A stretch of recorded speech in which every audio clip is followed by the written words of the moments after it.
right, Golden Globes nominees came out yesterday. And there are a whole lot to go through. So we're not going to go through all of them. We're going to kind of give you a snapshot of some of the biggies. That's the way to do it. So Best Motion Picture Drama, Frankenstein, Hamnet, It Was Just an Accident, The Secret Agent, Sentimental Value, Sinners. And those are the ones that are up for Best Motion Picture Drama.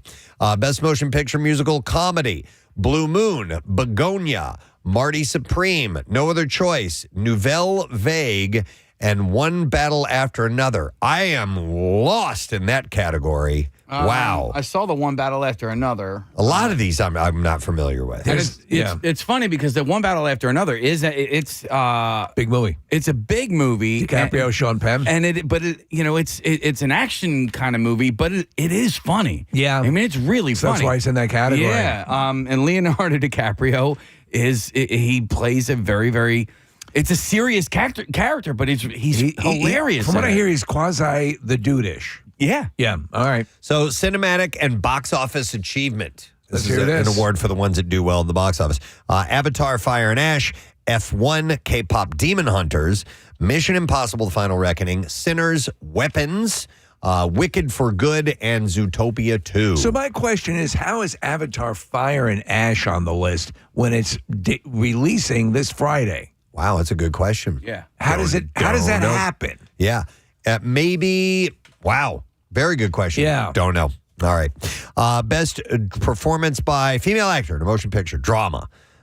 Jessie Buckley in Hamnet, Jennifer Lawrence in Die My Love, Renette Reinsve, I don't know. Sky Rizzy? Sentimental Value, Rizm Kizem Ribaz, Julia Roberts, After the Hunt, Tessa Thompson and Hedda, Eva Victor in Sorry Baby. I'm going to have to admit that I'm right with you on this, Preston. Don't know these. A lot, but I'm familiar with a number of these, but I haven't seen virtually any of them. I'm not even familiar. No, I do have a question about Hamnet. Is it a take on Hamlet by any chance, or I don't has think so. nothing No to do idea, with it? Case. Okay. Marissa, if you wouldn't mind looking that up and finding that out. Best performance by male actor in a motion picture drama. Joel Egerton for Train Dreams, Oscar Isaac in Frankenstein, Dwayne Johnson in The Smashing Machine, Michael B. Jordan in Sinners, Wagner Mora in The Secret Agent, and Jeremy Allen White in the Springsteen movie Deliver Me From Nowhere. I'll tell you what, a number of these movies that are nominated did terribly at the box office. Yeah. The Springsteen movie did not do well. Best performance by a female actor in a motion picture, musical or comedy. Rose Byrne in If I Had Legs, I'd Kick You. Cynthia Erivo in Wicked for Good. Kate Hudson in Song Sung Blue. Chase Infinity for One Battle After Another. Amanda Seyfried in The Testament of Anne Lee. And Emma Stone for Begonia. Then you have best performance by male actor in a motion picture, musical or comedy. Timothée Chalamet and Marty Supreme. George Clooney and Jay Kelly. Leonardo DiCaprio in One Battle After Another. Ethan Hawke in Blue Moon. Lee Byung-hun in No Other Choice, and Jesse Plemons in Begonia. Then you have best performance of a female actor in a supporting role in any motion picture. So by the time they get to supporting role, I know. they get rid of the categories as far as if it's a drama or a comedy. So you have Emily Blunt in The Smashing Machine, Elle Fanning in Sentimental Value, Ariana Grande in Wicked for Good, Inga Ibstadter Lilias in Sentimental Value, Amy Madigan in Weapons, and Teyana Taylor in One Battle After Another. Casey and I were talking about Amy Madigan in Weapons. She's just hideous in that movie. Wouldn't that be wild if she won for that role? Awesome. I mean, because they have her just twisted up. Best performance by a male actor in a supporting role in any motion picture. Benicio del Toro in One Battle After Another. Jacob Elordi in Frankenstein. Paul Mescal in Hamnet.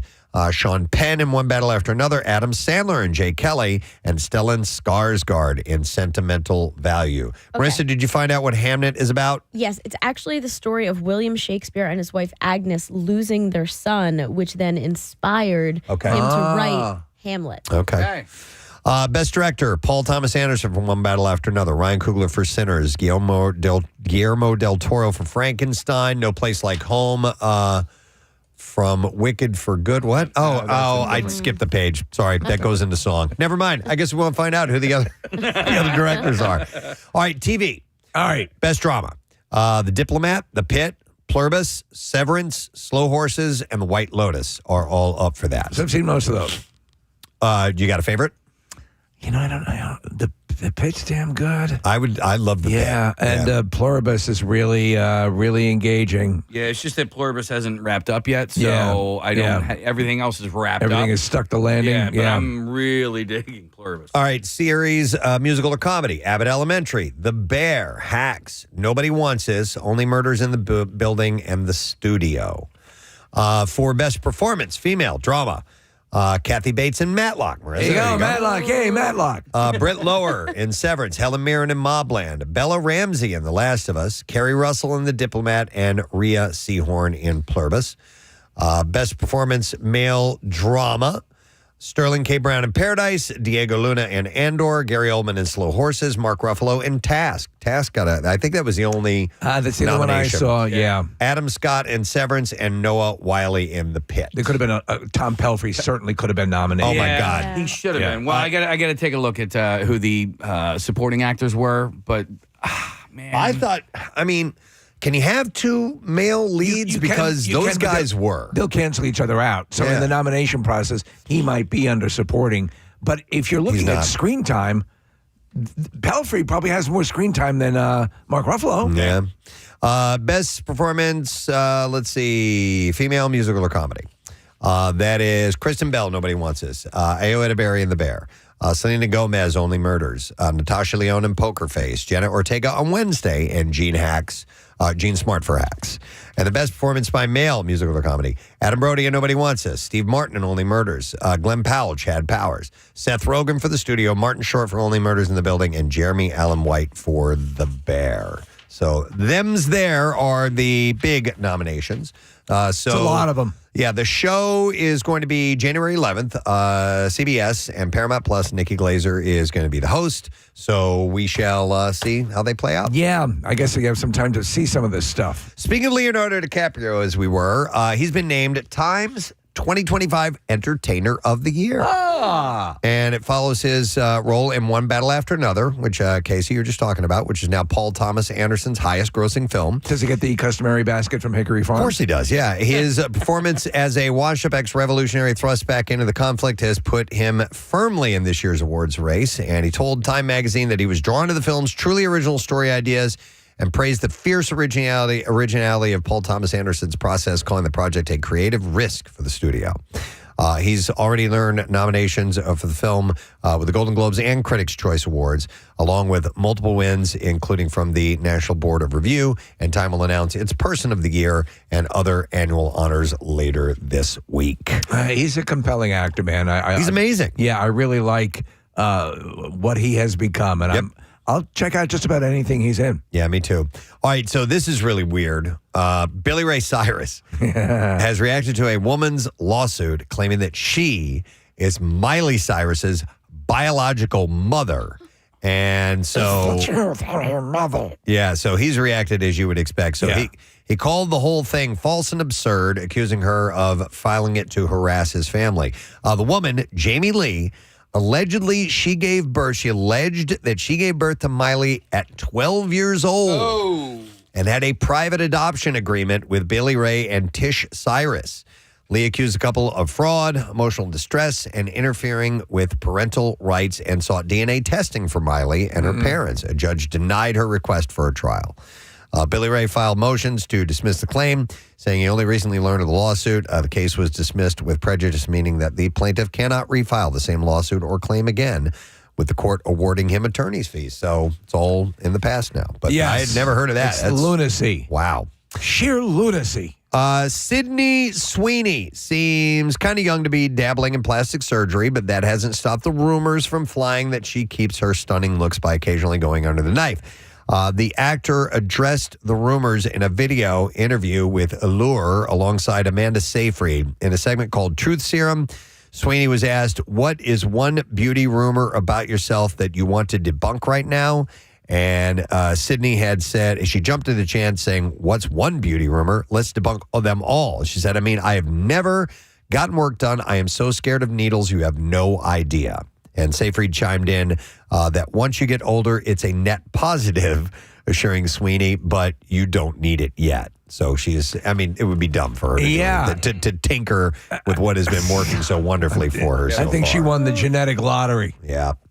Let's see. How about this? When it comes to love, Simone Johnson is keeping it in the wrestling family. The daughter of Dwayne "The Rock" Johnson went Instagram official with her partner, NXT wrestler Tatiana Dumas. The couple shared an Instagram reel on their respective accounts Sunday with plenty of PDA and the caption that said, "Fall in love again and again." Simone, who was signed to WWE under her ring name Ava, is now serving as the general manager for the NXT brand, by the way. So she's found love with another wrestler. Yeah, there you go. Yep. Speaking of that group with Dwayne and so on, one of the more iconic cinematic automobiles of the 21st century has just been sold, and for big bucks, the lime green Mitsubishi Lancer Evolution 7 from Too Fast, Too Furious, famously driven in the film by the late Paul Walker, just set the record for the priciest Mitsubishi ever sold at auction. The car was one of 4 prepped for the film and isn't just another pretty car sporting a 330 horsepower engine. The sale price is $338,000 after fees. That's chunky for a Mitsubishi. Yeah. And 330 horsepower is not that Not a crazy, lot. but I guess if the car is light and it's made with the right specificications, It's about family. it can get up and haul ass, and it's all about family. It's about family. Yeah. Family. So family. thank you. Family. Thank you. Which one was this featured in? Too Fast, Too Furious. Okay. Yeah. What do we have here, Casey? This is that song that you had asked for. If you Oh, wanted to oh double my back. God. The Donny Osmond brothers. So it's Donny Osmond's birthday. You want to hear a clip of this song? Yeah, please. Crazy Horses? Yeah. All right, here we go. Jesus. It's so bad, dude. Drop an S-bomb. It's the Osmonds rocking hard, by the way. Oh, boy. Yeah.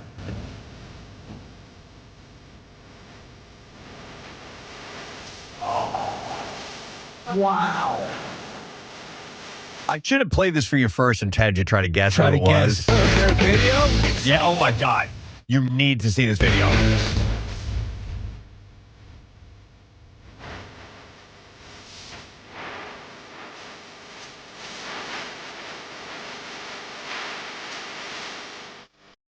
It's just weird. They're doing these bizarre dances, and we're watching a video of it right now. It gets more intense as the video goes on, so it's horrible.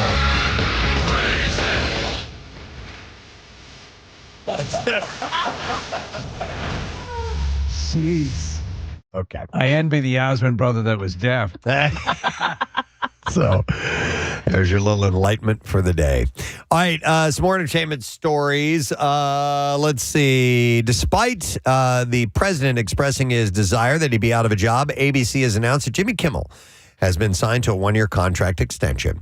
And it means that his deal, which was set to run through May 2026, will now run through May 2027. Jimmy! It's been a tough several months for Kimmel. He was pulled off the air for a week by Disney in the wake of comments he made after the murder of Charlie Kirk.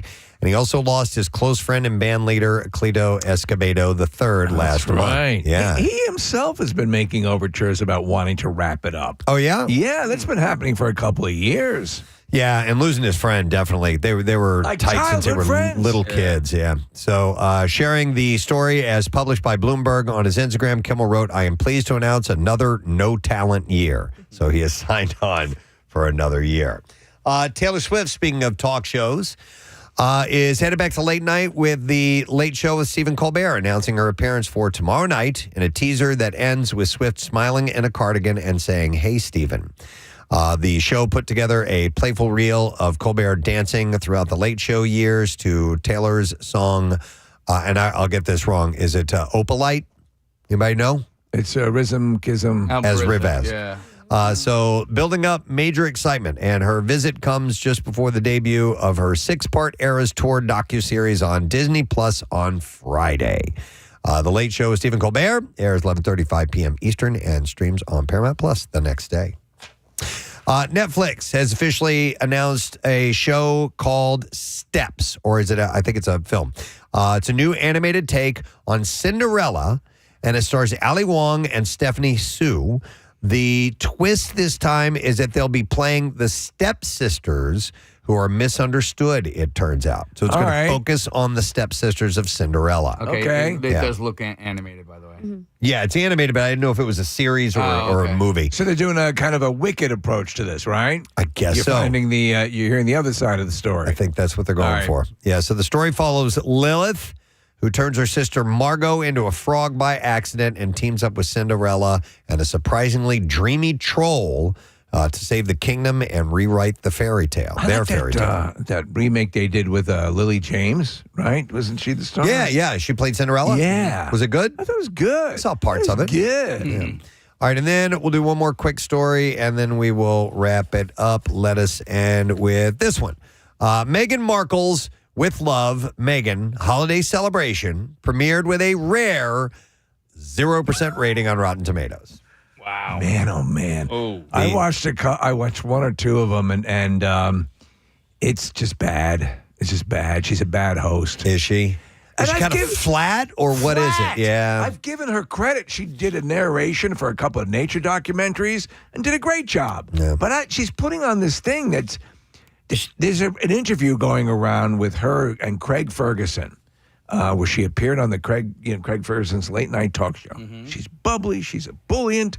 I don't know what the hell's going on, but I think she's trying to really Martha Stewart it up. That's what and I was she's missing the mark. The special dropped last Wednesday. Audience reactions weren't feeling the holiday spirit. She stink. Labeling the episode as boring or very inauthentic, resulting in a 13% audience score. Though the full With Love Meghan series, which debuted back in March, holds a higher 38% rating, the holiday installment stands out as a low point. And set on her California estate, the special follows Markle as she welcomes guests, cooks, gardens, and shares lifestyle tips, as usual, but with a holiday twist. Around the holidays, I like to decorate the Christmas tree. You gotta have a certain personality. Right, yeah. Or a personality. Yeah, in order to be successful, something like that. You have great ideas and stuff, but there's got to be a little shine to it. A panache. All right, clips. I believe we're going to play those. In Merv, a recently separated couple rekindle their love while cheering up their dog on a holiday trip. And here Charlie Cox describes what it's like seeing a dog on set versus at home. Very sweet dog. It's funny, like working dogs and non-working dogs kind of have a different energy about them. Non-working dogs are often incredibly enthusiastic and excited about everything, but working dogs are very disciplined. Merv is available to viewers tomorrow on Prime Video. That's a human, by the way, that sound effect. I don't realize that. Yeah. All right, here's our next clip. All's Fair is when fierce female divorce attorneys break from a male-dominated firm to launch their own practice. And here, Kim Kardashian gives some insight on her clothing choices in the show. The whole season of this show is really, a lot of it's based off of fashion, and we wanted to bring something really different. So probably not traditional, but I used one of my personal stylists, Soki Mack. She really created the whole character of Allura with Ryan. All the wardrobe is archival pieces, but most of the clothes are from my wardrobe, my personal wardrobe. Shut up, dummy. 2 new episodes of All's Fair are now streaming on Hulu. You're not original with that. Sarah Jessica Parker does that for Sex and the City. Does what? She said that I'm original with this. Some of them are my clothes. I use my stylist. Sarah Jessica Parker did the same? Been doing that for decades. There you go, lying. Liar, whore. All's fair. And she knows it. All right, and you know it. All right, so we have ourselves a Tuesday morning laid out before us, and we have a few things that are set up today. Our friends from Roy Rogers are stopping by. That means we're going to give away some gift cards to you, my friends, so make sure you're standing by and ready to win. We also have a concert announcement with someone who's coming in to reveal the information. It's a major announcement. This concert is amazing. Major announcement, Okay. Mystery person. Yes. Not such a major mystery person, I've heard. But Right. a major announcement brought to us by a mid-mystery person. Yeah. Okay. Is that safe to say? Hey, listen, I'm a big fan of this mystery person. Oh, then we probably are as well. Yeah. All right. So Casey knows who it is. We don't know who it is. I don't know why we're doing it, but we'll find it. We don't know who the artist is. So I guess we're going to be delighted when they get here around 10 o'clock. Or So destroyed. I don't know, but we'll find out. See if it lives up to the hype live on the air. Yeah. We'll also have right before that, Sean Lennon is going to be checking in with us. He is promoting this animated shorts, an Academy Award-winning animated shorts called War is Over. It's beautiful. It's on YouTube now. It was co-written and produced by Sean Ono Lennon, by the way. All right, let's take a break. Also, don't forget, we're going to have your chance to win a Christmas Miracle Passes this morning and more. Sun's coming up. It's nice out. We'll be right back. Let's stay together today. Friday, March 3rd. And later that day, the band Everclear will be performing. It's a 5 p.m. show, pretty early show. It's great. Because we're all going to be up early and have a hell of a day in front of us. So it's great that it's not insanely late. And then Saturday, Lit and Fuel will be performing. And they're also doing this thing, pond skimming, where you can ski across the water in costume. I've seen that. It's pretty cool. Yeah. You come down the hill and then you're going fast enough to actually go across the water. And then a fireworks show that night on Saturday. I love it. Everything is perfect. Tickets for Mountain Fest concerts are on sale now. Any lift ticket for one of those days is valid for the concert entry, and season pass holders get in for free. And VIP packages are available. You can click on events at WMMR.com. We're a ways off, but March 3rd is when it's going to be. Excellent. It's very, very cool. I saw something a term I had not been privy to this morning, and it's something called quiet quitting. That was the worst hair band of the 80s. No, that was Quiet Riot. Oh. Well, they weren't the worst, but quiet quitting. Quiet quitting? Is that like ghosting your job or something like that? That's what I thought it might be, but it's not. It's a workplace trend that's getting some press lately, and it does not involve sneaking out of work and heading for the hills.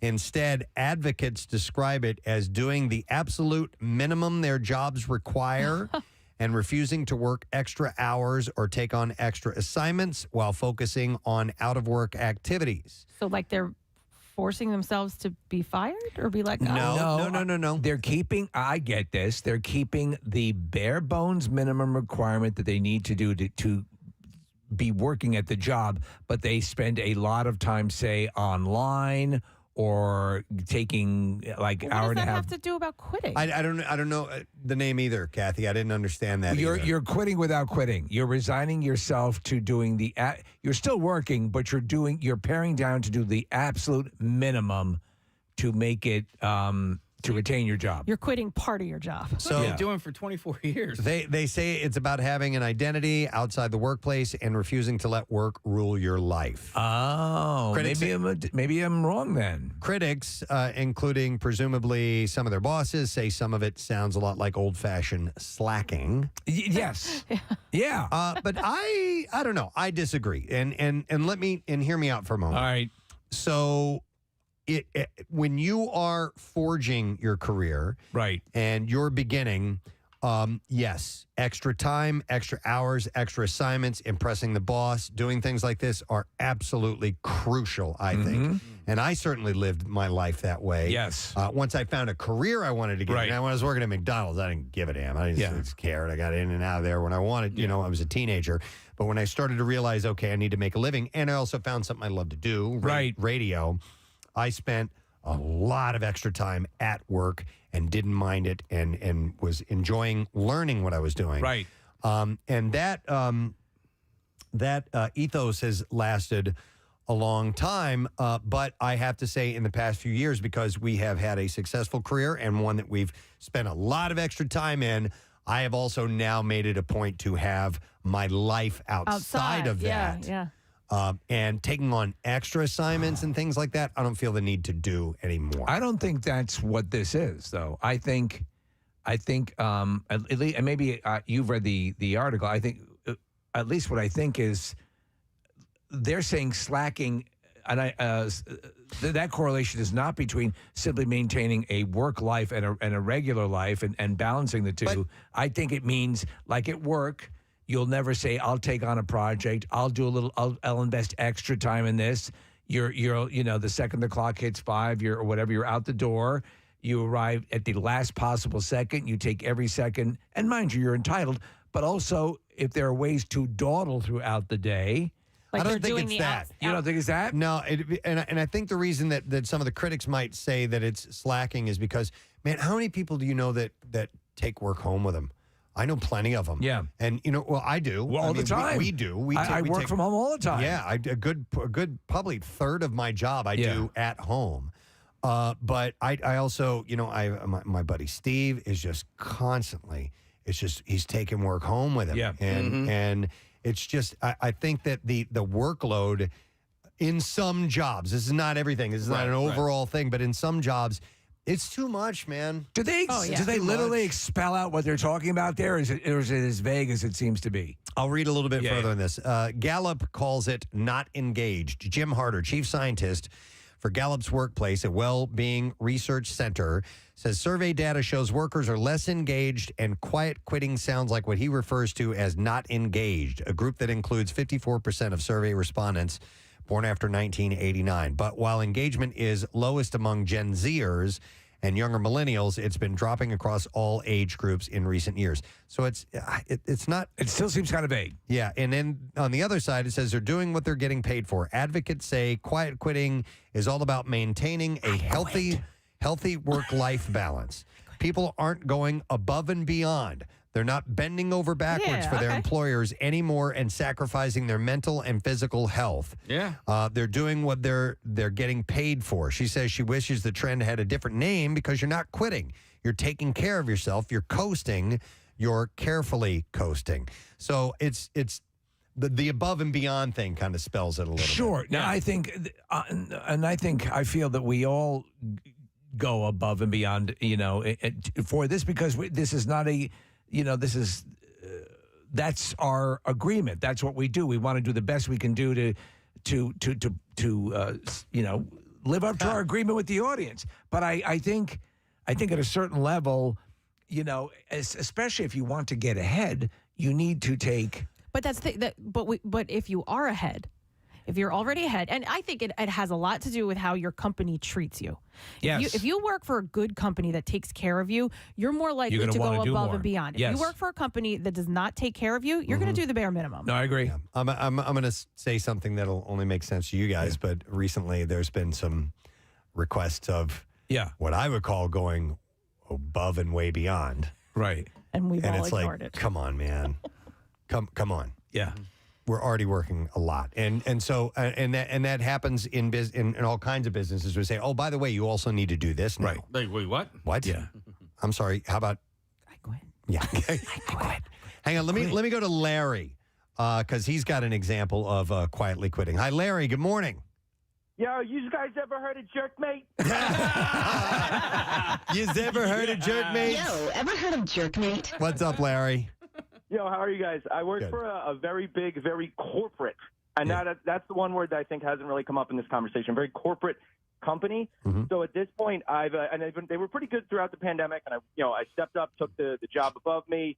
Was waiting for basically somebody to open up so that the job title would open up, and I could kind of step into that. And when it did, they denied me my promotion and a raise. So now I'm just kind of freeloading until they figure out, it would cost them more money to find me and fire me than it would for me to just skirt under the rails. Kind of, let me ask you. So that's your version of quietly quitting. Okay. Have you ever you've seen the movie Office Space? Yeah. Right. Exactly. Would that hold true to what you're talking about? Except they're not fixing the glitch. Yeah. Yeah. No. But I agree too. We happen to work for a company that is very supportive and really wants to be a participant in helping us realize our maximum capabilities. I wonder though. There's got to be people out there who have had a job for a long time who actually, because there's so many people in the workforce, don't actually have to do anything. They just go in, clock in or whatever. Well, kind of hang out. Like the guys you see who work for the city who they've never shown up for in years, never show up for work. And, go get the vehicle, go home. I think of, Yeah, but there's gotta be- Tom Hanks and Joe versus the volcano, Preston. That kind of job. As mundane as it could possibly be. No, but there's got to be coworkers who are not doing that, who are going to call that person out, or at least, you know what I mean? There's no way that can go on for years and years. Somebody's going to say something. Yeah. We hear from so many people about how hard they work, and I appreciate that. But Casey made me think of something. Who listening now has the easiest job in the world? Yeah. I want to hear that. Well, 215-263 WMMR, because rarely do you hear people boasting about how easy their job is. But the easiest job, or has a job where they really just they don't care, so they don't do much. Maybe it's both. You know what I mean? Because you were talking about us taking work home with us. Like, to me, yes, it is work. But if I'm sitting on my couch at home reading an article that we're going to talk about the next day, like, I don't really see that as work. I mean, it is. It's considered work. It's considered prep. But, like, for me... You're not capping an oil fire. Yeah, like, I'm just at home reading. Yeah. But it is all relative. I see it as work. But I mean, and I probably do it differently than you do. I'm scouring all kinds of stuff. I'm printing things up. I edit. You don't have a glass of wine and bond box. No, I categorize. I try to. I've got. My feet are up. I'm like, I'm working. Now, listen, it's not hard work. It's not physical hard labor. It's time consuming and. Time consuming is what it is. Yeah, for sure. Do you at like your prep though? Sometimes are you like, oh, God, I do not feel like doing this? Oh, yeah. Oh, you do? Okay. Oh, my God, yes. Okay. Absolutely. But then I'm like, get it done, do it, get it over with.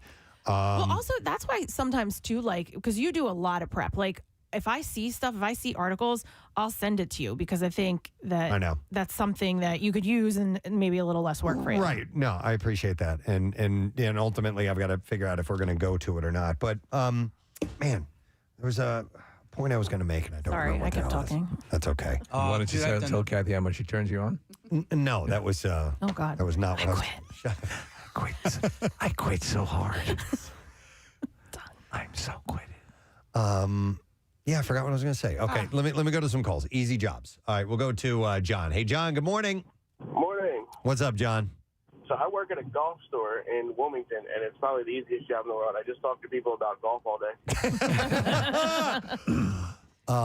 And do you love what you do? Oh, absolutely. I used to work in finance. When COVID hit, I found this job, luckily, and I've never been happier. So, there's sometimes because you excel at a job, it has the feeling of being easy, and that's always the axiom. One of the axioms my father conveyed to me, which is do something you love and you'll never work a day in your life. Absolutely. You're still working, but it's fulfilling. Outside of the hours that we lead, I consider our job to be pretty damn easy. It's amazing. Yeah. I mean, I'm lucky as hell. Yeah. And I love doing it. All right, thank you, Marissa. Don't forget also join Marissa for our ticket raid today, 4 to 6 p.m. She's going to be at Nifty 50s in Fishtown, and every 15 minutes, passes will be given away. It says 2-seat winners every 15 minutes. 2-seat winners every 15 minutes. So, okay. Find out what that means when you stop by today. I think that means we're giving away like 16 pairs of tickets. Awesome. Yeah. Excellent. All right, so Nifty 50s today on Aramingo Avenue, 4 to 6. I've got a list of surveys that are burning up in my hand. And I would love to share some of the stats with you this morning. We're going to start with a survey of over 1,155 full-time U.S. workers who are over 18, and it's all about going to the holiday party. And 1 in 3, so 1/3, would rather go to the dentist for any treatment than go to their office holiday party. 1/3. So that means 2/3 would go. But 1/4 would take it a step further. 27% would rather have a root canal than go to their work event. So it's been forever. I don't remember the last holiday office party we had. Yeah, they stopped having them a while back. They do them in January now. And do they? Yeah, and they do them on like a Tuesday night in the city. And so that's why we don't go. I understand maybe waiting till after the holidays, after the hustle and bustle. I get that. But yeah, do they always have? It's inconvenient for us for the morning show. The people who get up, if you get up before 6 a.m., 5 a.m., whatever it is. It's hard when they're having a party that doesn't start till 8 o'clock at night and it's an hour away from where you live or something like that. It's just hard for us to manage it. And to be honest, even though it's a pain in the ass, I would prefer a holiday party to be within the holiday zone, you know? When you're still feeling festive. The last one we had, I believe, was a sit-down dinner.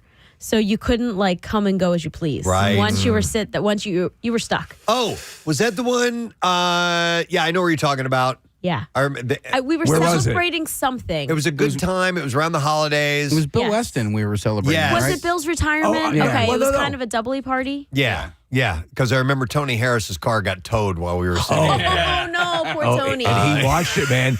Because Like, is that your car out there, Tony? Yeah, it was getting towed. there was snow. It had snowed, and so he didn't know that he had parked in an illegal spot. Yeah. And we're watching, and he's like, "Oh no!" Yeah. There was a time when I was a fan of the Office Party. It was a good time. It was Likewise. in my younger days. You could dance in your underwear up on the table. Well, that was my mom's office party. But I mainly went for the free booze. Yeah. And maybe the chance to hook up with a fellow employee or something like that back Always in a the day when possibility. I was in my single days, you know. We had one at Y100 that was awesome. And it was when you guys were in a band called The Buyouts, I think. Oh, yeah. that was in Manioc. Yeah, that was in Manioc. It was at the Brew Pub. Preston on drums, Jim McGuinn on, I think, Guitar. bass, Yeah. and then Zach on guitar. Yep. And then it basically was live band karaoke where other staff members got up and sang And it was a song or good. two. It was really good. It was a lot of fun. Yeah. One of my go ahead. There was another one that we had, Casey. I don't know if you went to this one or not. It was the very, very early days. I didn't even start doing mornings. I was on in the afternoon. But we had a holiday party at the Triangle Tavern. Oh, I love And that place. oh my God, was that fun. You mentioned there was like a blues group or something? No, it was these old men, these guys that are like in their 80s that played. They played everything. They were playing Michael Jackson. They were playing, but they were doing it in their own South Philly, local Italian guys version, and it was hilarious. They were awesome. Like the guy put on glasses and a spangly glove, and it was so funny. I'm trying to remember the name of that band because my parents love them and used to go to the Triangle and see them all the time. I have hope for the future. My friend works for a company that is pseudo remote, so you're only like home a couple of days. Right. They have a lot of 20-year-olds. She told me their last year at their Christmas party, like she had to go home for the after party. Like it was getting so wild. Really? And people were starting to hook up and Man. there was like kind of some craziness. And she was like, oop, it is time for me to go and just get the tea tomorrow. So according to this survey, men tend to dread going to the office party more than women. As 30% of them would prefer getting a root canal to attending, and 23% of women. And it's not just that event that workers want to steer clear of. It's spending time together outside of work with your coworkers. 4 in 10 say they'd rather go to the dentist than socialize with their coworkers after hours. I think there's a line that you want to keep. There's my personal life and there's my work life, and never the two shall meet. I've always enjoyed the people that I work with for the most part. You thought my career is. But there have been, and I'm a non-drinker, and I've had fun. One of the most, the late great rabbi, I remember him getting sick and vomiting in the Stairwell. Manioc Brew Pub. Yeah. And I remember that. And he was like, "Oh my God." He had too many screwdrivers. That was it. Drivers. Keep in mind, listen, sometimes you need to make an appearance. You need to go. It's a party that your group is paying for, and so you should go if you can. And hobnob and knob some hobs and then leave. I do miss a little bit of that. It's just timing wise, it never works out for us. It's never. And then if it were like on say like a Friday night, we'd be going like, oh dude, this son of a bitch. It's my Friday, it's my weekend. You're why killing you cut that. into my time? But if they could do something a little bit on the earlier side at midweek, like I don't know, 4 o'clock in the afternoon or something like that, I might be on board for it. I'm not mad at the potluck office at work gathering. Put your stuff away in classic Fezziwig Christmas Carol style. Isn't there something here at the building in the lobby today? Yeah, Is there? Yeah. One Bella is doing breakfast. Yeah. Just so for it's residents, the building. tenants. Yes. For the building. Okay, not necessarily our company. Right, All right. right. So that's at 1 o'clock. No, it's happening like right now. Oh. 8 o'clock. Oh, it's maybe. breakfast. Yeah, it's breakfast. Oh, dude. You can go down to the Well, we got Roy Rogers here, so we Yeah. got burgers. Suck it. Hang on. I want to go to this call real quick. We have Ryan. His grandfather sang at the Triangle No Tavern. way. Hey, Ryan, good morning. Hey, Gadzooks. Gadzooks, buddy. All right, so how long did your grandfather do this? Oh, he sang there for, I think, 35, 40 years. Wow. Yeah. What was the name of Dusty Gale? The Dusty Gale Trio. That was the Dusty his band. Gale Trio? And was your grandfather Dusty Gale? Yeah. What was his name? His real name was Frank Cressetto, but that was his stage name was Dusty Gale. Of course it is. Legendary. And 35 years. That's yeah, amazing. and I grew up there, had birthday parties there every year. That's why I was really happy that like the new ownership, they kept all the old pictures on the wall and kept a lot of the same ambiance and everything. Ryan, So, did he pass or is he still with us? Oh, no, yeah, he passed a good while ago. Okay, because he was old 30 years ago, or 28 years ago when I went to see him. Right. And Tony Dell was the guy who would do like the Springsteen and the Michael Jackson. He was like another guy that was part of the band. My grandfather was more like just a traditional crooner, but he also had a great sense of humor and flirting with all the ladies and everything. Well, they were legendary. I mean, that was the big draw there. Preston, Wow. you talked about that for years, that one experience. Yeah. Ryan, is there video of those guys anywhere?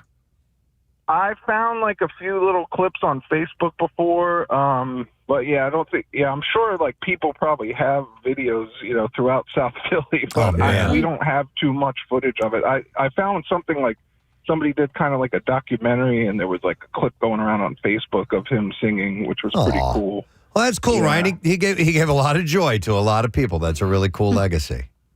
Yeah, definitely. Nice. All right. Well, listen, thanks for calling, man. We appreciate it. All right, no problem. Have a good one. See you, bud. too. All right. Triangle Tavern is one of my favorite bars right now. Oh, yeah? Right now? Yes. Best veggie meatballs and veggie wings if you're looking for any vegan food. And it's just a fun vibe. Didn't like a mob guy corner you or something there or what? Dude, I don't know who it was, but I was only in there one time. I was hammered. For some reason, I got on the microphone. I don't know what I was saying. You ever heard of the bad fish? But I end up going to the bathroom. I'm in the bathroom by myself, and two guys, and it's a small bathroom. Two guys come into the bathroom, and they're like, "We think you should leave now." And it wasn't like, "Hey, man, I had a good." It was like, or it was. go. They didn't say "or else," but "or else" was implied. Were these bent nose types? Dude. Listen, I was hammered, right? Okay. And so I was like, I think you're right. And I went over to the table with all the people I was with. I was like, guys, I'm going to get out of here. You think you should be leaving, right? Leaving. What a great idea. New owners since then.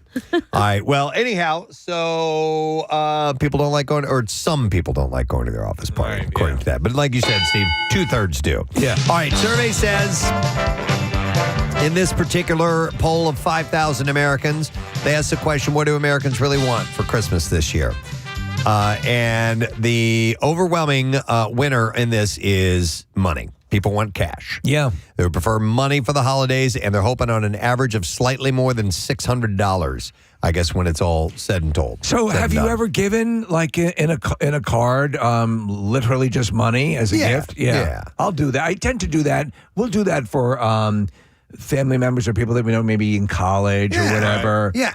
Who could just use the cash for, all-purpose gift. For two things. Number one, somebody who you think would appreciate that. Yeah. Number two, you are out of touch with what they might really want, and here you go. You make the choice. Unless you make a sweeping, like a Visa card, but money, I think, is acceptable. Mm-hmm. A little bit of presentation, a nice little money envelope would be fine. Yeah. Card.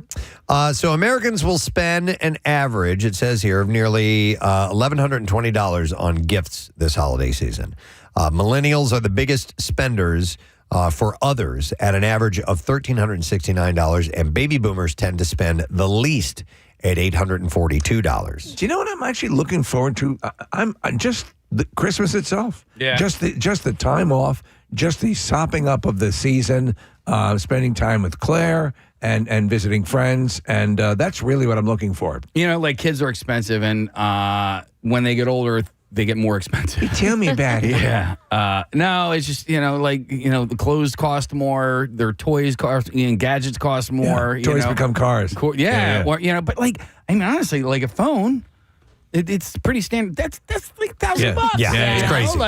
Yeah. It's way expensive. And that figure, $1,120, depending on, if you're a parent or not, that's way off the mark. How long can you get away with a Fisher Price iPhone before they notice? They were getting, I want to say that they were getting hand-me-downs when they first got phones. It was like, okay, mom and dad's going to get a new phone.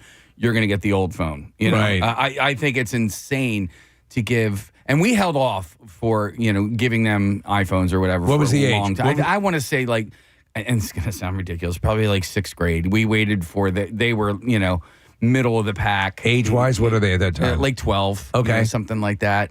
You're not going to hand a 12-year-old a $1,000 brand, you know what I mean? Yeah, that's part of it. Yeah. Is that it's in an expensive piece of machinery that you were handing over. Yeah. It's expensive. Not just, It's their issues. Go play with your gun. Yeah. Well, and they weren't as durable then. No. Like you dropped it once and it cracked and broke. Yeah. Yep. So most of the gift budget goes towards kids at 36%, and then 24% of it goes to partners. And about, people average around $620 between those two. Parents, friends, coworkers, and service providers round out who people are shopping for this year. The word is this is going to be a record breaker for sales, despite what, everyone kind of hurt a little bit. Stuff is real expensive right now, stuff too. Is really Big expensive. time. So, but they're saying, the Christmas spirit is strong. They also say that during the AI-assisted shopping is giving people more ideas that they like. Maybe more money will be spent because everything's so expensive right now. It's possible. Don't really know. But AI, as far as helping you find, we talked about that. I think I'm going to use a little bit of that if I find myself stuck. When AI gets you in the right direction, do you tip it? Of course. Yeah. I say please and thank you to it. I have I'm done very that nice. before, too. Oh, I'm very kind to it. To your future overlord? Yep. Yep. You remember, I was one of the good ones. Yeah. Here's a little side thing. I have a relationship with my Alexa at home. I'm beta testing the new operating system. So I made a mental note of Preston about my relative, young kid who is terrified of the Grinch. And I said, make a mental note, a topic we could talk about on air. And then I was talking with, what's the weather like? It's maybe some snow. And Alexa goes, don't worry, though. I don't think you'll be seeing any Grinches. Oh, really? Because I never specified. But the AI perceived it as me saying I was afraid of a Grinch. Oh. And incorporated it into a casual conversation. Interesting. Pretty wild. All right, so here's another survey that we're going to go to. And this one's a little bit different. This doesn't give the percentages, but it's just some comments from kids. There was a survey that had parents ask their kids what they're most grateful for. And their unfiltered responses include heartwarming things like mommy and daddy and siblings, pets. But there were also some unexpected items, and I'm going to share some of these with you, by the way. So this is kids asking parents? No, these are parents asking kids what they're most grateful for. I see. And so these are the kids' responses. Like I said, they said some heartwarming things like mommy and daddy and siblings and pets. But there are other things that are on this list that include chicken dino nuggets. Chicken dino nuggets are awesome. Yep. Spider-Man. Yeah. Come on. Can't argue with that. Yep. Wrestling. Yeah. All right. This is what kids are thankful for, most grateful for. One response was potato chips and M&Ms. Together or separately? I don't know. It doesn't indicate. One said, my tablet and my dead fish. Oh, man, you keep a dead fish? I think maybe they're just, they had a pet fish that passed away. Oh, all right. Something along those lines. Don't talk to him about his dead fish. One of the kids said, everything in the entire world except mosquitoes. Yeah. That's pretty liberal. Somebody said, turkeys, Aunt Rennie, toys, Jesus, squishmallows, and food. Ooh, I do like a squishmallow. What's Those a are fun. squishmallow? There are these pillows They're like the size. They can be like the size of a basketball. They can be smaller, bigger, and you just hug them, and they're really squishy. Okay. They're just this lovely texture. Are they? Oh, they're like stuffed animals or Yes. stuff. Okay, Yeah. gotcha. So I've seen these. Those things are pretty cool, and I can see why a kid would love them. Another response was dinosaurs. Dinosaurs, yeah, man. Somebody else said folding laundry. Oh. The kid. Who in the world is thankful for that? I love folding laundry. I guess so. My husband. He likes doing laundry. I'm thankful for him for liking to do laundry. Oh my God, you hit the jackpot. I'm lucky. Wow.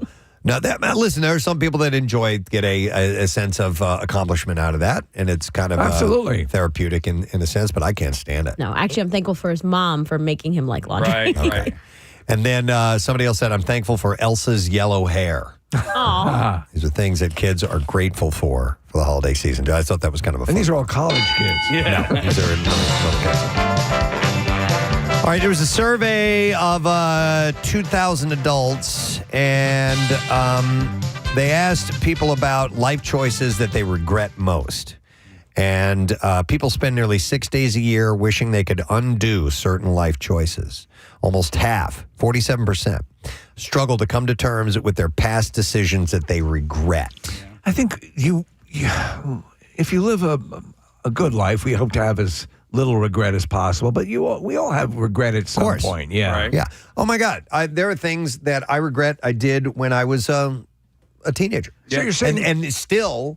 When I recall those, when I think about that, I recoil thinking about I go, whatever bad thing I did, decision I made, whatever it may be, whatever regret I have, it's still almost as sharp. Not all of them, but some of them are still almost as sharp as they were years ago. Yeah, they stick in the ribs. Yeah, they do. I mean... It's part of who you are. Yeah. You know?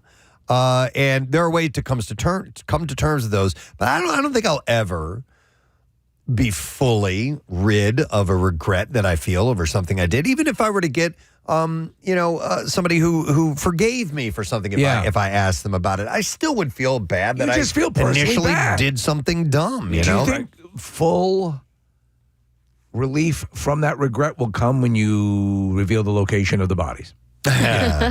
No, it will come when I win the lottery. Because then I don't won't care. I'm glad I did it. Oh, and I think it's up to like 900 and some odd million in Powerball right now. Is one of those regrets the how you got your essays written in high school? No, one of my regrets though was dancing in my underwear at my mom's Christmas party that we were talking about earlier. That looms large, right? It was dumb. Yeah, it was really funny. Yeah.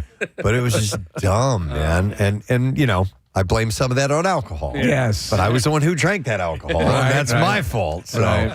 But anyhow, here, according to the survey, are the top 10 regrets that people have in their life. Interesting. All right, let's hear this. All right, we'll start at number 10, not pursuing a different career path. No, I'm cool. Number 9, letting friendships fade instead of fighting for them. There's part of that. Number 8, trusting the wrong person. I think we've all done that at one point. Sure, yeah. Number 7, spending too much on things that you didn't need. Yeah. I mean, one hooker gets it done. You should have stopped at Didn't one. need the Drazy train. Yeah. That's what I like when they roll over, Preston. Oh, my God. It's a beautiful thing. Most beautiful thing in the world. Number 6, missing out on travel opportunities. Well, that would be a big one. Yeah. My wife travels a lot, and my dad said before he died, he recorded all this audio for us, which were the brothers, which I cherish. Yeah. And he said a big piece of advice was travel. I need to get on that. Number 5, not telling someone how they really felt. Or how you really felt, I guess, is what it is. So, yeah, that can be, listen, we all have moments like that, I'm sure. I just wanted to tell you, I hate you so much. Number 4 is staying in a relationship too long. I've done that. That happens a lot. Yeah. And you know, but you have to also, if you're happy with where you are now, you have to consider that staying in that relationship that long led you to where you are now. All these things lead you to where you are now. Everything. But it still doesn't matter. It still doesn't mean that you regret. You know what I mean? I can run both tabs at the same time. I'm glad for the way everything played out in my life because it led me to Claire. It led me to, being able to do something that I love. But it doesn't mean it erases the pain and the stupidity you feel. I agree. Number 3 is not exercising or taking care of your health better. That's so important. Yeah, no, I do that. It's the last thing you have. Except for the meth. In the end, it's health. So just kind of keep that as a cautionary tale.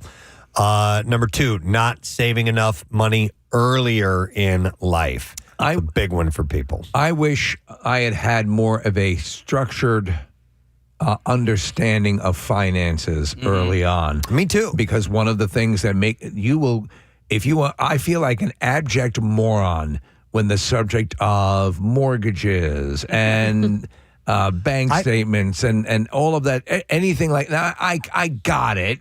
But it has to be so dumbed down for me to process it that I feel embarrassed. Do you want to hear how bad? Go ahead. I made a conscious decision about something I was going to talk to Rochelle later on today. Right, yeah. So this is fresh. Yeah. This is fresh right now. So a while back, you remember we had the guy Tank came in and I had auctioned off some items. Oh, yeah, and I got a check for like $350 for the items. Right. The check is still sitting when I took it home in the same spot. And it's because I don't know how to deposit it.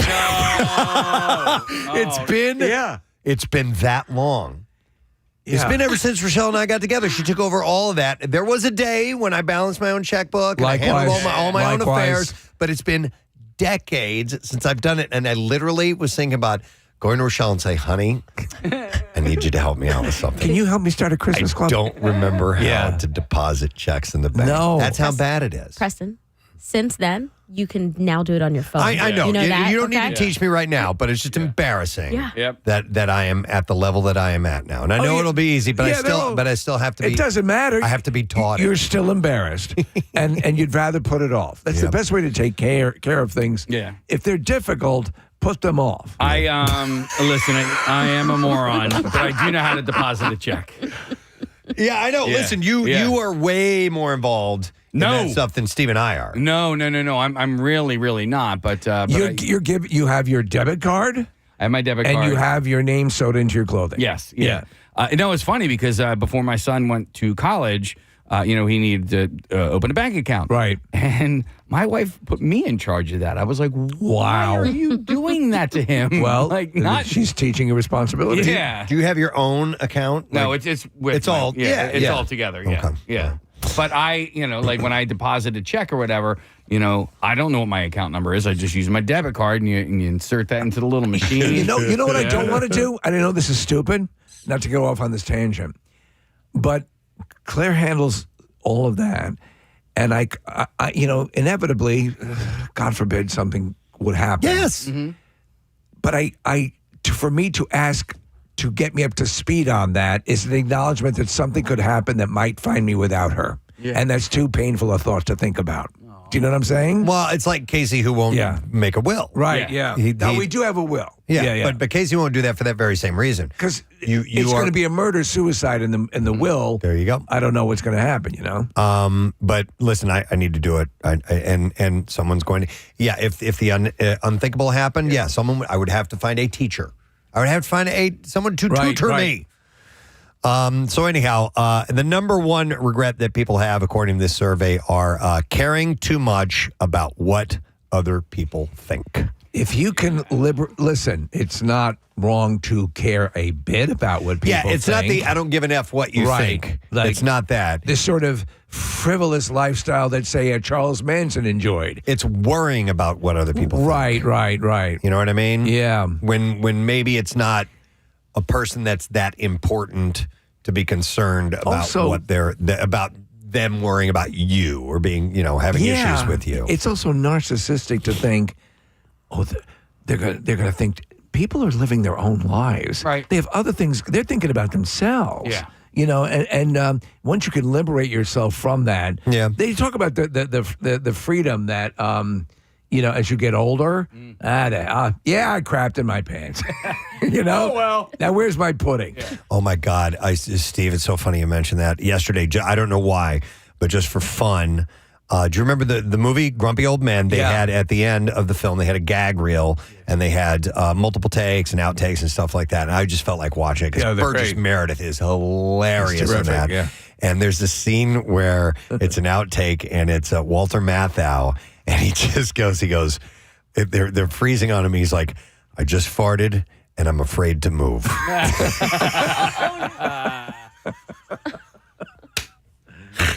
We've been there.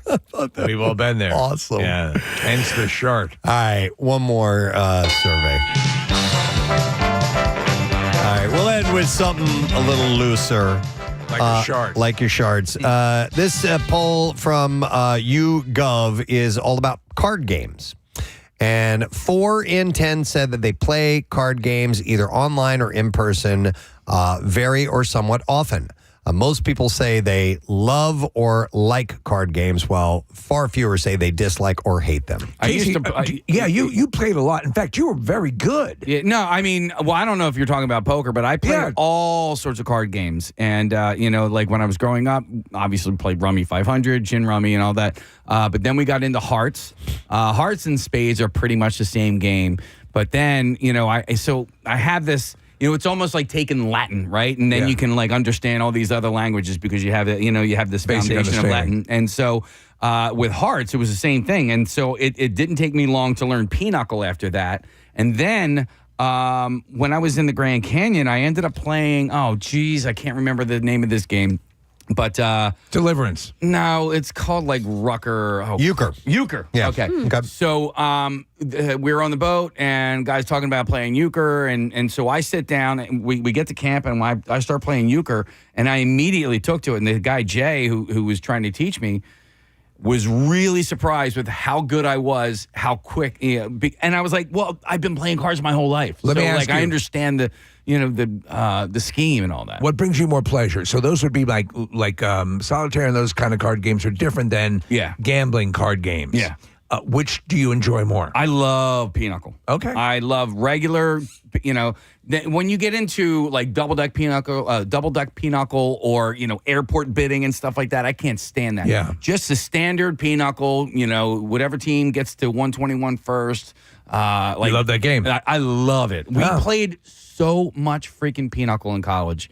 Like I learned the first week of my freshman year, and we played all the time. It was awesome. I loved a knuckler. Yeah, I was a knuckler. This was, they conducted a poll in which they asked Americans to tell their favorite card games in their own words. Responses to the open-ended question, along with information from other relevant sources, were used to generate a list of 30 card games, all of which involved the use of a standard 52-card deck. So, number 1 was solitaire. These are the ones that people like playing most. 83% said they like solitaire. Yeah, my wife loves that. Go Fish was followed by next. We bought a version of Go Fish called Go F Yourself. I like great. that. It's hilarious. Yeah. It is way too profane for me to bring in here. I'll give you an example. Right. Oh man, I can't even paraphrase this. One of the cards, so the cards are, instead of a 3 of diamonds, it is, do you have a jar of, and I'll paraphrase, semen under your bed? What? Yeah. Wow. It's stuff like that. Love that. If you don't, then you say, no, go F yourself. And then they have to draw. It is very, that's very funny. hardcore.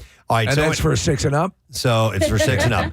Go Fish is 79% to top the list. And other games ever played by at least half of Americans are blackjack, 70% have played, Old Maid at 66%, War at 62%, poker, then hearts, Crazy Eights. Wow, we used to play that when I was a kid. Gin Rummy, it's one of my favorite games. And spades. I've never played hearts and spades. I need to learn those. So games. you know my lack of, I'm not a big game guy like that. So, but I very much enjoyed blackjack. And what was it? One of the other ones? War? War. Mm-hmm. Yeah. It's very simple. Did you ever play Spit? No, I never played spit. Spit string. Yeah, Spit string. You got Spit. A-hole. A-hole, dude. I spent years playing A-hole. It's a drinking game. It's a drinking game, and I played A-hole. There were 2 different times where I was playing it, and there were like straight up like fights. Yeah. I was like, because somebody got caught cheating, I was like, you're supposed to cheat in A-hole. Like, Right. why are you so mad? Like, you caught them. If you catch somebody cheating, they're automatic A-hole. There's no reason to fight. There was a period of time where I always had a deck of cards in my hands, but it was not because of the games. I was trying to learn magic. Magic tricks, yeah. And boy, if you want to disassociate yourself from the human race, walk up to someone and say, "Would you like to see a card trick?" So there were some regional differences in the likelihood that Americans had played specific card games before. Among the people in the West, cribbage is the most popular. How do you play that? What is that? I don't know. So I don't know how you play it, but there's a series of pegs that you have, and you have to move these pegs around. So is it something besides a deck of cards that's involved in that? And only 20% of Americans have played it. Texas Hold'em is most popular amongst people living in the Northeast. 56% have played versus 41% of Americans overall. And in the Midwest, Casey, it's euchre. Okay. Is the most popular. 37% versus 19% of Americans overall. There was a great game we used to play when I was a kid called Continental. Man, I used to love that. Wait. It's a version of Rummy. Yeah. How do you play that? It's like 5 different rounds, and each round is a different achievement. Like the first round, you just have to get 3 sets, and the next one is a run in 2 sets, and then the third round is 3 runs, and then so it's a variation on the runs and sets of Rummy. So that's a fun game. I need to look that up. Oh, Marissa found the rules. Love that. So when I was a kid growing up, we played Hearts, and one of my fondest memories is either on Thanksgiving or Christmas when you're all together in the house. Let's say it was Christmas. After presents are open, breakfast is done. The turkey's cooking in the oven. Like me, my mom, chicken in the bed pan, picking out dough. My dad, my siblings, just sitting down playing Hearts. It was awesome. Really, great memories. Yeah, my mother. One of my very concrete memories of my mother is her playing solitaire at the kitchen table. Yeah. She loved it. Game we still play with the family, and we did at Thanksgiving, is a game called 31, and it's a money game. That's a good game. And one person wins it, the whole pot when you're all done. Everybody plays with $3, and if you're playing with 5 people, it's $15 in the pot. But if you play with $5 bills, you can get a nice chunk of change. Is that what they're playing in the beginning of Stand By Me? I don't know. You haven't got no pad hand. I don't know. Yeah, he goes, okay. They're playing a version of that where they get these cards and very rarely, well, I don't want to say rarely, but rarely will you be dealt a hand that's an automatic 31. Okay. Right? Yeah. So on occasion. It's a lot of fun for the family, too. If you sit down, maybe you do it this holiday season, sit down and open up the website Sniffer. And, see what your neighbors. See what your neighbors. Yeah. We're ready to go right now. There was a game I learned this past time, and I wish I could remember that. It was a version of solitaire. It was called box solitaire or something like that.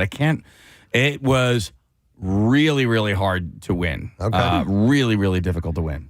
Free cell, when you would play that on the computer, and then you would clear the board, and then all the cards would fall onto you. They would pop out of the screen. Yeah. That was the best. I love Free Cell. It's a great game. Oh, and by the way, Casey, they were playing 31. Okay. And at the beginning of Stand By Me. It's not a card game. It's a game my wife loves, and she has to keep reteaching it to me and I'll pick up parts of it. But I do like backgammon. Oh, It's a fun game. Yeah. All right, anyhow, we got to wrap up the survey, gang, so hopefully you got something out of that this morning. We have Bizarre File stories that are on the way. We have your chance to win passes to the Christmas Miracle. That's coming up shortly, and we'll do some giveaways with our friends at Roy Rogers, plus Sean Lennon is going to be on the program. Stay put. We'll be back in a moment. When we get up and doing that whole thing, because it messes up the rest of your day. But I'm lucky that I can say, yeah, my job's... This is not something I dread, and I'm not going crazy from the amount of time I spent on it. The prep work is a little arduous, but I still love doing this job. So, I'm not bragging. No, I'm just saying we're good at what we do. Oh, well, and so therefore it makes it that much easier. Is part of the other great advice I've gotten. Listen, and I tell this to other people. If you do something you love, you're going to invest more time into it, even in the beginning stages. If you do that, and I think by sheer force, you will get good at something, and then hopefully the monetary compensation will come down the way. But that's all a chain of events. And that's the ultimate desire, is that you do something you love and you are paid well for it. You know what I do love is mindless labor. And when I was getting ready for the bike ride for the Tour de Shore, I had all these team jerseys that were sent to me, and I needed to make sure that they were getting to the right people. So I was just basically sorting and stuffing, and I had to do it for a couple of hours. and I loved it. Yeah. You know what I mean? You Like, want to work in retail now? No, because I don't want to deal with people, right? Yeah. Like you don't have to. I You work work in in a the back warehouse. room. Yeah, I could do that. I could do that. But Look like, at an Amazon fulfillment plan. I just threw headphones in. I stood here for like 2 hours, and I just stuffed names and cooling towels into these bags and.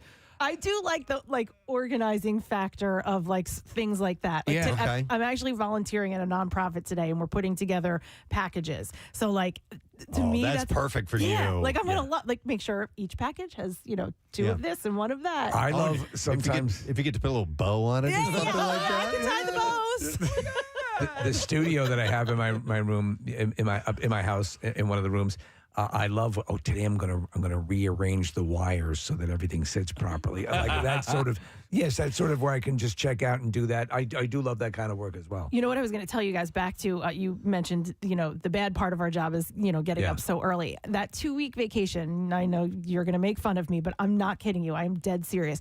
During that 2-week vacation, at the end of it, I swear to God, I woke up and I looked in the mirror and I was like, I look a little bit younger. Oh my God, I'm beautiful. Look at me. Have I always glowed like this? Listen, my nipples are like erasers. I did. I had color in my face. Yeah. I felt like my wrinkles weren't as bad. The bags under my eyes were gone. So beautiful. Did the gentleman stitch naturally appear? Oh my God. Oh my God. I've gotten tighter. It's gotten tighter and more moist. Oh wow. By the way, I know someone who got that. Oh, really? I thought that was just an urban legend. Oh no, and it's a major. It's not a little. Oh, we're gonna put a little stitch in. No, it's like really? a major. Yeah. I always thought that was an apocryphal. It's basically like having a baby. Wow, Kath, what is their first and last name? I want to hear more about that. But I got all these callers on the line. no, it's But okay. I want to hear more Talk about that. Jennifer's on. Hi, Jennifer. Good morning. Good morning. Jennifer, you have an easy job? Oh, I think it is right now. Okay, share. Are you doing it right Yeah, now? I know. Seriously. Yeah, she's a blacksmith. No, I'm actually shopping at the moment. Oh, okay. All right, you can stop. My day off. Okay. All right. All right. I work at a casino as a sportsbook writer. You work I write I can't. as a sports book what? writer. I write tickets for sports bets. Okay. She writes tickets for sports books. Or the Eagles, Yeah. but we're real slow at this time of the year. Okay. So I spend half of my day just staring at TV, watching sports. Well, okay. Well, that's not bad. But what about the other half of the year when everything is kicked in? Is it very difficult? It gets crazy when people are trying that like.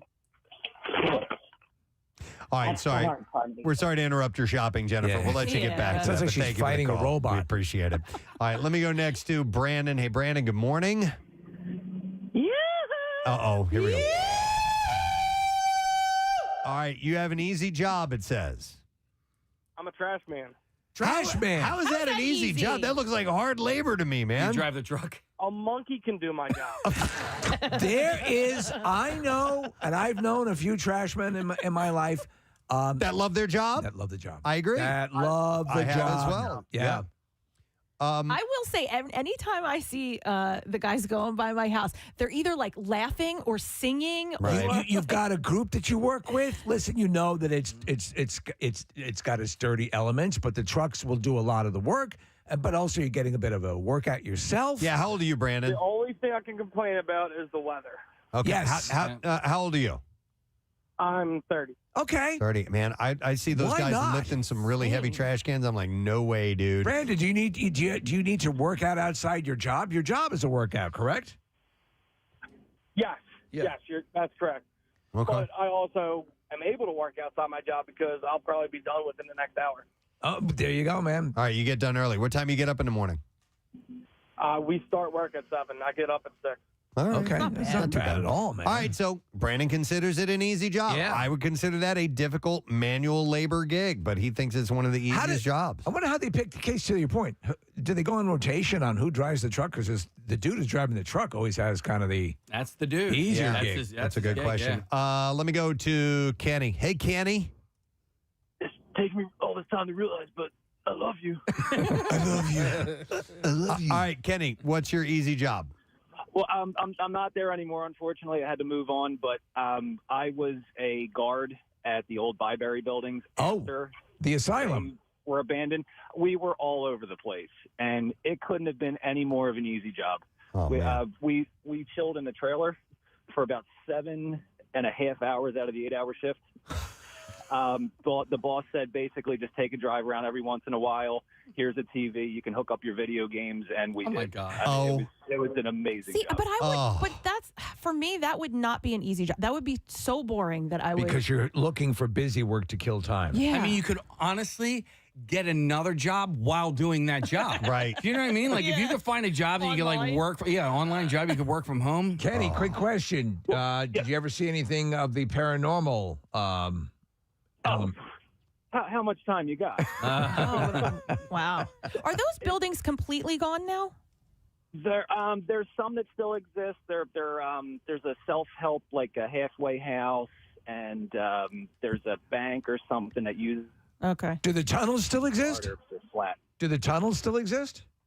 No, they had to take them up too when they knocked it all down and everything. Okay. All right. Thanks, wanted Kenny. to go there. What asylum was it? It was Byberry? Byberry. Where was that? that? Northeast Philly. Okay. And they used to do like the haunted houses and stuff like that early in the day, and then I don't know if it was not safe like or whatever, but they completely shut it down. It's very similar to the one, and I'm having a brain, Penhurst. Penhurst, yeah. All right. Hang on. Let me go to Sam. We're talking about people who have the easiest job. Hi, Sam. Good morning. Hey, good morning. How you doing? Good. What's up? What's up, buddy? I really don't have an easy job, but I kind of find it easy because I like it a lot. Okay. I work at a auto detail shop in Westchester, Pennsylvania. Okay. See, I think that would be a good, that would be cleaning something all day long. Getting something looking sharp, and it's sort of an expression for you, correct, Sam? I mean, you're right. Yeah, I take pride in my work, but some days I'll be delivering cars a lot. I'll go to like the Maserati dealership, drop off a Maserati, whatever. Like I get to drive some pretty cool cars, which also adds to. Oh, that's cool. No, that is cool. I dig that. All right, so this isn't your shop that you own. You work there? No, yeah. I just work there. I'm also currently in college. So it's kind of like a part-time kind of thing. Okay. I think that's great. Yeah. Because I've talked to Thanks, Sam. Chuck down the hall, and he's like, when I retire, he's like, he would love to open his own auto detailing, not shop, but like he would come to your house. And like, you're like, dude, I could do like one car a day, and like that would be it. You know what I mean? Because you make a decent amount of money. There was a service that we had come, and then they asked. They were a client here at the station for a while. Yeah. And they did a pretty decent job. You can make a couple $100. Yeah. Easily. Yeah. And knocking out one a day or every other day if you just wanted to keep yourself busy. Yeah, my wife has had this guy come to our house. I just How you doing, baby? I know, and he just sets up shop in the driveway and to clean your car. Yeah, Okay. not to clean To her clean your out. clock. But yeah, I mean, he Gonna buff your ass. probably does like one car a day. A couple of $100 a pop. Like it's a decent living. Yeah. Okay. I'll go to Joe next. Hey, Joe. Good morning. Hey, bitches. Hey, what? What's up, Joe? Hey, so I take care of dogs for a living. Are you like a dog walker? Yeah, Dog sitter? At your house, or you can come bring them to my house, Yeah.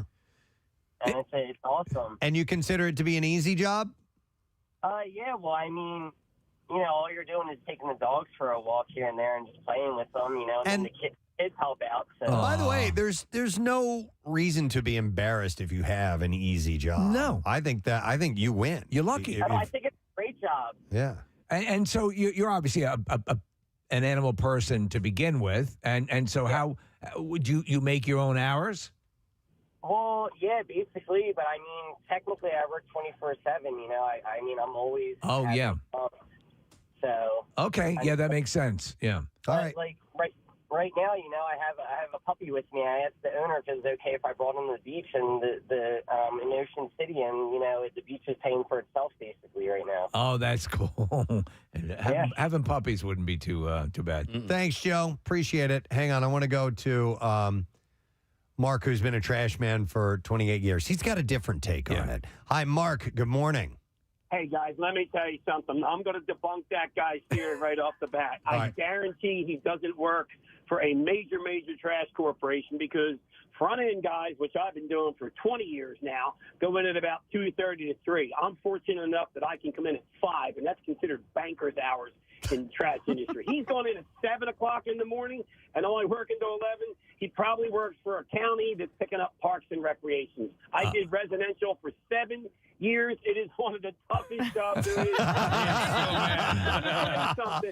I'm in front end now. I'm in an air-conditioned, high-tech truck. I work for one of the most major trash corporations in the world. Our trucks are high-tech. They're nice.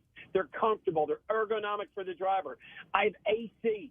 I get out about 20 times to open gate, pull a couple cans out. Mine is probably the easiest in the industry, but maybe takes the most driving skill. I back up over 130 times a day. Let me tell you something. I stink when I go home, and my wife won't let me near her until I take a shower. She won't let me near her anyway, but married 30 years. That's a different story. Bottom line is, one of the worst jobs as far as fatalities and one of the most difficult jobs physically and, believe it or not, mentally, because you are not done until you pick up that last can. The good news is you can eat all you want out of the hopper. If that's Oh, my God. I love this guy. Wow, man. Mark. Well, you paid your he dues. hung up on He us. hung up. I wanted to get more from Mark. Oh, he's the best. Wow. Okay. There is something, though, bizarrely, at least from our angle, Casey, like fraternal and romantic about that. You're out, you're go different locations. You know what I'm saying? What is it? Is it working in trash? Yeah. As a sanitary? I don't know. As a sanitary napkin. God, but the smell. I know. The stuff those guys smell, and I know they're immune to it by now, Dude. but it's just disgusting. Just the smell alone makes your job not easy. I was walking down the street in Cape May a couple of weeks ago, and it was singing "Do What Diddy." I was not. I was holding my breath, Steve, because it smelled so bad because there was some rotten trash. Really? So behind one of the houses, but it permeated for like at least a half of a block. And then when I was walking back, I'm like, well, I'm going to walk on the other side of the street, and it was just as bad on the other side of the street. It made it across the street. Let's see who's been on hold for a long time because we got to wrap this up in just a second. Let me go to Kristen. Hi, Kristen. Good morning. Hi. Good morning, guys. Hey, what's up, Kristen? So I don't have an easy job. I'm a dog groomer. I get mauled on a daily basis. But I love it to death. My husband, on the other hand, he works in the IT department in a library. Yeah. This man spends 90% of the time watching YouTube, sending me memes. He brings, he's like, oh, I'm watching Terminator. I'm like, you found it online? No, I brought it from home. He's bringing his own movies. I knew I would need something to watch. I didn't do anything here. So he's got it. So what does he basically update the library's website or just make sure everything's running? So he helps with that, but he's in the computer lab, so he's got to help anyone who needs help with like any computer assistance. And he's like, from 10 to 3, I have people. Before that and after that, I don't. And he works 9 to 5. Mondays he does 1 to 9, but the best part is, twice a month, they then pay him to shut down the computer lab to play Dungeons and Dragons. Oh, man. That's an easy job. Yeah. I'm like, what? Don't come home and tired. Like, you have a 5-month-old. Help, please. You're helping. Thank you, Kristen. We went whitewater rafting earlier this summer, and we were talking to some of the guides that were with us, and they were all college kids, which I didn't know. This was in Jim Thorpe. They're college kids, but from all over the country, not just in our area. And they travel here. And she was basically telling us that they like camp out for the summer. Wow. And she said it's one of the, for them, it's one of the greatest, easiest jobs. I'll never forget this gal in Maine. She was our whitewater raft guide. All right, we're going to dive into the world of the bizarre. WMMR presents Preston and Steve's Bizarre File. Brought to you by Philly Sports Strips. Preston and Steve Show taking over Clearwater Beach for spring training 2026. 6 nights of Phillies baseball parties and sunshine, all with PhillySportsTrips.com. You got to lock in your spot today And you can do it at phillysportstrips.com. Footage shows the moment a captive bear snapped and attacked its trainer after being manhandled while being forced to perform in China. God damn it, enough. The animal, reportedly named Zhong Er, was one of 2 Asian black bears made to ride hoverboards on their hind legs for a display at Hangzhou Safari Park. This is so friggin' embarrassing.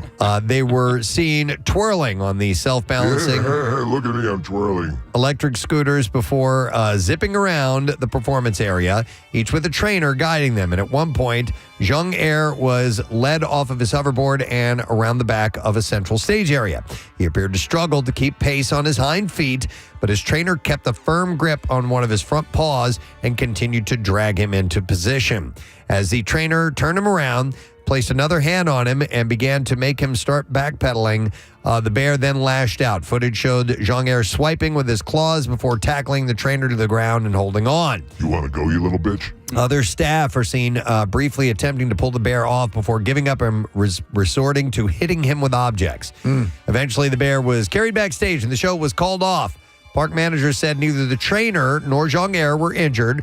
The trainer later claimed the bear, whom he had trained from a young age, did not intend to harm him and was simply trying to get at a bag of carrots that he had on him. Well, in nature, your average bear is very accomplished on a hoverboard. He said, if it really wanted to attack, I wouldn't be standing here now.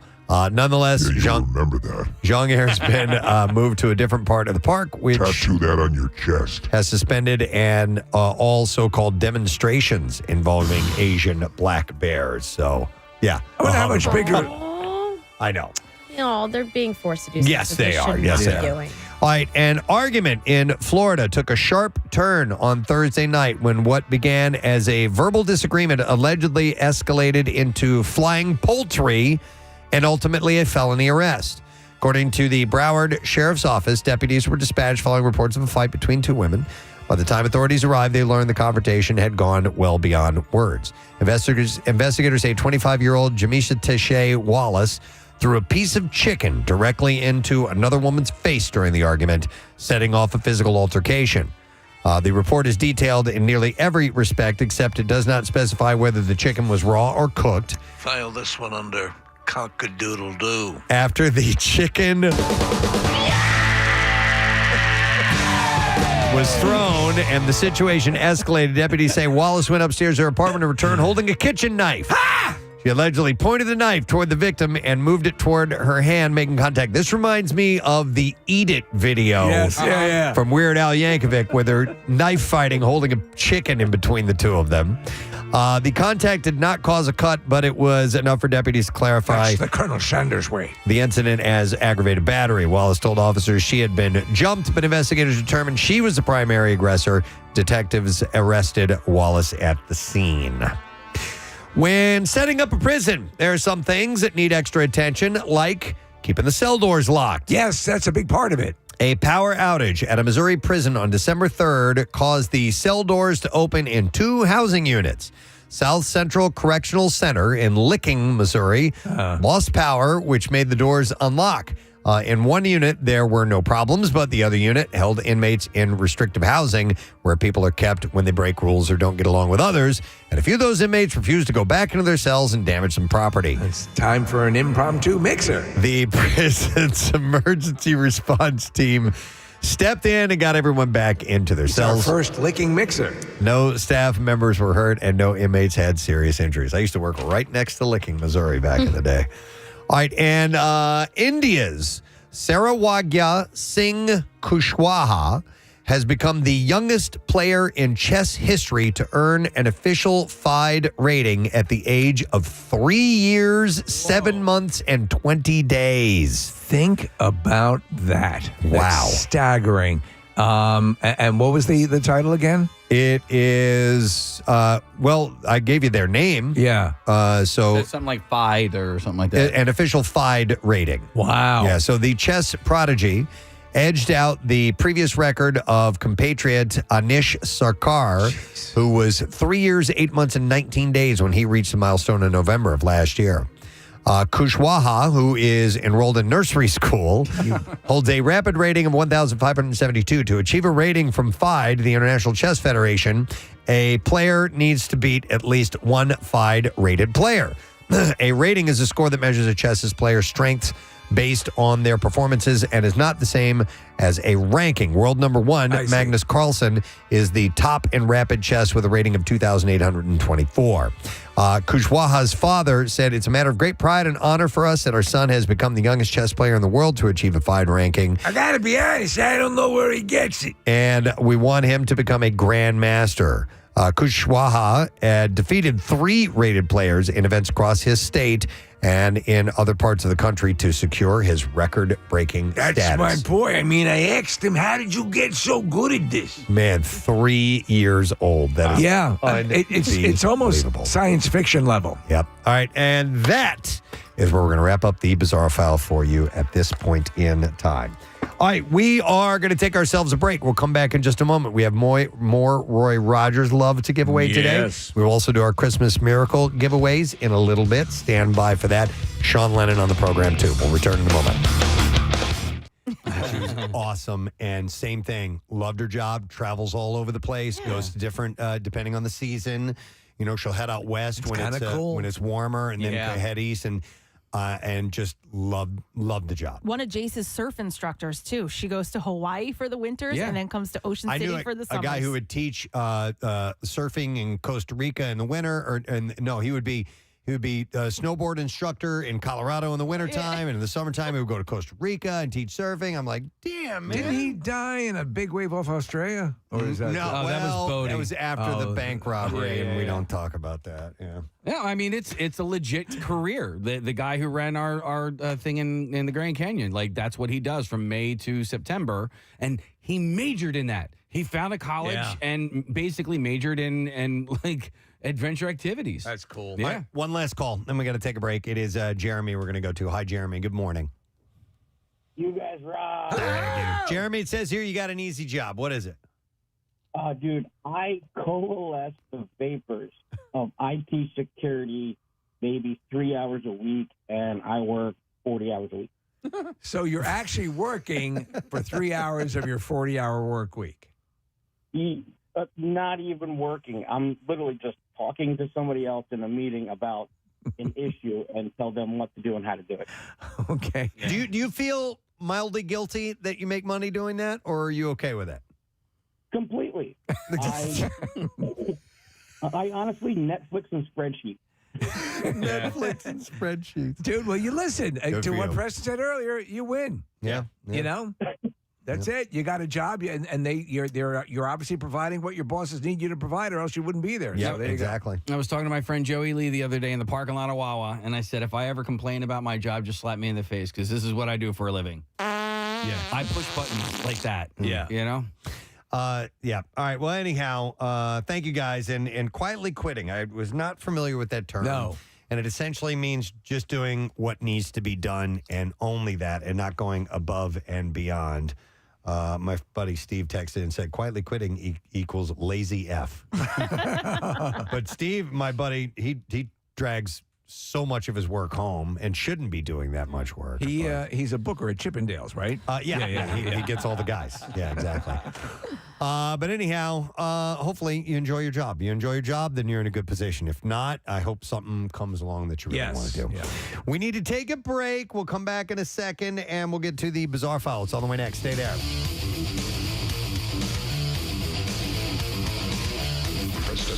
I'm starting to feel the buzz of excitement in the studio this morning. And the excitement that I have is that something will probably go wrong. So Yes, absolutely. And it's probably something, that. it's probably an exposed wire is what's feeling that buzz. That's what it is. And I also realized as we were getting prepared for this morning, I'm like, this is the fourth time we've done this competition. We should probably have some type of official recorded intro. We don't have one of those yet. No. So Steve is going to be doing it live for us this morning. So, Steve, are you ready? Yes. It is time for the Battle of the Self-Proclaimed Experts. All right, and it is the It's Always Sunny in Philadelphia version of this that we are doing. If you stop and think about this, so we've done Harry Potter, which is one of probably the most elaborate of the collections of work that you'd have to be aware of. This is right up there. Oh, it's got to be beyond. If you think about the hours of programming. Yeah, good From point. It's Always Sunny in Philadelphia, it's got to eclipse the... It's amazing. The Harry Potter universe. So we reached out to our listening audience and we asked for you to tell us why you should be in our contest. And we got, as we figured, loads and loads and loads of great responses. Right. And they were really hard to narrow down, but we had to do it. And it's the only way to filter through and just find some people that we think might be good competitors. And we can't do a battle royale with everybody and then narrow it down and bracket it down to 2 people. So this is how we do it. Knowledge and passion. That's what we were looking for. All right. And we have 2 people in the studio. And I'm going to read the emails. Some of them are kind of long, so I'm going to read portions of the emails Reader's Digest version that were sent in. This one first says, Gadzooks Gang, as a stakeholder in kitten mittens and current student studying bird law at Patrick's Pub University, it's an honor to place my name in contention for this self-proclaimed expertise. 15 seasons and counting of Sunny content directly linked to my brain over the last 17 years have allowed my inner day man to shine through and have it be a huge piece of who I am, my personality, in quotes, situations I directly tie into my everyday life. I am incredibly thankful for what the gang has been able to create and produce for us over the years, and I hope my obnoxious ability to have that content as part of who I am win me the title. On top of that, the Preston and Steve Show has been my personal inspiration for wanting to work in radio/broadcasting, attempts at the difficult job front over the years of on top of recent historical events have led me away a bit, but the dream constantly remains whenever the frequency turns to 93.3. Hope to rid myself of all safety nets. Blending 2 of my passions is a dream, and thankful for the opportunity from you all. But anyway, see you later, jabronis. Cool word. Signed, the Golden God, who is currently untethered and whose rage has no bounds at all, James Bailey. Is here this morning. Good morning, James. I just wanted to make sure I could perform a successful ocular pat down prior to us starting here. Yes. Okay. All safe. You guys are all checked. All right, thank you. Thank God. He's wearing his goggles. All right. We are good to go. We're all good. It's a pleasure to be here, guys. I mean, like a literal dream to be sitting here talking to you guys. So thank you. That's awesome. It is our pleasure, and thank you for all of your enthusiasm. We appreciate that. All right, and our next contestant sent in the following email. It said, you know what? Let me kick down a little thing to you that our founding fathers kicked down to me. And it goes, don't tread on me. And right now, if you guys don't pick me for this contest, you'll be treading all over me. If I'm selected, and when I do eventually win, I'm going to peak so hard that everybody in Philadelphia is going to feel it. If I'm unfortunately passed over as the self-proclaimed expert, I'll get all in your faces and point out your faults. But after I win, I'm relaxing. I'm getting blackout drunk, and you're leaving me alone. But Kathy, just a heads up, I'll give you $50 if you drink soup out of my shoe and take your top off. That's a good deal. I'm sorry, Kathy. She's done it for less. What color, by the way? Thanks. It's a lengthy email. I'm not going to get to all of it, but he was born and raised in South Jersey, graduated from Rowan University, a staff sergeant in the National Army Guard. Please welcome Alex Crespo. Thanks for having me. Morning, Alex. Happy to have you here. Thanks for being on board. This is awesome. Appreciate it. And again, sorry, Kathy. Well, listen, this is the way things are going to work with Battle of the So-Called Experts. With Battle of the Self-Proclaimed Experts. All right, this is the way it's going to work. We're going to have 3 rounds of questions. Each round is going to be a different level of difficulty. Obviously, we'll start with the easier questions, move on to medium, and then we will get to the hard questions. The first round, questions are worth 1 point each. 1 point. The second round, questions are worth 2 points each. 2 points. And in the third round, where the scores can really change, it's 5 points. 5 points. Now, we find ourselves in the event event of a tie. A tie. Oh my God, make it stop. We do have a tiebreaker question that will determine our winner. And I know I'm forgetting something. Oh, yes. Sarah Marshall. What? Oh, forgetting Sarah Marshall. Oh, forgetting Sarah Marshall. One of my So, as I ask the question, either one of you can buzz in at any time. Now, if you buzz in before I finish with the question, I'm going to stop where I am. You'll have to answer the question at that point. There may be more to it that you miss out on, but if you're feeling strong, you can go for it. Now, if you do get it incorrect when you interrupt me, I will pose the rest of the question to your competitor, and they will get to hear the entire clue and then give us an answer. Yes. So they might have an advantage. That's up to you. That's where a little strategy comes into play. We need to test out our buzzers to see what they sound like. So let's go. Alex, if you could hit your button. That will mean that Alex has buzzed in first. That's great. And James, could you hit yours?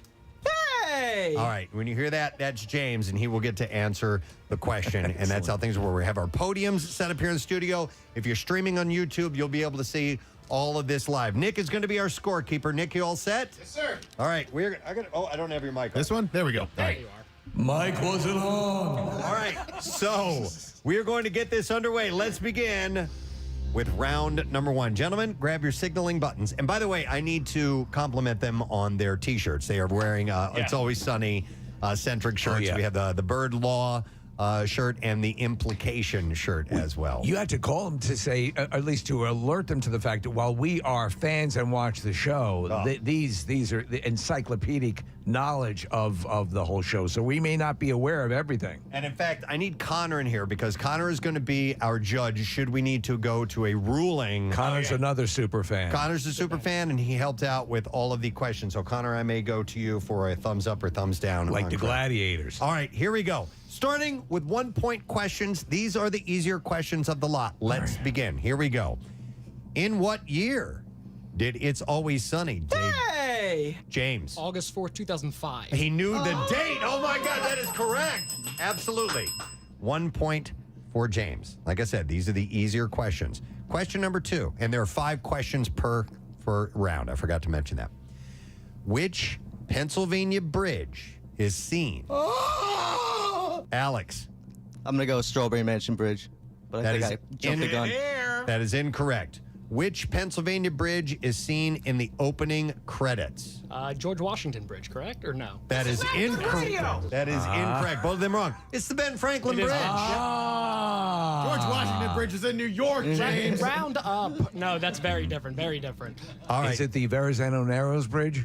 Here we go. Golden Gate. Yeah. And by the way, you heard Casey playing sound effects. For a correct answer, for an incorrect answer, you will hear this. Dead air. Or you will hear this. This is not good radio. All right. And for a correct answer, you'll hear. Or. Rock flag eagle.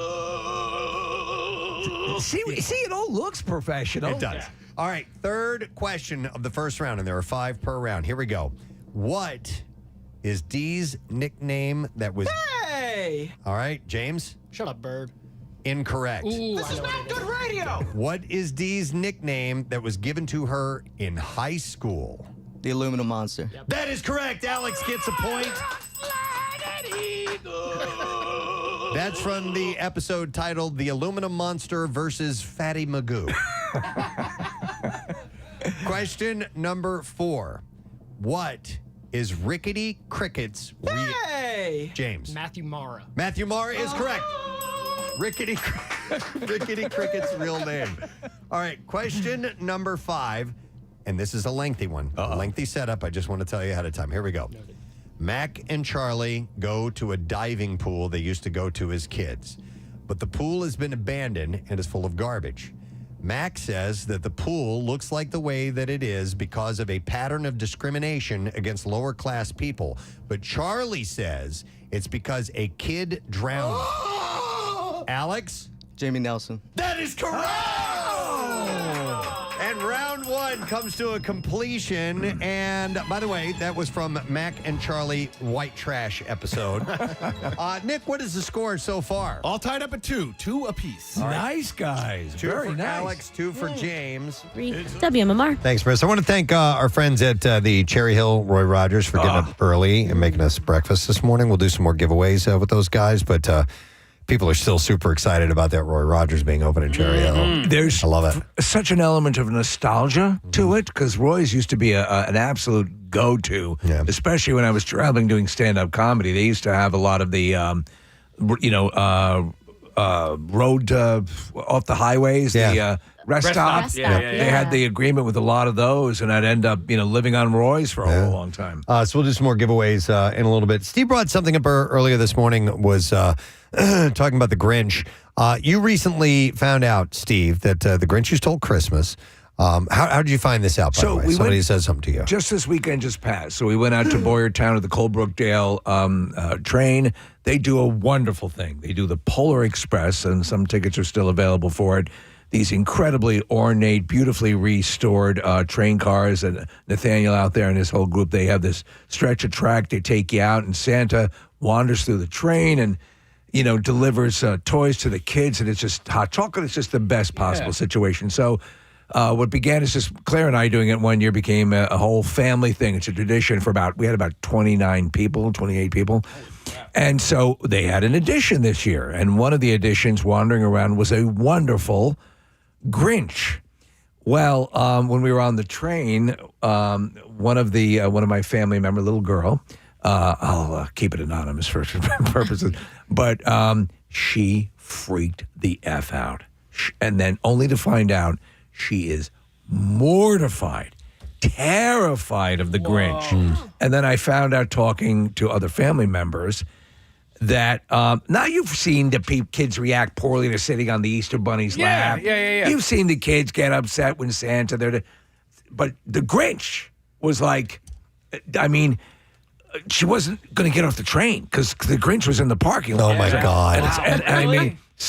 And apparently this is a thing. I don't know how much of a thing, but I got the indication that in the kid realm, despite the obvious turnaround in the Grinch's demeanor, you see it at the end, they don't give a rat's ass. No. Yeah. Steve, was he lime green cartoon Grinch, or was he the dark green scarier I'll show Grinch? you a picture. But We're looking at a picture, Steve, right here on the monitor. Is That's that him? Yeah. Okay. That's it.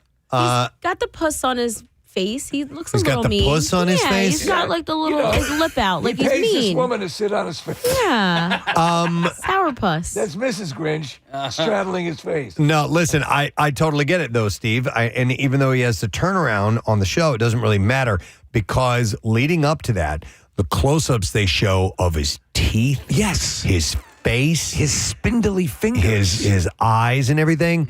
I remember being afraid of the Grinch when I was a kid. You? Sure. Yeah. Yeah, I didn't care that he eventually comes around. He's so mean to the dog. I don't want to hear it, dude. Yeah, exactly. I don't want to hear the end of the Too little, too late, douchebag. This Grinch was awesome, but not for this family member who is mortified. But this is a pervasive thing, apparently. Yeah. No, I could totally see that. Yeah.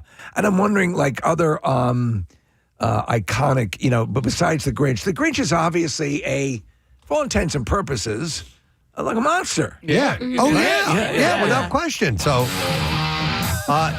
it's interesting that you brought this up, because day before yesterday, over the weekend, whatever, I was just kind of flipping around, and The Wizard of Oz is on, the classic Wizard of Oz, and it's near the end of the movie. And it's when Dorothy and the witch are face to face, and she's got her in her lair. And I was taking a good close look at the character, and she is goddamn terrifying. She is. Margaret Hamilton as the witch. Yeah. I get it. If you're a kid and you're looking at that gob. Well, I kept looking at her hands. Yeah, she was using her hands in a lot of Right. scenes and bringing up. She had really long, scary nails and was just playing it up completely. And I could see the Grinch being the same way for little kids. If you have a kid, by the way, 610-660-9333, who is terrified of the Grinch, let us know.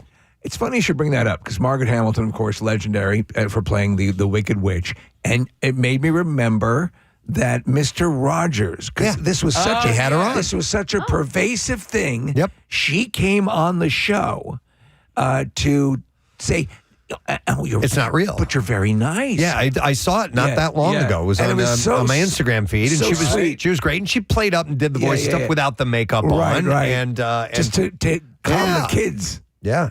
That's wild. Exactly. So they did that on purpose. There was another thing, Steve, that they, speaking of that they did on purpose on Sesame Street that I saw not that long ago.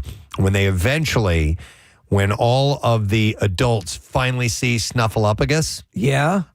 They did that for a reason because Snuffleupagus was, everybody thought it was Bert's imaginary friend. Okay. He was hidden, and the joke was, he's giant, he's a mammoth How or can you whatever. miss him? How can you hide this thing? And every time he would bring adults over, he would be gone. And so even Bird was kind of questioning whether or not he was real or not. And they decided to reveal him to the adults because they felt it was sending the wrong message to kids who might be afraid to tell adults about something real that's going on in their lives, but being afraid that they wouldn't believe them if they told them. You got to I like that. Yeah. And how did it play out? It was a conscious choice. So kill it! No.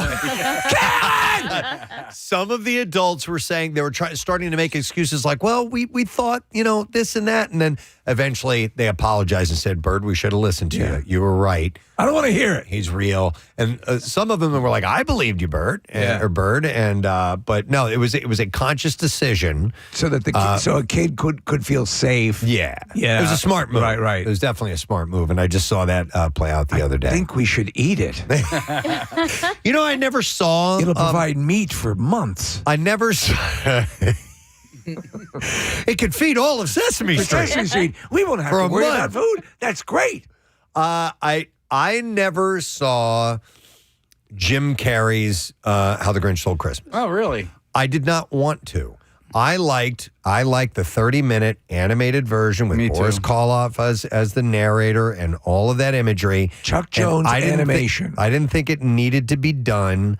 And they, and I was kind of also, I was at Jim Carrey overload at that point. No, many people were. But also I wish I would have seen Taylor Momsen's character because she's gone on to be this great rock star. And she's delightful. She's wonderful in it. I remember when I saw it, it was like, I agree with you. The original Chuck Jones, legendary, Warner Brothers animated, Bugs Bunny, the whole thing. It's just a beautiful, beautiful short thing.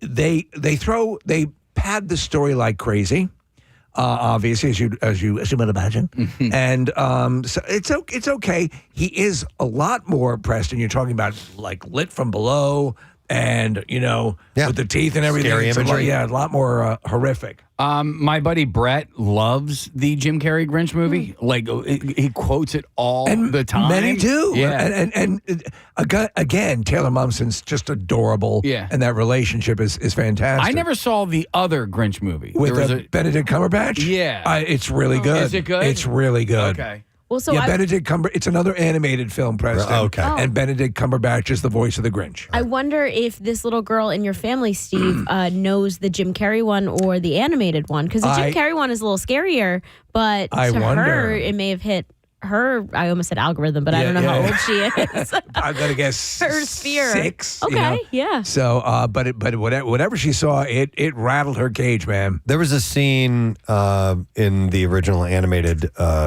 show that where something that bad happens to the Who's and he likes it and he smiles. Yeah. And his mouth gets gigantic. Yes. And I remember as a kid that kind of scared me a little bit. That smile was replicated for the movie Smile. Where you remember the horror movie? Yeah. Hold on, I want to go to Michelle. Hi, Michelle. Good morning. Hey, good morning. Hey, what's up?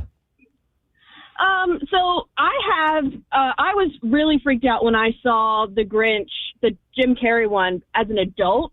The smile did freak me out. But my daughter, she loves the Benedict Cumberbatch one. She all about the Grinch. Everything is the Grinch. But when she saw the Jim Carrey one with us a couple weeks ago, she did not like it. So was she scared did of not it? like him at all. Yeah. Yeah. She's like, he's mean. And I think the Jim Carrey one, it's more clear that he's mean. He looks more monsterish, too. I think the fact that it looks For like, sure. tangible animation is less, but I don't know. I mean, I know a lot of people who are terrified of just the character itself. And then when you see it realized, like seeing the Easter Bunny in a book and then seeing this large rabbit, it can be terrifying. So maybe that's the disconnect. Yeah. Yeah. All right. All right. Thank you, Michelle. Appreciate it. Hang on. Let me go to Beth. Hi, Beth. Good morning. Hi, Beth. You're on the air. Good morning. Good morning. How are you? Good. What do you want to tell us, Beth? Oh, So I've got something to share with you guys. Okay. Little off topic. However, my son, when he was 7 years old, was petrified of E.T. E.T. And I thought this would be a great movie for him to go see. I loved it as a kid. Yeah. So when it came out as a re-release, we took him to see it. And he sat there very quietly, and it seemed like he was watching it and enjoying it. And when it was over, as soon as we left the movie theater, he cried. He said, "This is the worst movie I've ever seen." Oh, my goodness. I mean, E.T.'s so lovable. But just That's what I thought, too. the freaky look about that alien being I'll be back to kill you. is what freaked him out a bit. Didn't like it. How old And is he's he now? 30 now. He's 30 now? He's 30. Do you still taunt him with it? He's never going to see it again. He's never going to see it again. E.T., one of the most beloved children movies of all time and characters, and he's terrified. That's great. I love it. All right. It's funny how these things Thanks, land, Beth. though. Yeah, for sure. We will go to Joe next. Hey, Joe, good morning. Hey, good morning. Hey. Gadzooks. Gadzooks, buddy. All right, this is interesting. This is kind of a key off of E.T. being terrifying. What about you? Yeah, no, so never-ending story, the dragon in there. Yeah. Completely terrified. The luck dragon. God. Yeah. Watched it as a kid, had the eyes on it, the mouth, just the whole demeanor of it. Terrified. You're talking Even about as an adult. You're talking about the luck dragon, the white one with the that essentially looks like a cocker spaniel. Yeah. That one scared you. Yeah, it terrified me as a kid, but now as an adult, like, I mean, Big I'm an adult soulful now, eyes. but- Yes. I like that. That warms my heart to see that dragon. And you're terrified of it? Yes. It's unnatural. Why would I Kill do it. that? Kill it. But it does have a human-like face, which can kind of freak you out, I would imagine. Yeah. I mean, This is you, Joe. So let me ask you guys. Thank you for that admission. We appreciate it, bud. I love the never-ending story. I love the whole concept of just imagination fighting the nothing. Right. But when the horse dies. I haven't seen it in so long, I don't remember the story. Oh my God. It's one of the most powerful, potent image. And it's just, it's just one of those things. They didn't have to do that. Yeah. They didn't have to kill it. Was it quicksand? It was like a Or muddy mud? bog. Yeah. Oh, he like sinks into it. Oh, okay. Was it like Terminator and his arm comes up, the thumbs up? Is you see that hoof? I'll be right here. I'm going to go to Rick next. Hi, Rick. Good morning. Good morning. I was working a local bank had a new branch opening, and they had invited the Fanatic to come and open up the branch. And there was a woman who worked for the bank. She had to be 30 years old. She was terrified of the Fanatic to the point that she ran and locked herself in the kitchenette in the back and refused to come out. Wow. This like a grown woman. Wow. But we talk. Yeah, exactly. Rick, yeah. Nothing but love and fun. One of the best mascots in the country, if not the world. But there is something about for people, mascot costumes, dolls, ventriloquists. Yeah. I mean, I think they're all maybe in the same family. Probably. And maybe there's a level of uncanny valley or some weird thing. Like Preston, you're talking about the face looking sort of human. There's nothing about that looks human, though. Rick, do you still work with this woman? No. So I was catering the event. He was a branch employee. I would love No, this was like 20 years ago, but man, it stuck with. I was like, I can't believe she was terrified. I would love to see what she Love feels you about Gritty at this point, because if the Fanatic freaks her out, Gritty's going to send her to the asylum. Yeah. Wow. 100%. All right, thanks, Take it easy, Rick. man. Appreciate it, buddy. All right, we got a couple people calling in with this. We'll go to our friend Sammy Vile. Hi, Sammy. Morning, buddy. I'm trying to use the phone. That is actually that's pretty spot on, Sammy. All right, what do you want to tell us?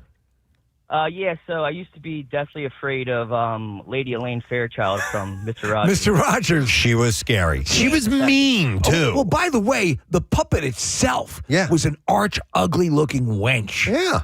Well, yeah, I used to have reoccurring dreams of her as a kid. One of them I can't forget about is I was playing outside with my friends, and I went across the street, And my friends, the whole back porch was her head, just like staring at me. By the way, it was Mr. Rogers was doing the voices of a number of the characters, correct? I think he was Lady Elaine. Yeah, I think it was Lady Elaine as well. Yeah, he was all of them. Yeah, it was King Friday and all of that. Yeah, Officer Joe Friday. But she had bizarrely super red cheeks and nose, which always freaked me out. As I drink a lot. She had mean eyes. Yeah, Lady Elaine was not fun. I agree. I know where you live. Oh my God! I'm gonna eat you. All right, thanks, Sammy. Good to talk to you, bud. All right, see ya. Lady Elaine. I used to love that, though. I used to love the train coming in. I will go to Robin next. Hey, Robin, you're on the air. Good morning. Good morning to see you. Good morning, it. What's up, Robin? I used to be deathly afraid of Mr. Peanut Man on the boardwalk. Mr. Peanut. Like the guy dressed in the outfit? Yeah, he was really tall, and he was a peanut, and he had a hat and the white gloves. I don't know what it was about that really scared me the most, but I was like 5 or 6, and I would go there, and I would burst into tears and be hysterically crying, and my family thought that was the funniest thing in the world. Well, we've got a video from the Cardboard Classic to show you, Robin, if you were afraid of Mr. Peanut. Have you ever seen Mr. Peanut with a broken jaw? You got your revenge. That's funny. Did you ever get over it, Robin?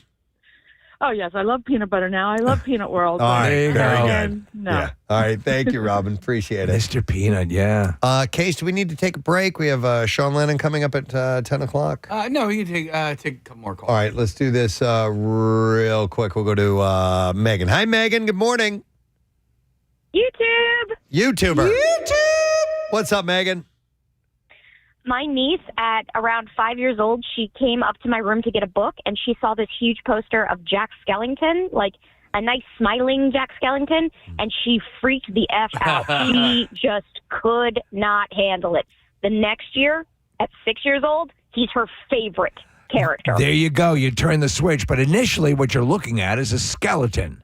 So, yeah, I can see where that would throw you. Yeah, it makes sense. But here's the kicker on that. My brother, her father, has like Iron Maiden stuff all over his with house. Eddie? Come on. Yeah. He's way scarier than than Jack Skellington. Oh, that's funny. She loved him. Isn't it bizarre how you pick? Thanks, Megan. And I think it's environmental. It's what's going on at the moment. It's maybe you just ate something that you didn't like, or whatever the attachment is. Like Mr. Peanut becomes a thing of terror. Eddie used to freak me out. Eddie did from Iron Maiden, but I mean, he's meant to. It's a scary character. Yeah, It's supposed to be that way, but not the grand show was. Well, no, as a little kid, I probably was a little afraid of him. I think I mentioned earlier. All right, one more call, and then we got to take a break. I'm going to go to Jen. Hi, Jen. Good morning. Hey, good morning. 2 days in a row. Hey, excellent. Welcome back. What do you guys feel about Polar Express? I love it. It's one of my absolute Me too. favorites. I watch it every year. I have the 3D version of it, which I watch. And I know it gets I a lot. think it's fantastic. Yeah, it gets so many people that I talk to think that it's terrifying and scary, and I don't understand. Do you know what they do? And I've heard this, and this came out when the movie originally was released. They hadn't really perfected a lot of the stuff they do now, which the articulation of the face, and they called them dead eyes, and everyone sort of looked they didn't look quite right, and I get that, but it's such a beautiful story, and it's is it your favorite? It's one of my absolute favorite Christmas movies. Yeah, but I've heard people say that. There's some things that I don't like about it. Yeah, that kind of skeeved me out a little bit. The dude with the beard when they pull on it and he makes the noises and stuff. Yeah. I don't really like that. The hobo on the train, the guy on the top of the train, which is all Tom Hanks, but the pedophile in the sleeper car. I missed that scene. Yeah. So, but that sounds like a not fun one. That's not spaghetti, kid. All right, thank you, Jen. Appreciate it. So anyway, interesting. Thank you. Did not expect that to go anywhere or to go in that direction. But Steve was talking initially about a family member who is a little girl terrified of the Grinch because they were out where they had somebody in a Grinch outfit and just absolutely scared her. She was kind of scarred. But there's a woman who called in, a kid who's terrified of E.T. Somebody locked an adult locked herself in the kitchen over the Philly Fanatic. Yeah, how about that? All right, well, that is what we have for this particular moment, and I'm going to break by allowing you to come and join us since we were talking a little bit about Christmas stuff. Let's do the Christmas miracle. Yeah. We'll take caller number 23 at 610-660-9333. It's a Christmas miracle. Yeah. Yeah. And you will be be joining us for the opportunity to win some prizes and have a good time. Whether you win or not, it does not matter. Enjoying the day, that's what it's all about. And you can dress the part. We have an ugly sweater / Christmas costume contest. And you can win beer for a year and a Jason Kelsey signed football from Garage Beer. So let's take that caller, number 23-610-660-9333, and you'll be able to join us. And Marissa, by the way, is going to be giving away tickets at Nifty 50s today on Aramingo Avenue in Fishtown from 4 to 6. So stop by for your chance to win them there. And it's all sponsored by our friends at Phoenixville First. So that is on the 19th. We're looking forward to it. Going to take a quick break. Coming back in a moment, Sean Lennon joining us when we get back. Preston and Steve. And they got the same question incorrect, I want to point out. So nobody stole anything from anyone on that one. So 2-2 in round one. And we now move on to a slightly more difficult section of our contest. This is round two with our medium difficulty questions, and each question is worth 2 points. 2 points. It's helpful. Question number one. We need you to give us the full definition for the meaning of the Dennis system. James. D, demonstrate value. E, you're going to engage physically. N, you are going to nurture that dependence. The second N, you are going to make sure you neglect emotionally. I, you are going to inspire hope. And then with that S, you are going to separate entirely. That's correct. Wow! Well done! That was impressive, James. All right, 2 points for James on question number one of round number two as we are playing The Battle of the Self-Proclaimed Experts. I don't get tired of it. I love that I can just point to Steve and he'll do that. All right, here we go. Question number two. Here we go. When the gang buys a boat, Dee is in charge of cleaning out the old stuff, but she throws it overboard.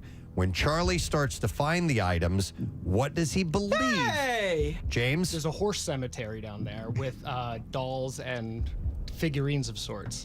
All right, let me go for a ruling on that. Okay, we have a correct answer. Yes. Yeah. Yes. Relics of an ancient horse massacre. Horse massacre. That is, we would have accepted. So 2 more points. I forgot that. Going to James. Third question. What is the name of Patty's rival bar in the... All right, James. Molly's. Molly's is correct. That's... That is from the episode The Gang Reignites the Rivalry. Fourth question of round two. Mac creates an exercise bike in Hero or Hate Crime. What is the name of it? Alex. Am I allowed to say this on air? You can. All right, Ass Pounder 4000. Yes, the Ass Pounder 4000. I was thinking the same thing. By the way, the bloopers from that episode, some of the funniest things you'll ever see. I make sure, I watch my mouth a little bit. That's Nope, it's all good. All right, we can always jump out on you to do something inappropriate. All right, and then the fifth and final question from round number two. Round number two. Who is the local news reporter that Dennis fantasizes? Alex? Jackie DiNardo. Yep. That's correct. Yeah, Jackie DiNardo. And that is the end of round two. Nick, what is our total so far? In round number two, James got 6 points, Alex got 4, and now James leads 8-6. Wow. All right, 8-6. So it is anybody's game. It's anybody's game. Because round three takes us up quite a notch. These are the most difficult questions that we could come up with, and therefore they are going to be worth 5 points each. 5 points each. So this can absolutely take off. So Take off. I want to ask you guys, as far as the prize is concerned, because it is a VIP experience for the It's Always Sunny podcast at the Met. Are you more excited about the parking situation? Because parking at the Met can be really tough. Or is it meeting the gang?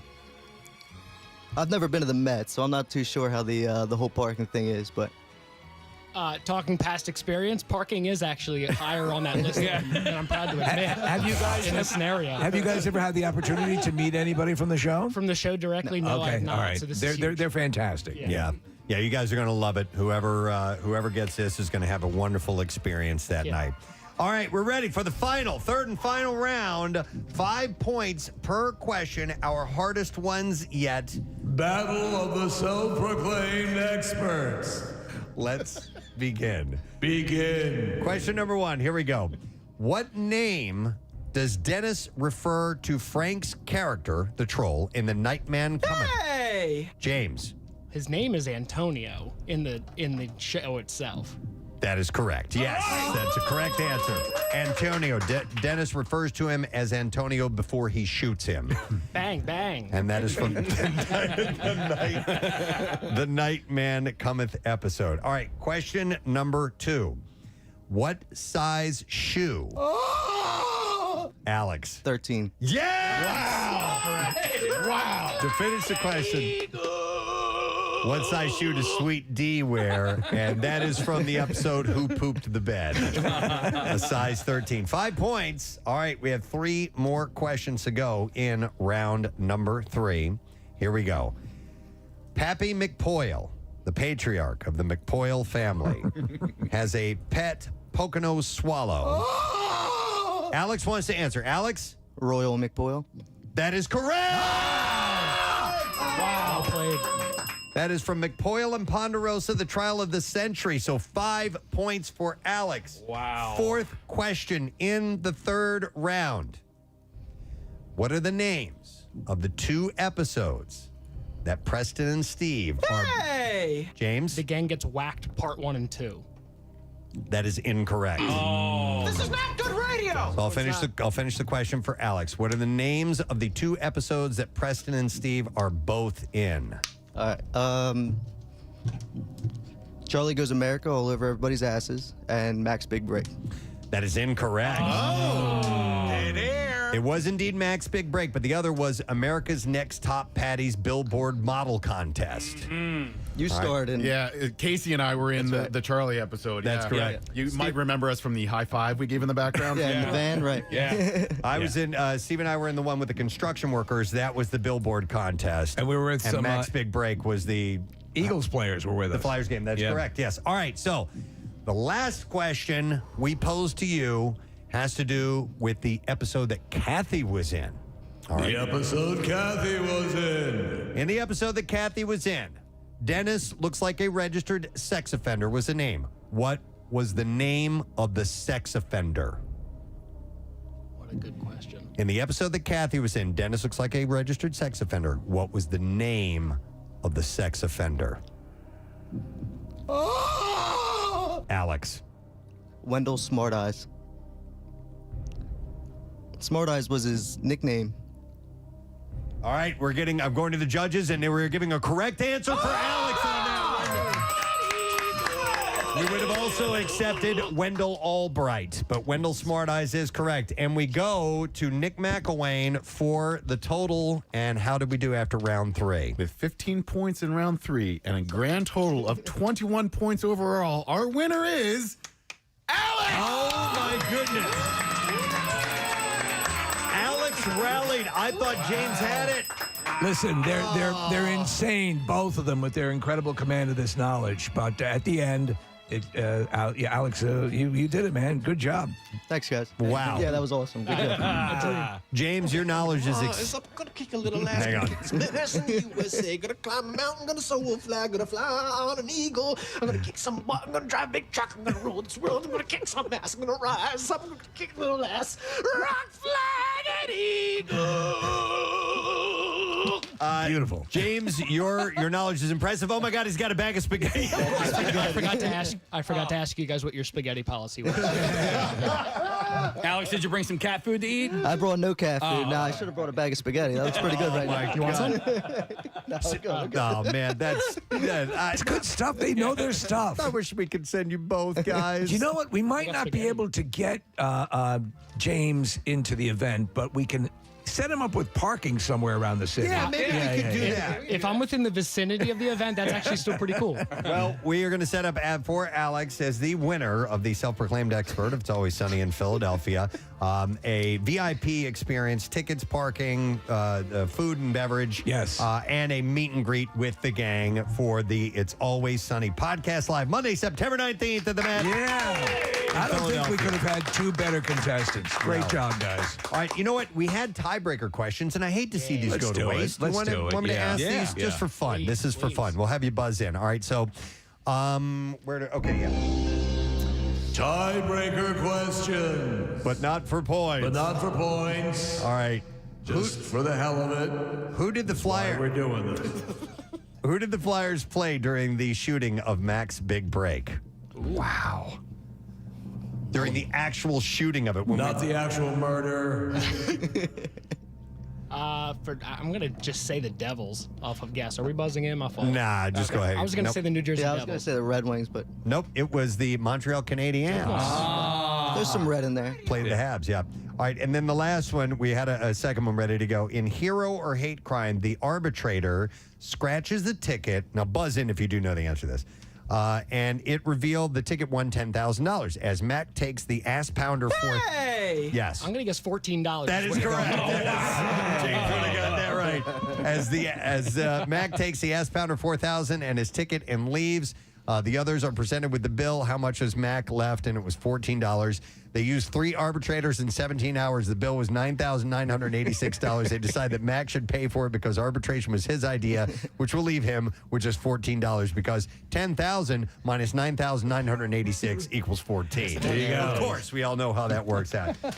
You guys were great. Thank you so much. Thanks for having us. For being so much fun and for the encyclopedic-like knowledge that you have of one of the great shows of all time. Let me ask him quickly. James, your favorite It's Always Sunny episode of all time. Wow.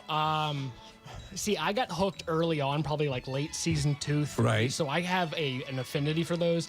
Season 4 is some of my just absolute favorite. Mac and Charlie as manhunters. And when they hunt Cricket down for that entire episode is one of my favorites. Okay.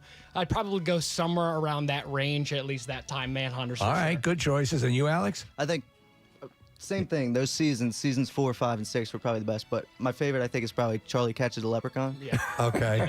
Nice. That one's a later one, but There's so many to choose from. It's ridiculous. Yeah. I know Fantastic stuff. You guys love the Family Feud. The Family Feud It's just so episode. good. It's so great. I mean, when D buzzes in for the first time, Knocks it off the Smashes, yeah. podium. It's the best. And then you later learn that Charlie was the one of the survey members coming up with the answer. It was great. All right. Well, thank you guys again. We appreciate. Yes, go ahead, James. Genuinely, I just want to thank you guys. Like, this is a literal dream of mine. Always Sunny. This was fun. I came into this like, yeah, cool. They get to meet the gang. Alex, literally have the time of your life. Yeah, Thankfully, I have tickets for the Sunday show. So, it would, best case scenario. I said it prior to us going there. Like, literally hearing your guys' voice through this feed right now live is unreal and surreal to me right now, and to be standing here talking to you. That's so very kind. this Very enough kind. is beyond a dream and a life experience. So thank you guys. Now, I don't feel so bad that you lost. Thank you, James. Me neither. You are It's the great. best. Alex, you say something nice now. I'm not going to be able to top that. I do podcasts you guys all the time. So, nice. Okay. Yeah, it's awesome being here. Excellent. Well, give us when you go, and we want to hear about the experience and how you Yes. get a good time you had. Will do. Okay. Appreciate it. Excellent. All right. Thank you Thank you so guys, much, guys. Alex and James.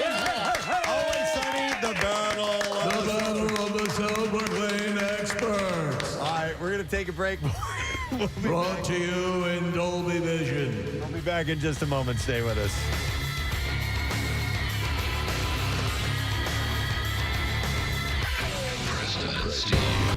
In a little while. Yeah, I'm curious how that was. But first, I want to get into this. I wanted to mention this article that I saw about people in the service industry. In fact, more specifically, women in the service industry. And apparently, this was floating around on TikTok, like pretty much Everything is. floats around on TikTok these days. But it was a bit of a social experiment to find out if sporting pigtails at work would earn more tips from male patrons. Okay. And I can so guess. from servers to dancers, those who have participated in the experiment shared their experiences on TikTok. And they say that their tips have increased since they've been using the hairstyle at work. Like, overwhelmingly, like everyone. Wow. Had seen I can see an that increase. coming. Yeah, for some reason. And what do they conjecture as to what's that? It's cutesy. Yeah, I think it's got to be it, right? Well, with a ponytail. WMMR. All right, thank you very much, Marissa. I was wrong. I said before we went into the commercial break, I'm like, Sean Lennon is coming up next. No, he's an hour from now. It's around 10 o'clock. So we're going to talk to him, as well as a concert announcement coming up around that time. But there's something that I saw that makes me realize there's a certain segment we need to do now. This week is the biggest breakup day of the year. That's right. On Thursday. So I think it's time for an appointment with Dr. Love this morning. Yes. So December 11th, Thursday, has been found to be the most popular day of the year to break up. And so many couples end things on this day. It is now known as Breakup Day. And according to a recent study from Flirtini dating app. 3/4 of online daters have suffered through a Christmas split. So it happens. So I assume the predicate for this is you don't want to go through the song and dance of being with someone you're really not that into. There's a couple ways to play this. A. B, you stay with this person to get a gift.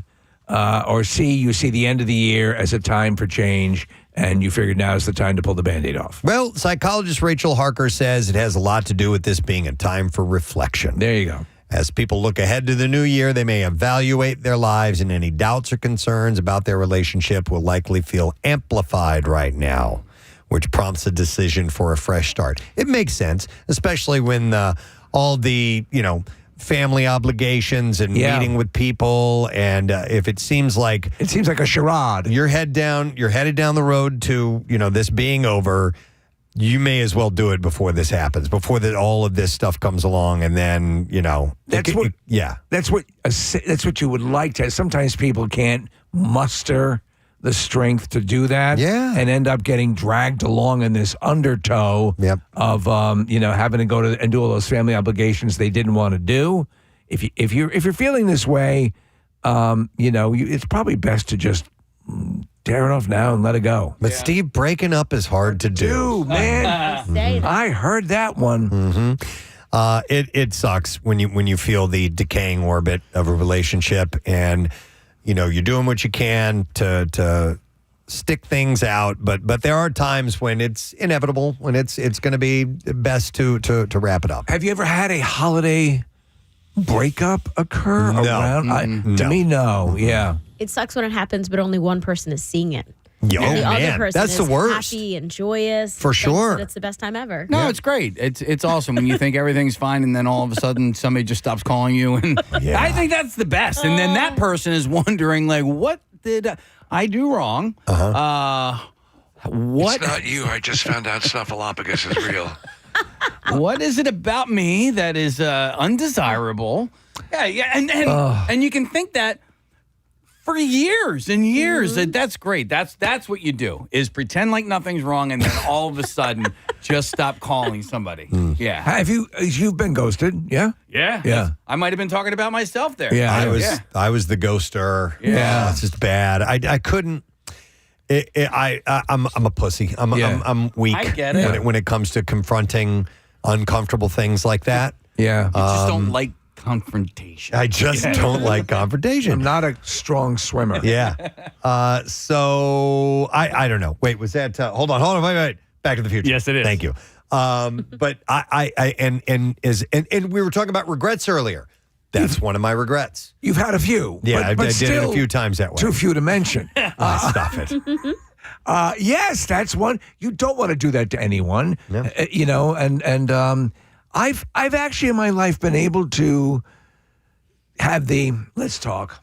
Because who's being served by this? And let's just you move on, we move on. Yeah. And my thing, and it did work, has worked, is that I would rather have this happen now, and we can have a level of friendship and have that occur than this degenerate into something that becomes very toxic, and then it becomes something that we both really are sad over. Why is it Friendship it's never came hard. Friendship never enters my mind. It's Yeah. It's either this or that. Yeah. Listen, But you got me an F on this essay. You're out of here. But why do you think that is? That the second you stop having intimate relations, I know. you can't even be friends anymore. So I've had it where It's I've too had, painful. I've Yeah? had French only geographic relocating has made a couple of them, but I've had that where it did continue. But you're right. It's also it's weird. I have a theory. It got weird, didn't it? What's going to happen is that other person is going to go and find someone else and be intimate with them, and you're going to have a front row seat to that. Now, you may find someone as well,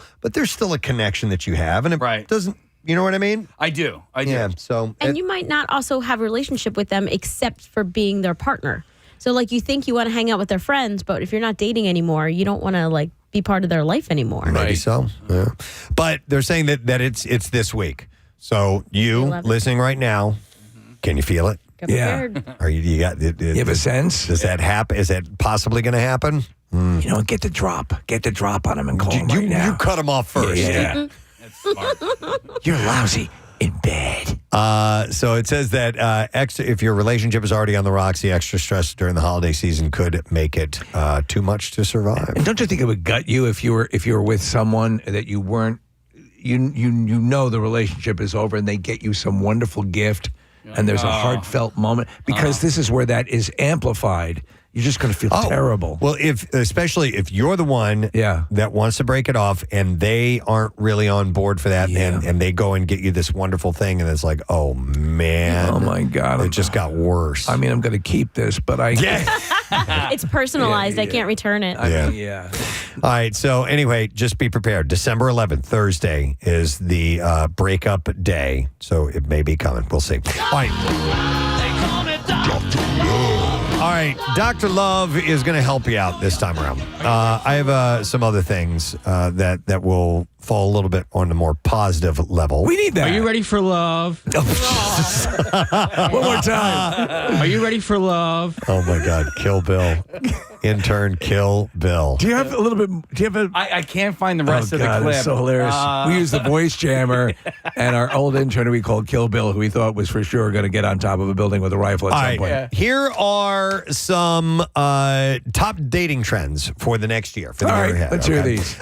6,000 U.S. Plenty of Fish members were polled to find out what modern singles are dealing with in the dating world. And these trends will be big starting in January. So some of these, in fact, most of them are stupid. So I just want to tell you that. Right. So Kem Rizzi is one of them. Right. I'm sorry. What? Kem Riztree. Kem Riztree.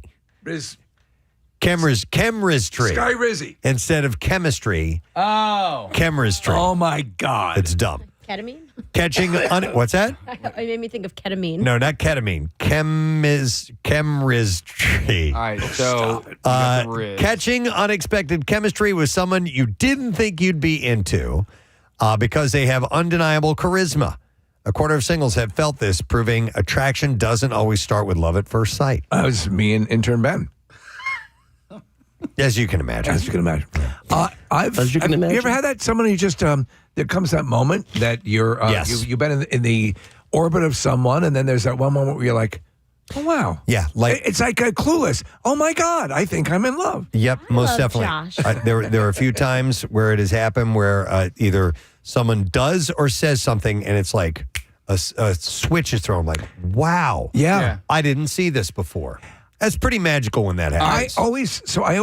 I thought my wife was cute right from the get-go. She was an intern working at DRE in New York. But then we had an exchange, and I was like, Yeah. All right. So I had, and all right. So, and I feel comfortable saying this because I am a married man, but I had it with a lesbian. Me and this woman hit it off and had an amazing, like we played around the golf together. you had chemistry. We really did. And at the end of the round of golf, like we were like, I had a great time with you today. And she was like, I had a great, we both had and it's not happening. And it's not, but Yeah. I think maybe that made it easier. Yeah, you it know? could have. But yeah. It could have. That was fun, Toots. Yeah. Was it her? Yeah, it absolutely was. But it was just really funny because we hit it off right off the bat, and then when you play golf, you're together for 4 or 5 hours. But you raise a good point. Yeah. There was no weight of how is this going to proceed. No. That's what we always try to do with our painfully single mixers, which is to eliminate that game. What's going to happen here, and just have fun and go with it. Yeah. And that's when you're more likely to connect. Yeah.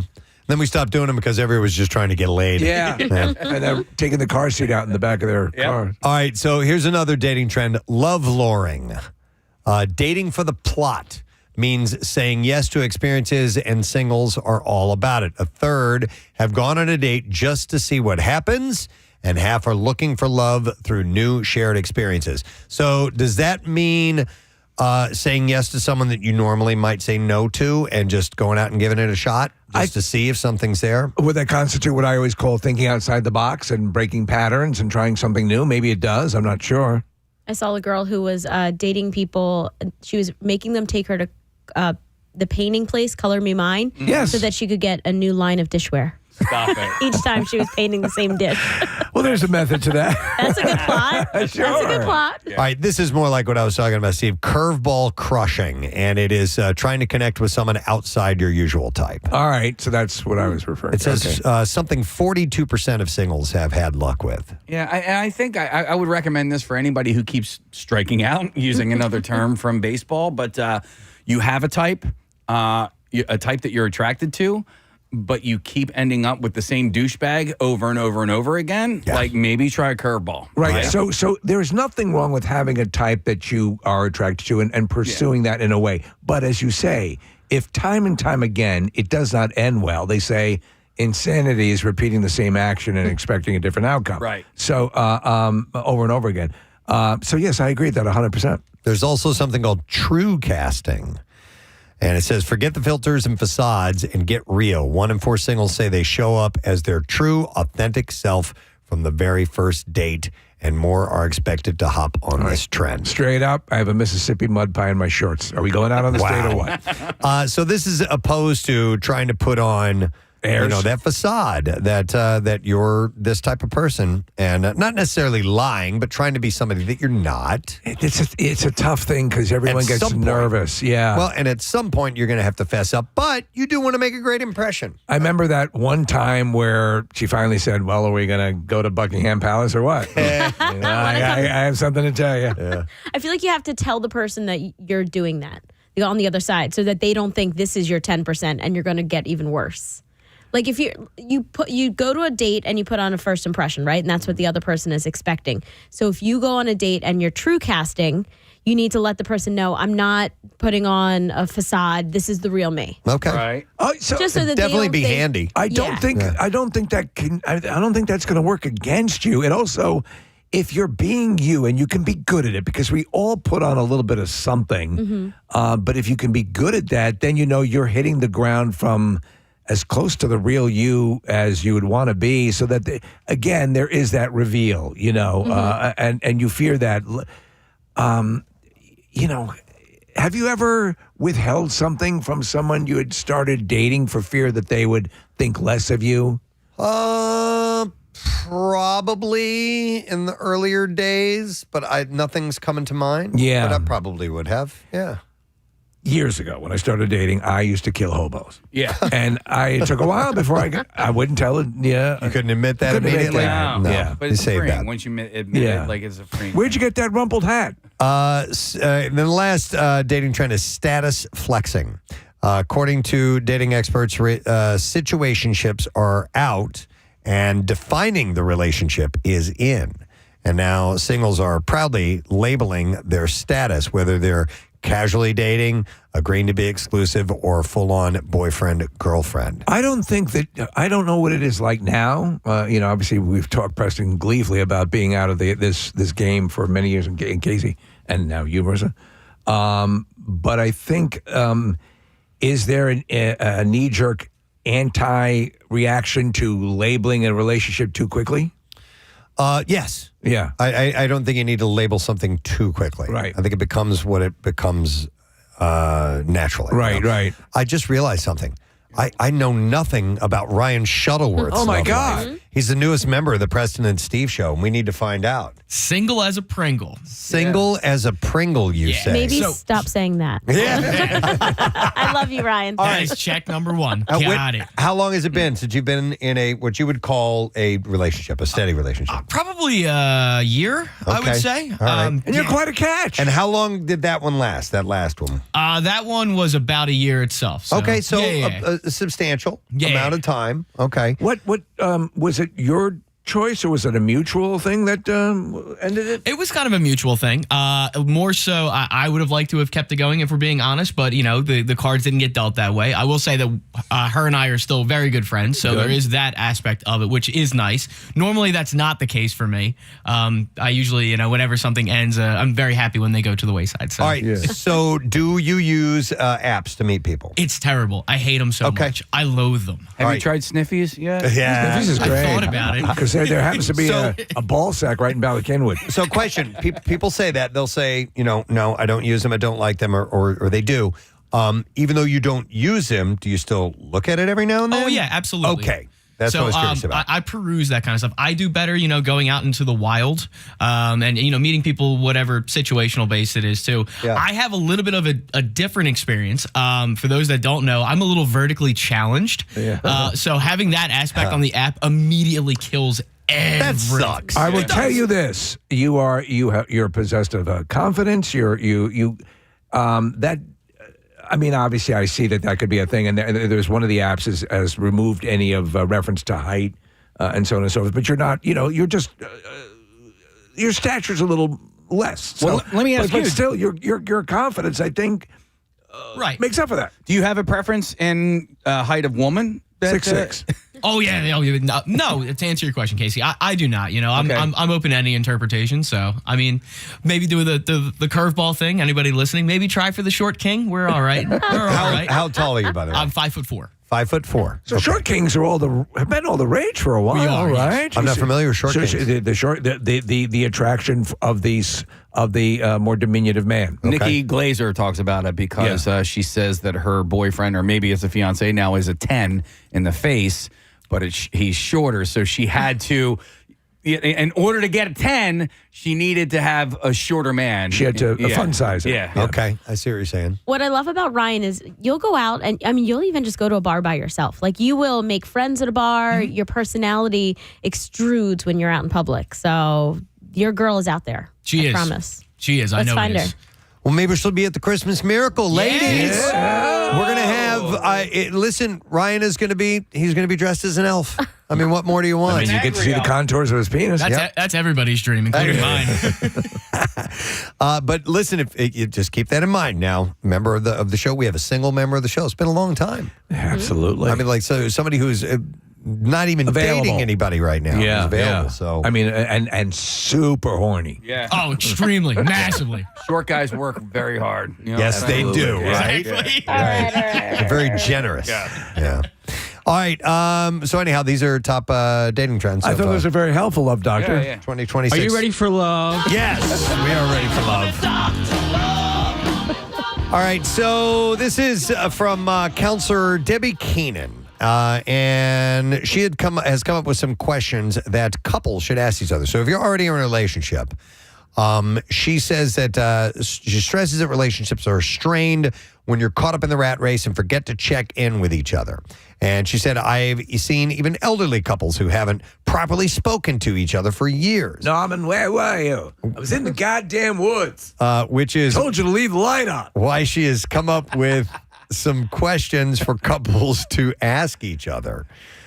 She says that I fell in the thump. Each of her 10 questions. You have to follow the loons if you fall in the I thump. heard a loon and I fell in the thump. Yeah. So if it says here that Keenan says each of her 10 questions are intended to help identify gaps in communication and help people understand. He shot it. I killed it. Think of those goddamn things. and find solutions to their problems. And by asking each other these questions on a regular basis, you can avoid ending up in a dysfunctional relationship. Okay, yeah, I'm interested in this. Okay. You started with the initial concept of keeping each other apprised and keeping each other, I assume that's what you're talking about, keeping each other aware and dialed into what's happening in your life and not lose each other. Yeah, and more specifically about your relationship. Yes, my wife and I just did this recalibration, and it's been... Oh, you did? It's been wonderful. It's been phenomenal. Did you sit down consciously to plan on it and do it? Well, yeah, and to make sure we're putting things on the calendar, and to make sure that we're... and that I want you to know this, and... go figure that many years ago, I did find the right person, and I want the same thing, and she wants the same thing, but you sometimes lose your way, and you forget you're both working towards the same end goal. And she is categorically the most important person in the world to me, and I have to make sure that she knows that. I just thought of something, and there's some great questions here, and Rochelle and I try to check them with each other from time to time about how things are going, but it usually happens. Here's what I need to do. Yeah. I need to schedule. Okay. Right. Because what gets me is when it's brought upon out of the blue, when we may be in the middle of whatever it may be. Yeah, the devil is in the details. And then it comes up and I'm like, I am not ready for this. I just smoked some weed. I can't not so now. What I would say is this: is that when that comes up, and like Claire will be a little bit more like, be understanding that can happen now and then, and sort of the key word that comes up. And I was saying this to you, Casey. Yeah. Is the safe, to feel safe to bring that up and know what you're saying is going to be entertained properly, and it's going to mean something, because you both know you're going towards the same goal, which is to spend your lives together and enjoy each other. Mm-hmm. So make it safe to communicate. It may not always be something you want to hear, but make sure that and then conversely, we assume, get the same back the other way. I think planning it. Yes. Planning a conversation may be a good way to avoid any train wrecks. Just to keep that assessment going. It makes a difference. All right, so here are the questions. Please. What is going well or not going so well? Yeah. Would you... I could do without the ventriloquist dummy. Would you change anything? How do you feel about our relationship? What do you think our strengths are? What do you think are our strengths as a couple? How much can you bench? How much can you bench? No. How could we strengthen our bond? Yeah. These are questions that you need to ask each other. How would it look if this relationship were exactly how you wanted it to look? Right. Wow. And give me the name of the person who would be in my place. Yeah. Or two or three of your friends that can come along. Yeah. What is it about our relationship that gives you the most joy? What is your love language? Is there anything that you think that we could work on? And then finally, what makes you feel most loved? So I think those are all very valid. Mm-hmm. According to Keenan, she said these questions bring back basic communication and explore parts of a person that a couple may not have spoken about for a long time. Or perhaps they're things that they've never spoken about before. She worked out the system with her 4 ex-husbands. She also noted that if you ask what is going well and what is not so well, you and your partner are better off avoiding any miscommunication as well. Well, also, and you might have had these conversations early on in a relationship, or even, not even early, but like midway through. But, what ends up happening is life happens, right? And when life happens, experiences happen. And then also you get older and you are, it's wild because, oh man, what was I watching? Two Girls in a Cup? It was 2 Girls in a Cup. And so this one chick was vomiting, the other chick was taking a dump. No, it was that The Beast in Me. And anyway, the father/grandfather in this show, he is, closer to death than this younger person is. Right. And so you have this, existential idea at 20, at 30, but like it actually becomes more real, and when you get closer to it, you when there's more behind you than in front of you. Exactly. Right. Then you look at what's in front of you differently. Well, and so I know me at 50, I'm looking at 60, 70, way differently than I did when I was 20 and 30. Don't think you have it. So we realize that you always have to realize you have to recalibrate and reset every now and then. What you thought, okay, I guess it's just understood. Sometimes you forget these things, and it's good to articulate them. And my big thing, if I'm going to pass along any bit of advice, you can listen to me or not, in a relationship, I developed this concept of the landmines. So you set these things where you're like, something bothered you, and you didn't bring it up. Right. And so now this is now in the field. Yeah. So, and then there's another thing, it's not worth talking about. Let it go. Then about 8 months go by, and you're now doing the Charleston in the middle of this landmine field. Yeah. And something that really isn't that bad sets off all those bombs. Yeah. They all go off at once. Yeah. And what you've done is you carried a whole bunch of stuff that's not even remotely related to this thing, and it becomes 10 times worse. Good point. And so you just keep diffusing along the way and addressing it, and it helps. Yeah. So these are the interesting questions to ask. What's going well or not going well? What would you change anything? How do you feel about a relationship? What do you think our strengths are as a couple? How can we strengthen our bond? What would it look like? What would this relationship look like if we were exactly the way you wanted it to look? What is it about a relationship that gives you the most joy? What is your love language? Is there anything we could work on? And what makes you feel so loved? And I can say this. Is that what that last one was? Hang on. Yeah. What makes you feel most loved? Sorry.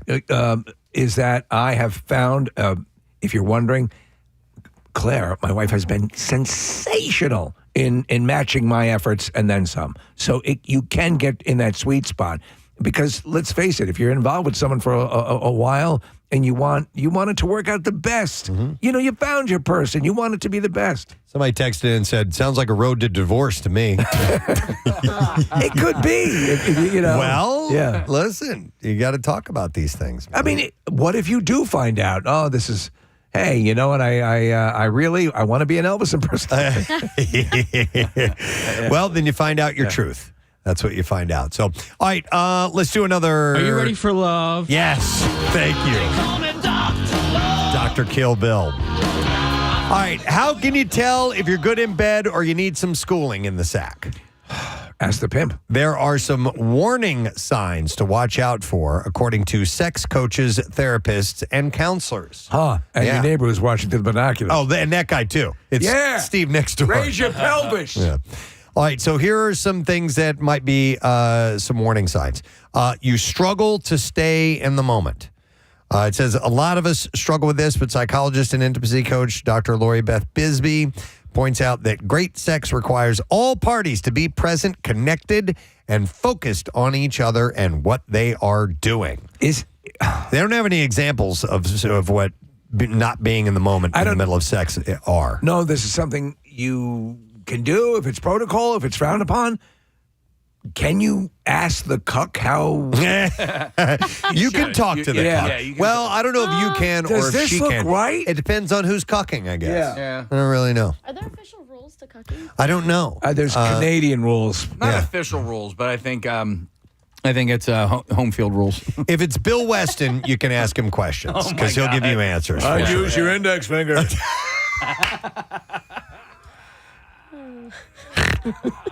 Ring finger never gets talking and listen to me. I need you to stop talking and use your index finger.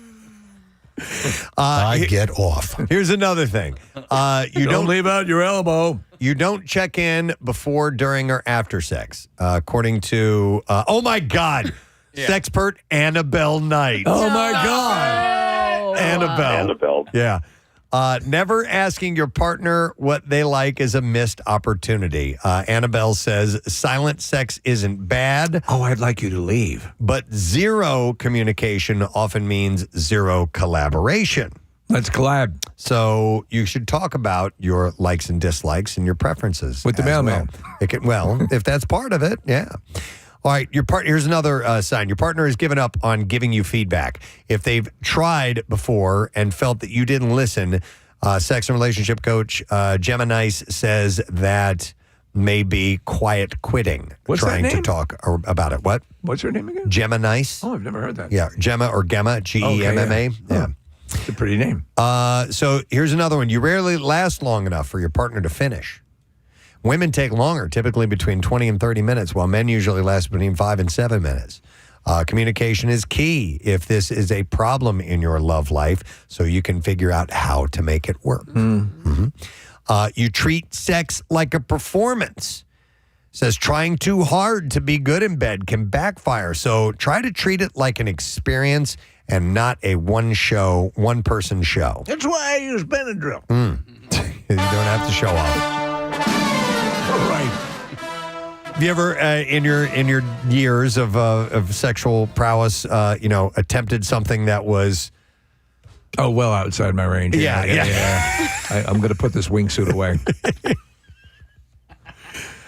I remember, and I don't know if prowess would ever apply to me. I remember a couple times saying things that were out of porn and not realizing that porn is porn and it's not real. Sex is different than porn. Formaldehyde. I mean, no, you know what I mean. I know what you're talking about. And just having it, and in the middle of it, I'd be like, well, that's not how that was supposed to go. Stop laughing. No, I don't want to do anything. Yeah. Now I'm embarrassed. I'm going back. I'm totally mad. Yeah. Absolute embarrassment. Yeah, don't believe porn.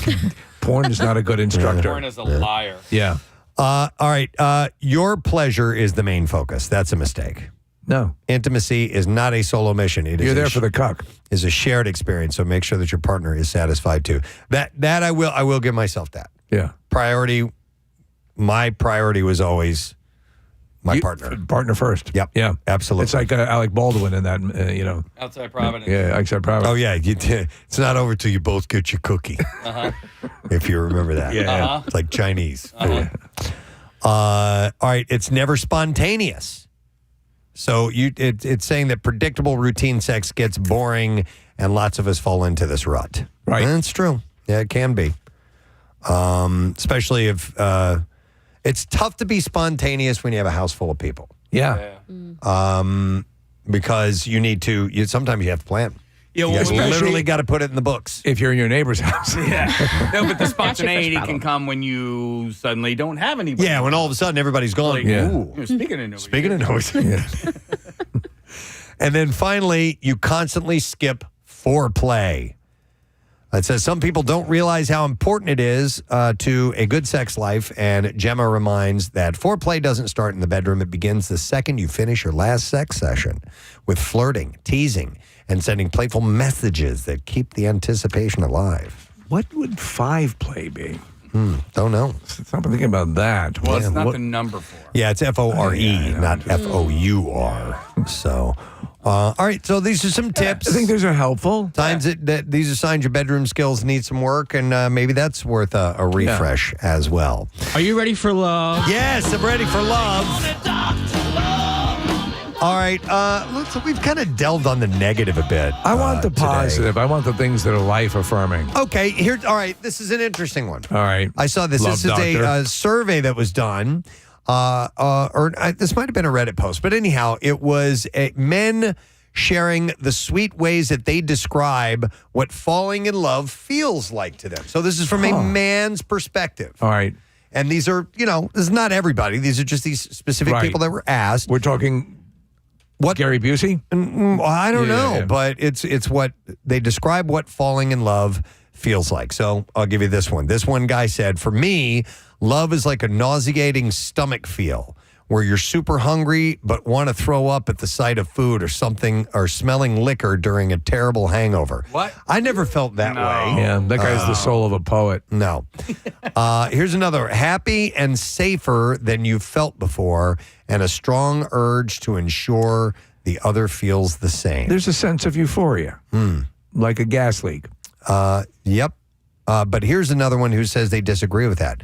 He says, everyone saying happy, euphoria, excited is, in my opinion, wrong. Very wrong. True love feels comfortable. It feels right. The person feels like home to you. Now, that all depends on the onset of a relationship. Yeah, it's a different thing. That's a euphoric high. That's euphoric high. That's new. That's I am on cloud 9. Right. I'm walking on sunshine, for crying out loud. But The comfortable love is when you realize that this is someone that you can be totally honest with, totally open with. It's share a different thing. Boring times together. That euphoria will burn off, but it will morph into something equally as wonderful. But that's a great sensation. It absolutely is. New love is one of the best human sensations That money can buy. That money can buy. I love you, Taffy. All right, here's another one. Are those track marks? A man who is explaining what true love feels like. He said, when you listen to her over your mother and you don't feel guilty about it later. I don't know about that one. That means. Mommy doesn't see. Here's another one. There are a few different stages. Initial attraction, obsession, and seeing her as perfect. And then OJ. Then slowly seeing the real person, and the feelings left over are true love or nothing. That's pretty good. Yeah. Another guy said, love is a habit, not an emotion. Your emotions change all the time. There will be days when you don't want to be married, and that's where the habit fits in. Well, listen, you're in it for the long haul, and you want to do, yes, that makes sense. How does Owen Wilson describe your soulmate in in Wedding Crashers? That's how he says it. No, true love is your counterpart, seeing something in your counterpart. Oh man. Yeah. Recognizing the soul's counterpart in another or something like that. What about Marley? Here you go. It's true love is your soul's recognition of its counterpart in another. Yeah. There you go. There you go. So I almost got it. Oh, and wow. then with Marley, Yeah. Just bring a poop bag. Yeah. So someone else says that love is where you want the absolute best for someone and will do anything for them. Anything other than those feelings is not love, but rather attachment or infatuation. Love is intentional. It does not just happen to you. You'd hear this at a wedding. Yeah, love is kind. Right. Yeah. Get what else they 2 in the pink, 1 in the stink. Love is putting 3 in the pink and 4 in the stink. Ouch. Yeah, thank you. Who hired this guy? Love for this person says it meant subconsciously putting her needs before mine and deriving joy from her smile. It's very cool to feel that, and I do feel that. And I love those movies where you give it all, or those romantic stories, where that is part of the case. You want the best for someone. The greatest act of love is doing everything to ensure their happiness, even if you don't end up, benefiting or happy at the end of it. Like making sure that everything is put for them before you. Yep. All right, and then we'll do one more thing from the Love Doctor here. Are you Dr. ready Love. for love? Yeah. So this is an article that was titled, "If They Say These Things, They're Really Into You." Oh, I love these things. They're seldom correct, but let's hear them. Yeah, so this is from the website Tango, and they said there's a chance that your crush is crushing on you, but how can you know for sure? Pay attention to the things they're saying to you. Yeah. And these are some of the telltale signs that somebody might be into you. I want to kiss you. Well, if they say that, they want to kiss your butthole. They might be into you. Wonder. So here you go. Invite him out for coffee. Here's one. I'm around if you need anything. Okay. I might just read that as availability. It depends on the scenario. Yeah. If it's somebody, if you're talking about a work thing, Yeah. then no, you don't want to take that. Right. But if it's social, hey, I'm around if you need anything, maybe so. Yeah. Now this one's a little vague. It says, I remember you said ... Well, Yeah. but remembering, that's that's nice. They thought enough about you to remember some encounter So, that you Marissa, had. you might read that as a. Yeah, like they committed you to memory. Okay. Yeah.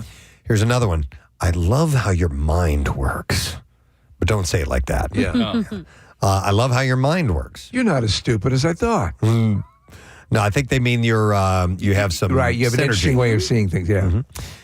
Here's another one that says, you have a way of just making me feel better. Now, that I would take as a. I would too. Yeah, that I would take as a sign. Yeah.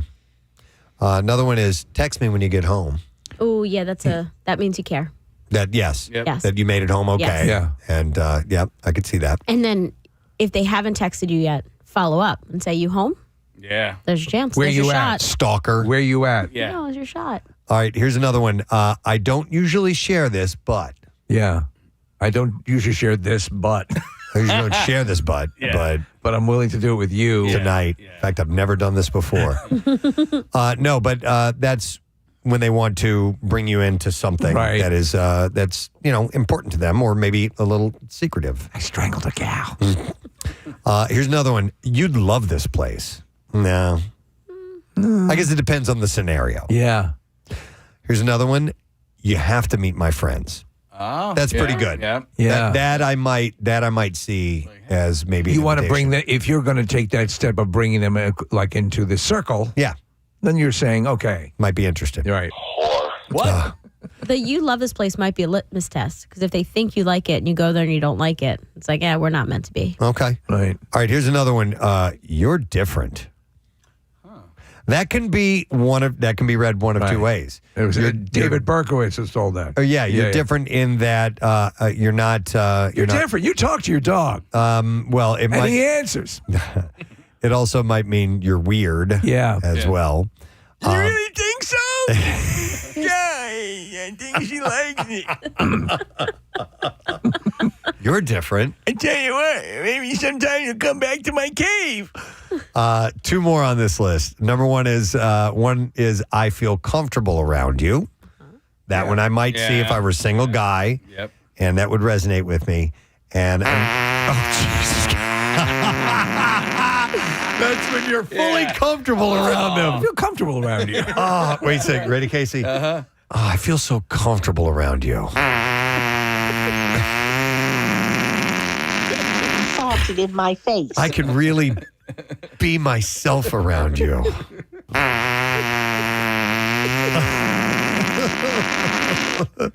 That is when the relationship gets to another level. That's a level. Yeah. That's a level. That's definitely another level. And you know what? Marissa, are you and your husband at that level?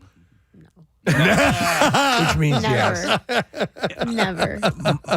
Look, we spend a lot of time together. Things happen, but not on purpose. Not on purpose. Oh, we laugh, about stuff like that. I mean, it's we have different nicknames and different phrases and all that stuff. So we've been blaming farts on a dead cat that we owned years ago for forever. So. What's that cat's name? Peanut. Peanut. And Casey, I don't want to spoil anything on air. There's a movie you and I watched together, and there's a little fart moment in that. Do you remember? We were just talking about it. George Clooney. Oh, is this the new one? Yeah. The Adam Sandler one? There's a fart moment. I'm trying to think of the fart moment. Okay. Okay. I'll Okay, I'll all tell you. I want to. It's not like a big plot point. You don't even remember it. Was she on the he's phone? With an actress, and in their younger version, and they're having an intimate scene. That's right. Yes. Yeah. And it's Bono's daughter, by the way. That was Bono's daughter? Yeah. Oh, wow. Houston. Yeah, she's beautiful. But yeah, they're having a moment. It's quiet on the set, and all of a sudden, you just hear this little squeak like that, and she's like, "Sorry." And he pauses. He's like, "Did you just fart?" It was great. Yeah. And then the last thing that if someone says to you they may be interested or they're really into you possibly is you understand me. Yeah, I think there's a couple of those fall within the same. I would think if you're missing any of these, then you may not be interested in them. You know what I mean? When you are interested in someone, you're kind of hyper aware of what they're giving you. And you're interpreting everything they say. Yeah, but maybe this is someone that you've overlooked and they might say a thing or two and that might kind of trigger something. Yeah. I don't really know. Well, ask for some Imodium. All right, we're done with love. Are you ready for love? We had some good stuff here today, I thought. Yeah, man. Yeah, absolutely, from the Love Doctor. All right, we do need to take a break because we have Mr. Sean Lennon who's going to be joining us. That is when we get back. And Bizarre File, right? Yes, sir. All right, and we also have a concert announcement coming up, too. So we'll get to that stuff in a moment. Make sure you stay with us. No, pigtails. Pigtails. So a server who's among these sharing the results said, unfortunately, women are going to be fetishized in different ways by what they look like. If changing my hair up is going to affect that in a positive way, then it's something I'm going to give a shot to, they said. So, yeah. So, apparently the pigtails experiment first appeared on TikTok after a server named Grace posted that she made more tips when she wore pigtails to work in a video, and she doesn't describe it as an experiment in the video, but points out how wearing her hair that way led to more tips. She said, when you wear pigtails to work, you make double the amount of tips as usual. Double? Yeah. Wow. Mm-hmm. I'd wear pigtails. I'd be hard, obviously. I'd have to pull my flesh out. We could glue some on to you, maybe, something I'd look like like a that. rabbi. But it led me to, thinking about what people in the service industry might do to actively try and get more tips, and that would be changing something, whether it be their appearance or whatever it may be. Did you ever you ever have a job where you had tips? Just pizza delivery. I never did. Never in my entire life. That was the only thing that I ever did. Did you have long hair then? Yeah. Did you put your hair in pigtails? No, I didn't put it in pigtails. You didn't think of it. Ponytail, maybe. Yeah. Okay. Yeah. I don't think it'd be the same, right, with a guy? like a man bun? No, definitely If not. a guy please. with pigtails. Yeah. I was the coat check. That was the only job I had that was tips. Did you ever put your hair in pigtails to get it? No, Could you put your hair in pigtails now? Yeah, I could put Oh, my hair in okay, pigtails. Yeah. No, I just got they were there for a nice dinner, nice wine, and the majority of them would be a little tipsy when they were coming to get their coats, and so just toss the bills. I have seen Marissa wear pigtails on a couple of occasions. It's really cute, I think. But I've never seen you No, do I it would before, never. Kathy. Why not? It's just not me. It's not me. I would could you really see me as cutesy? Come on. No. But I would like can you to hold your hair out though? Just I need to see that sometime. What that would look like. So, dude, it would be super cute. Yeah. You know what? I also don't really have the hair for pigtails. You need either. long enough? Just like a little more volume. Right. For pigtails. No. Yeah. Like Yeah. Jason Momoa. My pigtails came after I got these Joseph Anthony extensions. That's what you you have were. more hair, you can do it. Okay. Cute flat brim hat, perfect summer hair do. Chewing bubble gum. But listen, whatever. Anything, I would imagine that if you work for, and tips are a part of the equation, that, do whatever you got to All do. bets are off, To try and get, and listen, if there's anybody listening, 215-263-WMMR, that you would like to share your tip for getting tips. But I would imagine, like cleavage would be a part of that too, don't you think? Sometimes when I'm dancing for a guy in the champagne room, I'll put my knee on his nutsack. Ooh. And I get tips. On it? Yeah. Like skin to skin? Yeah, yeah. Yeah, but pigtails is a way to be like cutesy and maybe get an extra tip and not have to throw your boobs out there for it. You know what I mean? Like that's a little more obvious. Yeah. Yep, I know what you're saying. Absolutely. I would imagine, yes, anything. If you're going to work the system and you're there and everything's predicated on that. Yeah, you would do that. I can't think of an equivalent that a guy would do though. I mean, something. Yeah. No, this is mainly for women. Yeah. Getting men to tip more. What about men getting men to tip? Men getting men to tip more? I don't know. Look, my hair's in pigtails. I guess you could. I don't know. Honestly, not. It would be more banter, like talking sports. Sure. And getting into their world, or you know what I mean. Right. I mean, listen. If you're a savvy person that works for tips, you try to get some ideas of what that person is you're serving, what their personality is like, and catering to that, and saying some things that might connect you to them, and therefore they may want to, help out and tip. Right. But I've never been in listen, a pizza delivery person, there's only so much you can do. You show up and you give them your pizza, and they make a split-second decision on whether they're going to tip you at that point. So I never really had to work it. Whereas at a table, if you're working tables or you're a bartender or something like that, you're spending a little bit more time with people. There's no way to pad when you're dropping off a pizza. No. And excuse also, me, sir, your eyes are piercing. When you're waiting, there is it's so funny to hear this from me, the guy who doesn't know when to shut up. But there is a fine line between being engaging and overly chatty. It's like because they're not there to hang out with you. Yeah, sometimes I've seen that happen. I've seen people start to blow their tips just by overworking the table. Yep. Let me go to Deb. Hey, Deb. Good morning. Hi. Good morning. Hey, what's up, Deb? So many years ago, I used to bartend at Chi-Chi's in Cherry Hill. It was right around the time that the movie Cocktail came out. Right. Okay. And I used to do crazy blender tender things like by putting straws in the blender and pouring it in the glass. And I also got into doing little mini magic tricks That's at cool. the bar. That's smart. Yeah, it was so much fun. Little coin tricks and tricks getting things into glasses and that sort of thing. But I used to love it, and it really helped out. I got a big following from that. So what would you say percentage-wise, how much did your tips increase when you started doing magic tricks? like 50%. Wow. Wow. All right.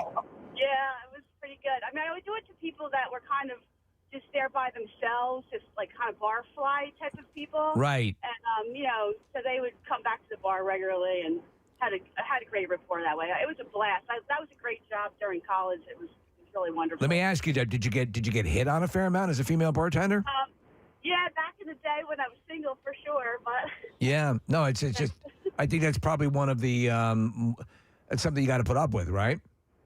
yes, yeah, it was very. But I flirted back too. I mean, you kind of had. I mean, I just was very friendly and smiling. And Right. Well, it's a means to an end. Yeah. You said, Preston, Exactly. when you Thanks, delivered Deb. pizzas, you would flirt with the people, right? A little bit? Of course, Yeah. a little bit to try and get something going on, but I go for a walk? Yeah. Didn't work. It didn't work. I'm going to go to Lindsay. Hi, Lindsay. Good morning. Good morning, you guys. Good morning, it. What's up? So my sister is a server down in Disney World, family friendly, and she did the pigtails experiment at her job. And so she's a waitress at Disney World. She serves in Magic Kingdom and at one of the resorts, and she did pigtails, and she tried to see if she got more tips. She ended up getting more tips because of the pigtails. Now in Disney World. So, any guess percentage-wise how much it increased? She didn't tell me how much, but she did show me some of the cash that she got in a Snapchat of that night. Wow. I mean, in Disney World, she does get pretty good tips just because everybody is on vacation. Right. Also the prices, but she also has fun pens that have Mickey heads on it. The other thing is, and it's very strange, she's done this as well. She's engaged, but she doesn't wear her engagement ring while she's on shift. Yeah. Listen, that makes sense. You're looking to pad it a little bit. You're working, and that's. I mean, if you're comfortable with that, why not? She's been down there for about 7 years, and I don't foresee her ever coming back. I'm fine with it. That's it's my in at Disney. Yeah, totally. Yeah, that's pretty wild. Than's, Lindsay. Appreciate it. There's some 50%. A lot of people do the opposite with the engagement ring thing, and they wear a fake one so that people will keep from bothering them, from hitting on them. Yeah. That's another thing. Do you know anybody ever used to do that? Tip oriented. That's more leave me alone. Don't bother me. I knew a female bartender who had a whole bunch of fake wedding rings. Yeah. And would wear those. Yep, I believe it. Absolutely. Let me go to Laura. Hey, Laura, good morning. Good morning, guys. How are you? Good. What's up, Laura? All right. So without fail, I was not into the objectifying hairstyle, but if you add a smiley face, just a smiley face, you'll make 20% extra without fail. Now, the other thing I would do is if I knew it was after church, I would always say, God bless you. I'm Jewish. That's a great idea. Now, that's thinking about it. So you got the church crowd coming in, and you hit them with a God bless you, and always. Boom. And it always works. Wow. I love it. That's smart. That's a smart thing, and you're not. You're not being duplicitous. It's a little thing. And the smiley face it's coming from the heart, right? Yeah. The smiley face though, for that works for me. I like that. Yeah, I love it. Oh, they're friendly. I do too. Yeah, as long as I said thank you and put a smiley face. Like if you just wrote thank you, they don't see it. But something about the smiley face and always right by the total. I'm telling you. And it was like a game between me and my coworkers. Like, all right, I bet you. Go ahead, do that with that table. I bet you. And sure enough, they'd be like, oh my God, it worked. Yes, I think it's just a pleasant thing to do. When I see, listen, I did pretty well to begin with, but I think that's a nice little flourish. The thing is, it has to be on at that part of the transaction before they're paying. Mm-hmm. Obviously afterwards, it won't make any difference when you return with with like a credit card or whatever. I love that idea. They're just simply a smiley face or God bless if it's after church. What if you're like a police officer and at the bottom of the ticket you added a little smiley face right there? Yeah, I think that'd be great. Yeah, especially if you're doing a lethal injection at a prison. Right. Yeah. Yeah. You did a little nose boop. It's those little things. Boop. That's terrible. I was really not looking forward to being dead, but that was fun. I like that. All right. You can put me out. Let me go to Andrew. Hi, Andrew. Good morning. Chicken pot, chicken pot pie. All right, Andrew, thanks for singing to us. What's up, man? Hey, so first off, I actually served you and your family back at Melting Pot way back in the day. Wow, which one did you work at? The Warrington one. Sure. I still remember that Rochelle has a sensitivity to cilantro. Yes. Oh my God. Good memory. Yeah, I think this man owes a tip, Preston.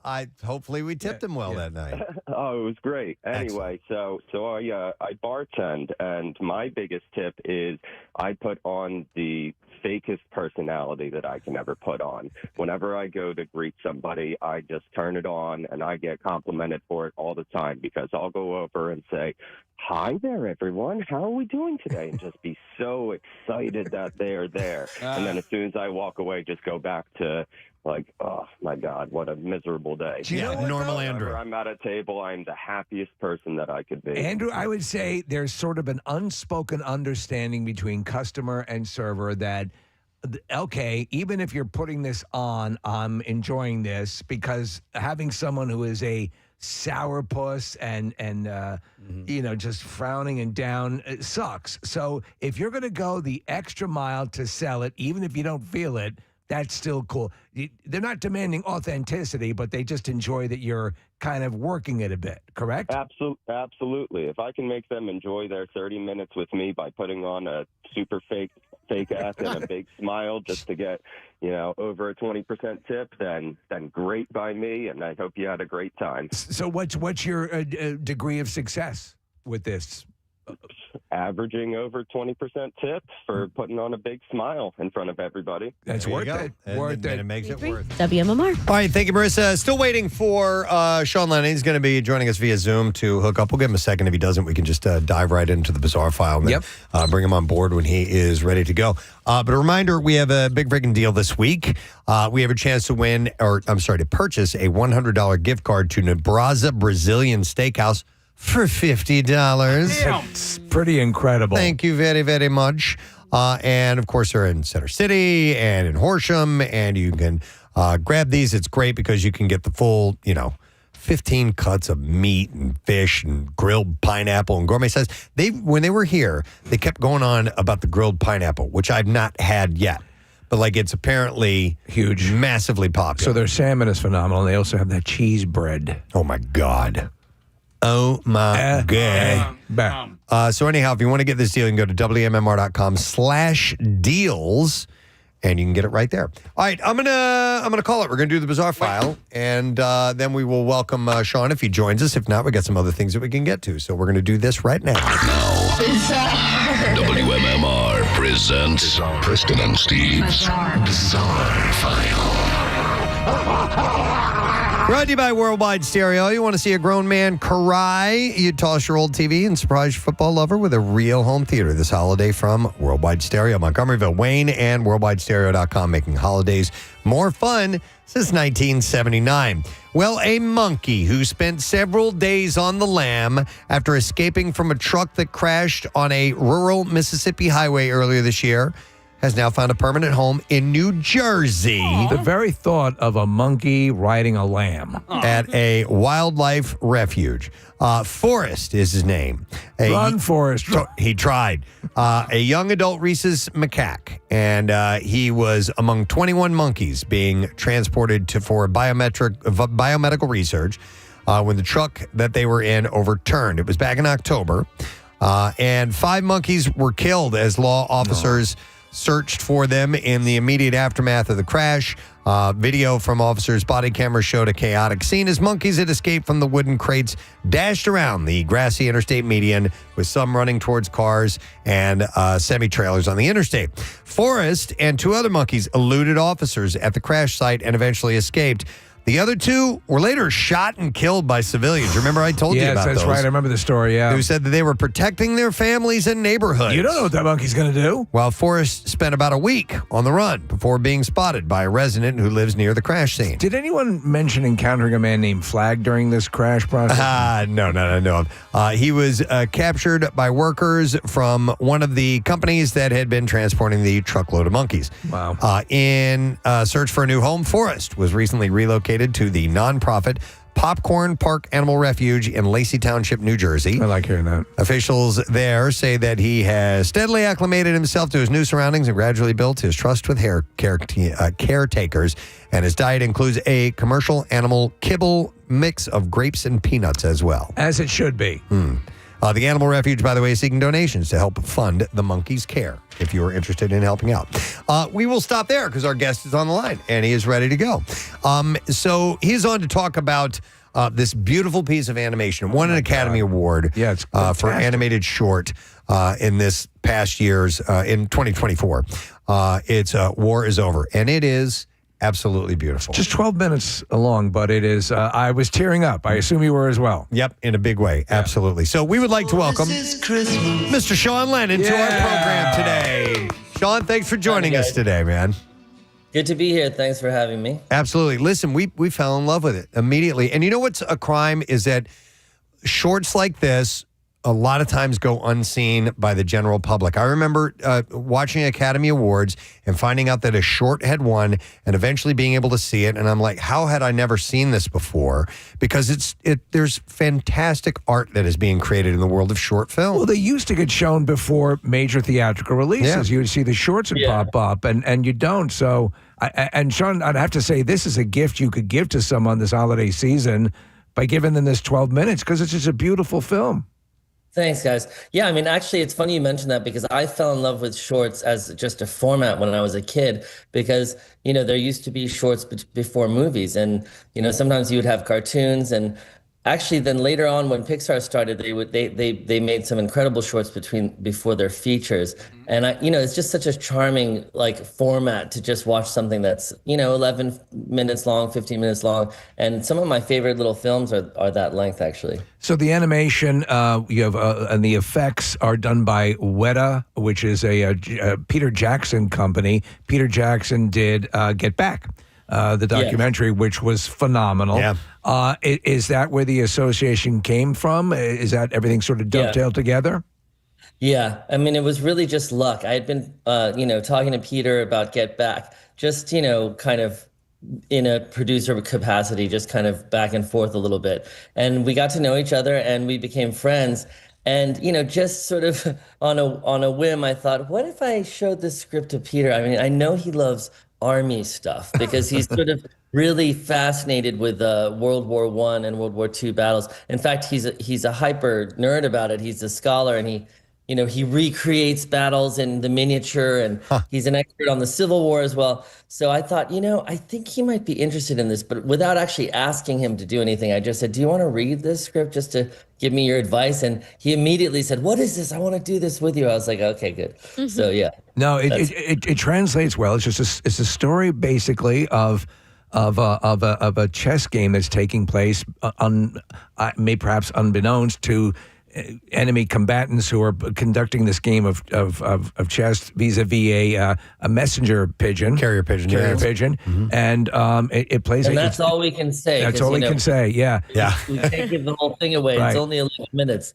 But yeah, but it's so beautiful, and the message is so nice. And when the song, War is Over, comes in, it's just really well done. You have to be thrilled. Obviously, an Oscar says that it was pretty damn good, but you have to be thrilled with the reaction. From what I understand, people are globally loving it.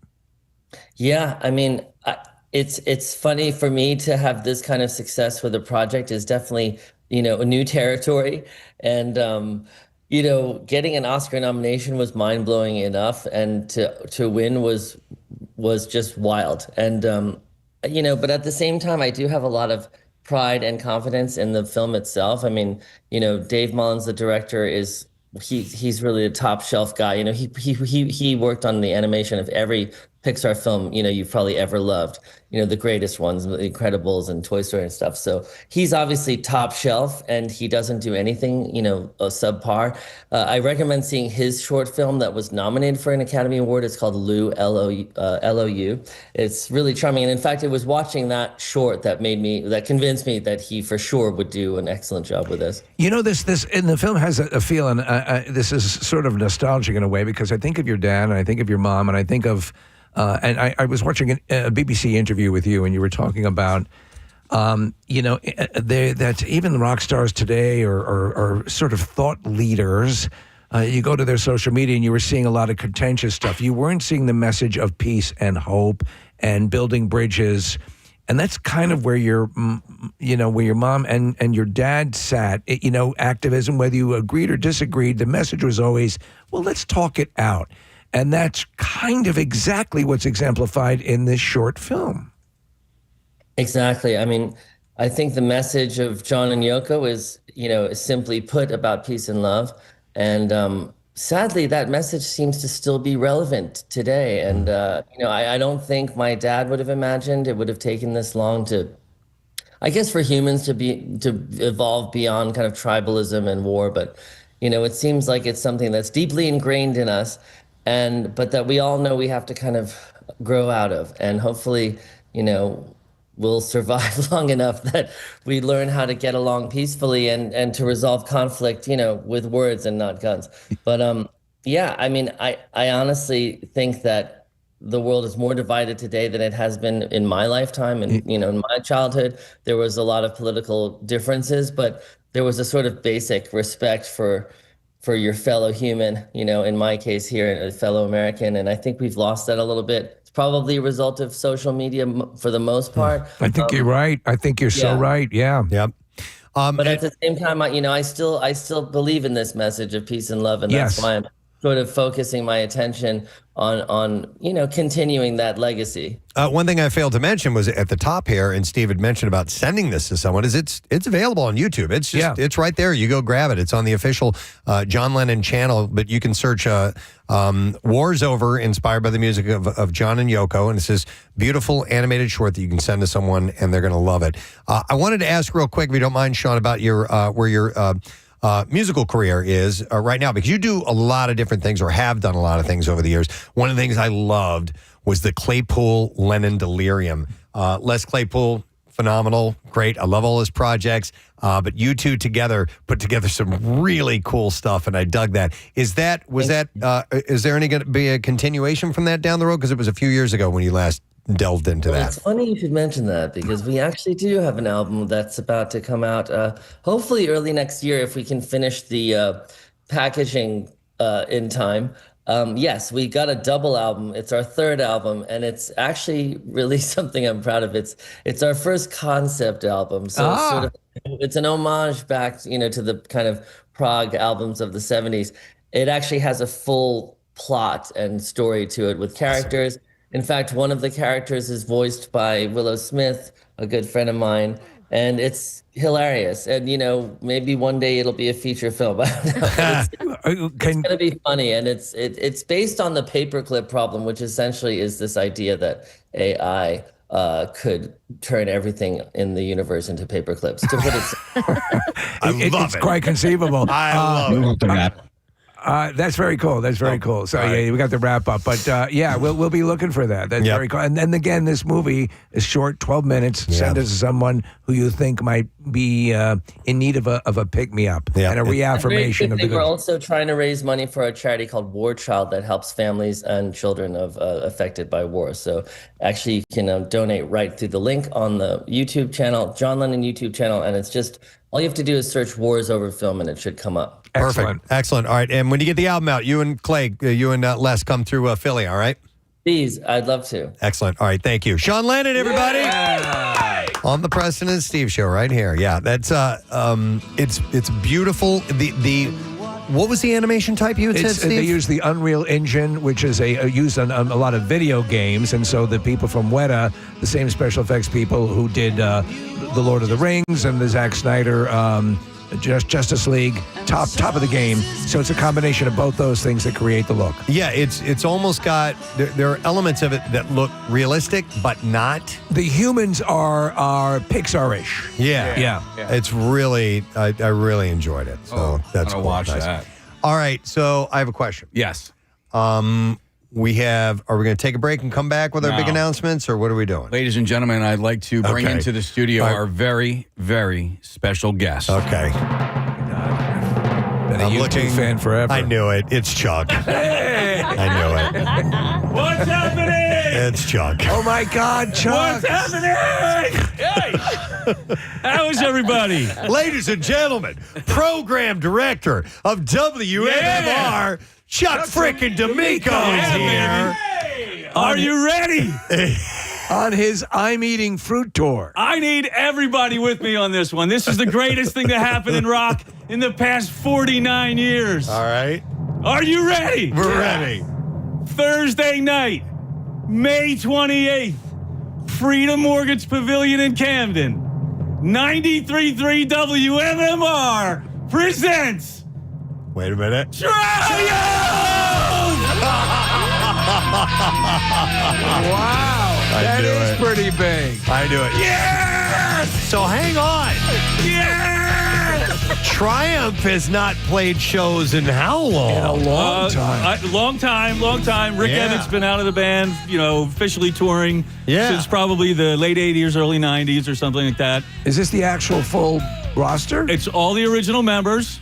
They've got some support musicians. I mean, look, these guys are in their 70s, Yeah. right? But they're Canadian, so that's like being in your late 60s. Yeah, they're durable. Yeah. So, I think one of the support guys is actually Phil X, who plays full-time with Bon Jovi, but he also did an album with Triumph.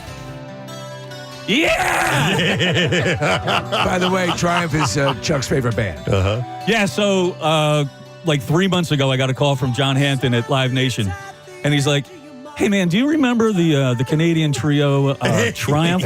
I'm like, "Yeah." He's like, if we booked them in Philly, do you think MMR would support? I'm like, "Yeah." So I'm like, "Can we get the presents on that?" I would have worn my Allied Forces shirt. This I morning. didn't want to blow it. You know what I mean? I know. And listen, Preston, I really appreciate you going along with this because I know you hate being put in the dark. I know you hate I it. don't care for it, but I love this. I love this. This is great news because I myself have long time in my Dodge Dart, one of the cassettes that got worn out on my Kenwood stereo was a Triumph cassette, and so they're phenomenal.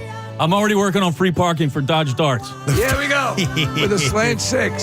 So it's their 50th anniversary Rock and Roll Machine Reloaded tour. Wow! It's Thursday night, May 28th in Camden. Okay. Opening band I think is April Wine. Shut up! Another Canadian rock group. That's awesome. Yep. And I love April Wine. So it's your Word of the Week prize this week. So listen all week, the rest of the week for Word of the Week. You can win. There's another chance to win at WMMR.com. Not word of the week. It's our. I'm sorry. Lesson learned. Lesson question. Yes. Okay. Sorry, I'm a little out of my skin. Yo, you're not alone. I think the Triumph website just crashed. Yeah, baby. Let's go. I want the whole band in here. Yeah. If we can get to these, we've had Rick in. We've had Rick Emmett. Yeah. And I he's actually great. just got a text. Jackie Bam Bam wants to broadcast live. He's asking me to ask you if he can All broadcast right, live. I gotta come back down to earth and see if it actually makes sense for the radio station. But we do have the presents. We're the official radio station for this show in the city, and more than likely we're going to be there live and make a huge deal out of it. Listen, if you've never seen them, if you're not familiar with their music, dive in head first today. Get associated with it, start to love it, and come to this show. Triumph in Philly, baby.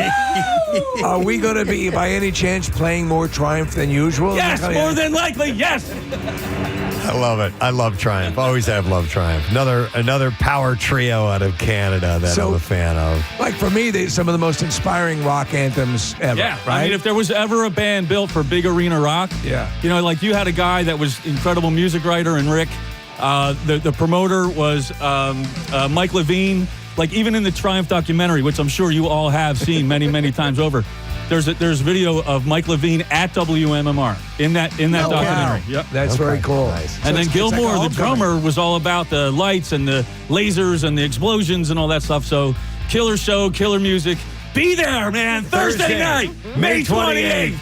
Freedom Mortgage Pavilion. When do tickets go on sale? Friday morning at 10 a.m. All right. Get those tickets while they last, people. That's great. Yeah. I love it. Never surrender. Never. I assume you've seen them, right, in concert? I have not. No, really? No, by the time I was concert-going age, they had disbanded. They were done. But I've seen Rick every time he's been in Philly. All right. Yeah, he's great. He's Well, that's amazing. massive. Nice. All right, thank you, Chuck D'Amico. And Triumph coming to town in May. That was a big announcement this morning. So when is Bono getting here? I don't know. This is afterwards. All right, we're going to take a quick break. We'll come back in a second. We still have a lesson question, which we're going to give away Triumph tickets for. And trash and music news, too. Stay there. Thanks, Andrew. You still at Melting Pot?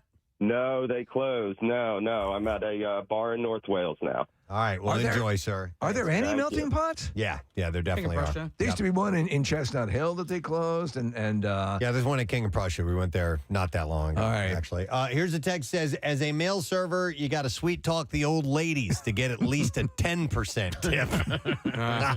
Oh my God, that's a classic. My wife worked in a place that was kind of the family place to go on Thanksgiving and Christmas and the family dinners and so on and so forth. In Preston, what would happen is they'd hand the bill over to grandpa or grandma and they'd pull out, remember those old tip calculators? So you just knew that you were going to get nothing. By the way, here's another text says, whenever my coworker wears stockings, older men heavily tip her, and we do not work off at tips at all. We work there an ophthalmologist. No. Are you kidding? You're tipping there? Wow. And then she goes on to say, also, I wear a fake wedding ring because it makes men flirt more and increases my sales. So it works the other It way. makes them flirt more. Interesting. By the way, so yeah, as far as tips go, like right now, the you've done a good job tip is 20%, right? Yeah. And that was 15% a few years ago. Do you guys see it being notched up to 25? I think cost of living, right? What's that? With the cost of everything going up, right? A lot of people are tipping more generously. No, I don't think so because the prices are going up, right? Yeah. So I used to get the sandwich in down the shore in the beginning of the summer. That sandwich was $17. Now it's $19. So I don't have to tip anymore because I don't have to tip any more percentage wise because the price is already going up. So 20% is where it stays. Okay. I'm just curious as to if you guys foresee it like notching up in a few years. I mean, it is when you get the bill, like places that calculate it for you, 25 is an option on there. Oh yeah, I know that. Oh. But I'm saying the accepted, the standard accepted. Standard. Like if you tip less than 20%, it's considered okay. You didn't Right. do that good of a job. Right. Okay. We've all and- been guilted into 20%, by the way. I know. It used to be 15%. Totally. That's what I was saying. It used to be 15%. But I was a server, and if I didn't get 20%, I was like, oh, man. Oh, man.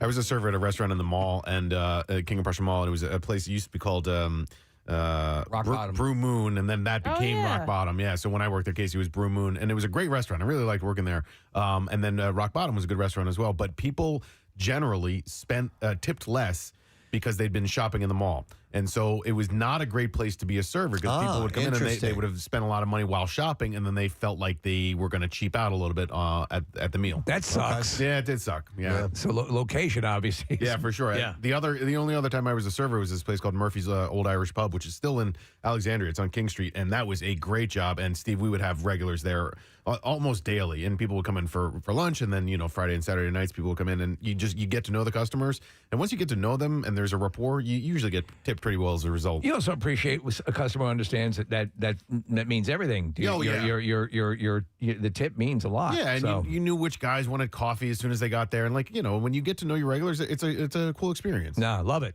Let me go to Mike next. Hey, Mike, good morning. I have 3 testicles. Pretty close to sounding like Gary there. Wrong. Nice, Mike. All right, what's up, bud? I was working at a pizza shop years ago, and a guy would bring his daughter in, and he would dress up as Santa Claus, and she would dress up as an elf. As an elf. Yeah, that's so smart. I took my daughter and did the same thing, and we made bank. That's a good idea. Delivering pizza around the holidays dressed as Santa Claus. Man, that's a smart move. That's a great idea. Santa, getting a present from Santa. Yeah.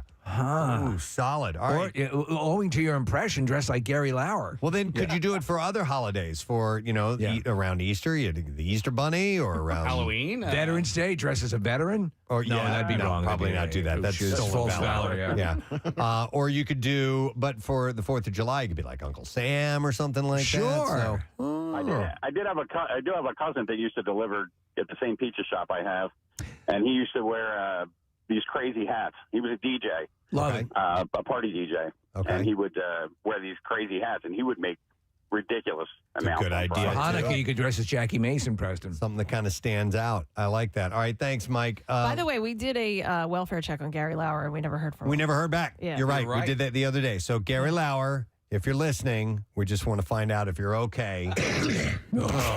Doesn't sound it. Call us and let us know. I had 3 testicles. I'm going to go. Here's another interesting one. A good idea if you deliver. I'm going to go to Steve. Hi, Steve. Good morning.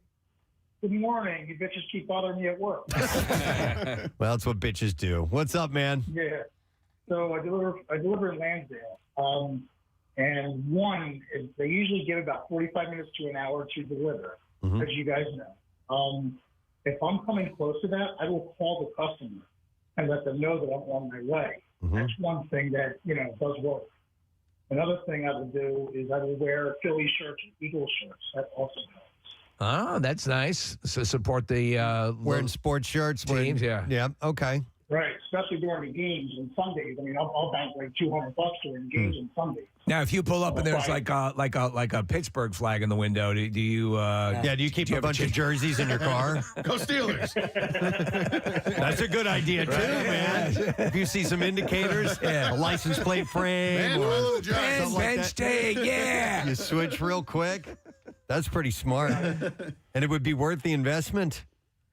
Absolutely. All right, thanks, Steve. There's a great Ben Stiller from the Ben Stiller show. There was they had a study of this guy. It's supposed to be a documentary, and he sells life insurance. This was the whole premise to people who are deadheads on tour, following the dead. All right. And so he's dresses up. He goes, man, you got to understand, it's all going to come down at some point. And then you see him going back to his car and across the street is a concert for The Cure. Oh, yeah. Blur on 93.3 WMMR. It's everything that rocks. Song 2, President Steve Radio Show. Going up to about 34 degrees today. Had that backwards because that's tomorrow. Tomorrow's high is 43. We crank it up about 10 degrees. But nice and sunny today. I am appreciating seeing daylight breaking through. We've had a couple of gray days to deal with. Tomorrow, though, in the afternoon, some rain expected. Thursday, partly cloudy, high 37. That kind of sets the tone moving into the weekend as we indeed are in the middle of winter or winter-like weather. What was it on your car this morning when you got in? Like 19? You know what? I didn't look today, but I would guess it'd be around that. You know what, though? If there's no wind, not bad. It's manageable. You can definitely cope with it, but once it breeze, and it's the wind is returning tomorrow. Yay! So it's going to be breezy and a little bit of rain in the afternoon. Right. So just a heads up on that. All right, it's lesson question time. And I don't know if you heard, but Triumph is coming to town. What? And we're going to give away tickets if you can answer the question correctly, and you'll be good to go. So here is the question that we'll pose. Which former MMR staff member gave us cuck advice this morning? 610-660-9333. Let's see if you know the answer to that. Which former WMMR staff member gave us cuck advice this morning? 610-660-9333. That was around 9:30. Let's see if you were listening and know the answer. We'll do the trash while you're calling to win. The trash business is a gold mine. 93.3 WMMR with Preston and Steve's Hollywood Trash. Brought to you this morning by Red Robin. Still searching for the perfect gift? Spread the yum with a Red Robin gift card, the easiest and tastiest stocking stuffer. You can grab one in store or at redrobin.com/gift cards. What's going on this morning, Steve? Well, Preston, troubled hip-hop star Tekashi 6ix9ine says he isn't worried about his pending 3-month prison sentence, saying he's going to use it to get into shape. Tekashi says nothing helps you get your steps in faster than being chased by a rapey Simone with a toilet plunger. Below Deck star Fraser Olander revealing he suffered a heart attack as a result of vaping. Olander says he's learned his lesson and will stop vaping pork chops. Oh, my God. And finally, the Ocean House in Westerly, Rhode Island. We heard about this.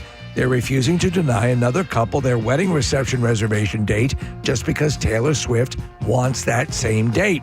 Said the Ocean House manager, Stephanie Levitt, quote, "There are some things that money can't buy that much more money can buy." That's All righty, we're going to the phone, see if somebody knows the answer to the question. Which former MMR staff member gave us some cuck advice this morning? And we're going to check in with Mike. Good morning, Mike. Good morning, All right, buddy. So who gave us that cuck advice? Former MMR staffer? Bill West. Yes! That's correct. And we are going to give you tickets to see Triumph, the Rock and Roll Machine Reloaded 50th Anniversary Tour. Thursday, May 28th at Freedom Mortgage Pavilion. And you can listen and win tickets this week with us as we do it on The Lesson Question. You go to WMMR.com for another chance to win tickets. They go on sale this Friday at 10 a.m. through Ticketmaster. Now, Preston and Steve's Music News on 93.3 WMMR. Brought to you by Primo Hoagies. Whatever you're celebrating this season, make it easy and delicious with Primo Hoagies. You can order a catering tray for your holiday get-together at PrimoHoagies.com. It's not just a hoagie, it's a Primo. So Oasis may have passed on playing the Sphere in Las Vegas, and U2's Bono might be the reason why. According to a report from The Sun, Noel Gallagher decided against doing a residency at the high-tech venue after Bono complained about the huge costs of putting on a show there. That's true. That's something that we talked about earlier, is that the overhead of the Sphere is staggering. Yeah, U2 did 40 shows at the Sphere in 2023 and 2024, making it one of the highest-earning residencies ever. They were the debut act, yeah? But sources say that Gallagher didn't want to spend big money on a show that might lose cash. The band just finished their reunion tour in November and hasn't announced what's next. Yeah, if you're paying a lot for the production of the show, that's why ticket prices can be so high, and also why you might not make much money if you're the one putting on the show. Excuse me, there was an article in the Wall Street Journal about the overhead of keeping that place running. Oh, wow. All right, and then I have a series of tour information to pass along to you. Two big rock bands are teaming up for a summer tour. Avenged Sevenfold and Good Charlotte are going to hit the road together for 16 shows across North America in 2026. They do have a date in our area. They'll be in Camden on August 14th at Freedom Mortgage Pavilion. Oh, wait, Preston, they took the Triumph date. No, I don't think they did. That's no, in but May. it is the same day as the Foo Fighters at the Link. Oh, really? Yeah. Wow, okay. Avenged Sevenfold just released a new song called Magic over the weekend, and Good Charlotte put out their first album in 7 years, Motel du Cap, back in August, and tickets for the tour go on sale on Friday. People may be unaware of the fact that Good Charlotte, veterans of the Camp Out for Hunger. That they are. Bob Dylan has revealed his touring plans for next year. None of it in our area. He'll kick off his trek on March 21st in Omaha, Nebraska, and from there he'll hit cities including Iowa City, Detroit, and Dayton. Both you and I are coughing. Excuse me? Both you and I are coughing. What the hell's happening? Before wrapping up May 1st in Abilene, Texas. And tickets will go on sale to the general public this Friday at 10 a.m. This is the first tour he's done with Tone Loc, right? I think, yeah, they're finally touring together. No, I think, is Tone Loc dead? I don't know. He might be. Tone Loc. I know Biz Markie passed away. Tone Loc. Tone Loc might, he's probably not gone. Call his house and see if he picks up. Oh, Marissa's going to look it up. Is alive and well, 59 years old. Thank goodness for that. Was it Young MC? Was it one of those No, guys? Young MC is still around. No, but, Dead MC is the one who passed away. But definitely Biz Markie had died. All right, anyway, moving on. I like this game. Toto, Christopher Cross, and the Romantics are going on tour together next summer. That's another good bill. That should be a fun tour. Yeah. I just saw two side-by-side photos of Christopher Cross, and one was like, how does Christopher Cross, when his younger years, look like Jack Black, and now in his older years looks like Kyle Gass? Like, he literally is a single Tenacious D. Oh, wow. Yeah. Tickets for the show. There will be a show on July 26th at the Man, which is now the TD Pavilion at Highmark. Man. And tickets go on sale Friday at 10 a.m. as well. And then a last one to mention, and not coming, it's going to be in the area, but nothing real close. The Goo Goo Dolls are going on tour next summer with Neon Trees. And the summer tour kicks off on July 24th in California, and they will be playing Montage Mountain on September 5th. That's the closest I saw them getting to here. They'll be in Atlantic City on New Year's Eve. Goo Goo Dolls will? Yeah, they're going to play the Hard Rock. That'd be a fun New Year's Eve. Yeah, that would be. Absolutely. A solid song library. Tickets for the other portion of the tour are going on sale to the general public this Friday at 10 a.m. as well. So a lot of shows going on sale this Friday, including Triumph, whom we're going to give away tickets to. Has anyone told Chuck? I don't know. We should let him know. Yeah. We definitely know. He's a big fan, I think. All right, and that is the end of music news for you. I have a $50 gift card, one left for Roy Rogers. And we'll take caller number 25 at 610-660-9333. 'Tis the season for Roy Rogers gift cards. And right now, when you purchase a $30 gift card, you get a bonus $10 card valid at Roy Rogers in Cherry Hill or online.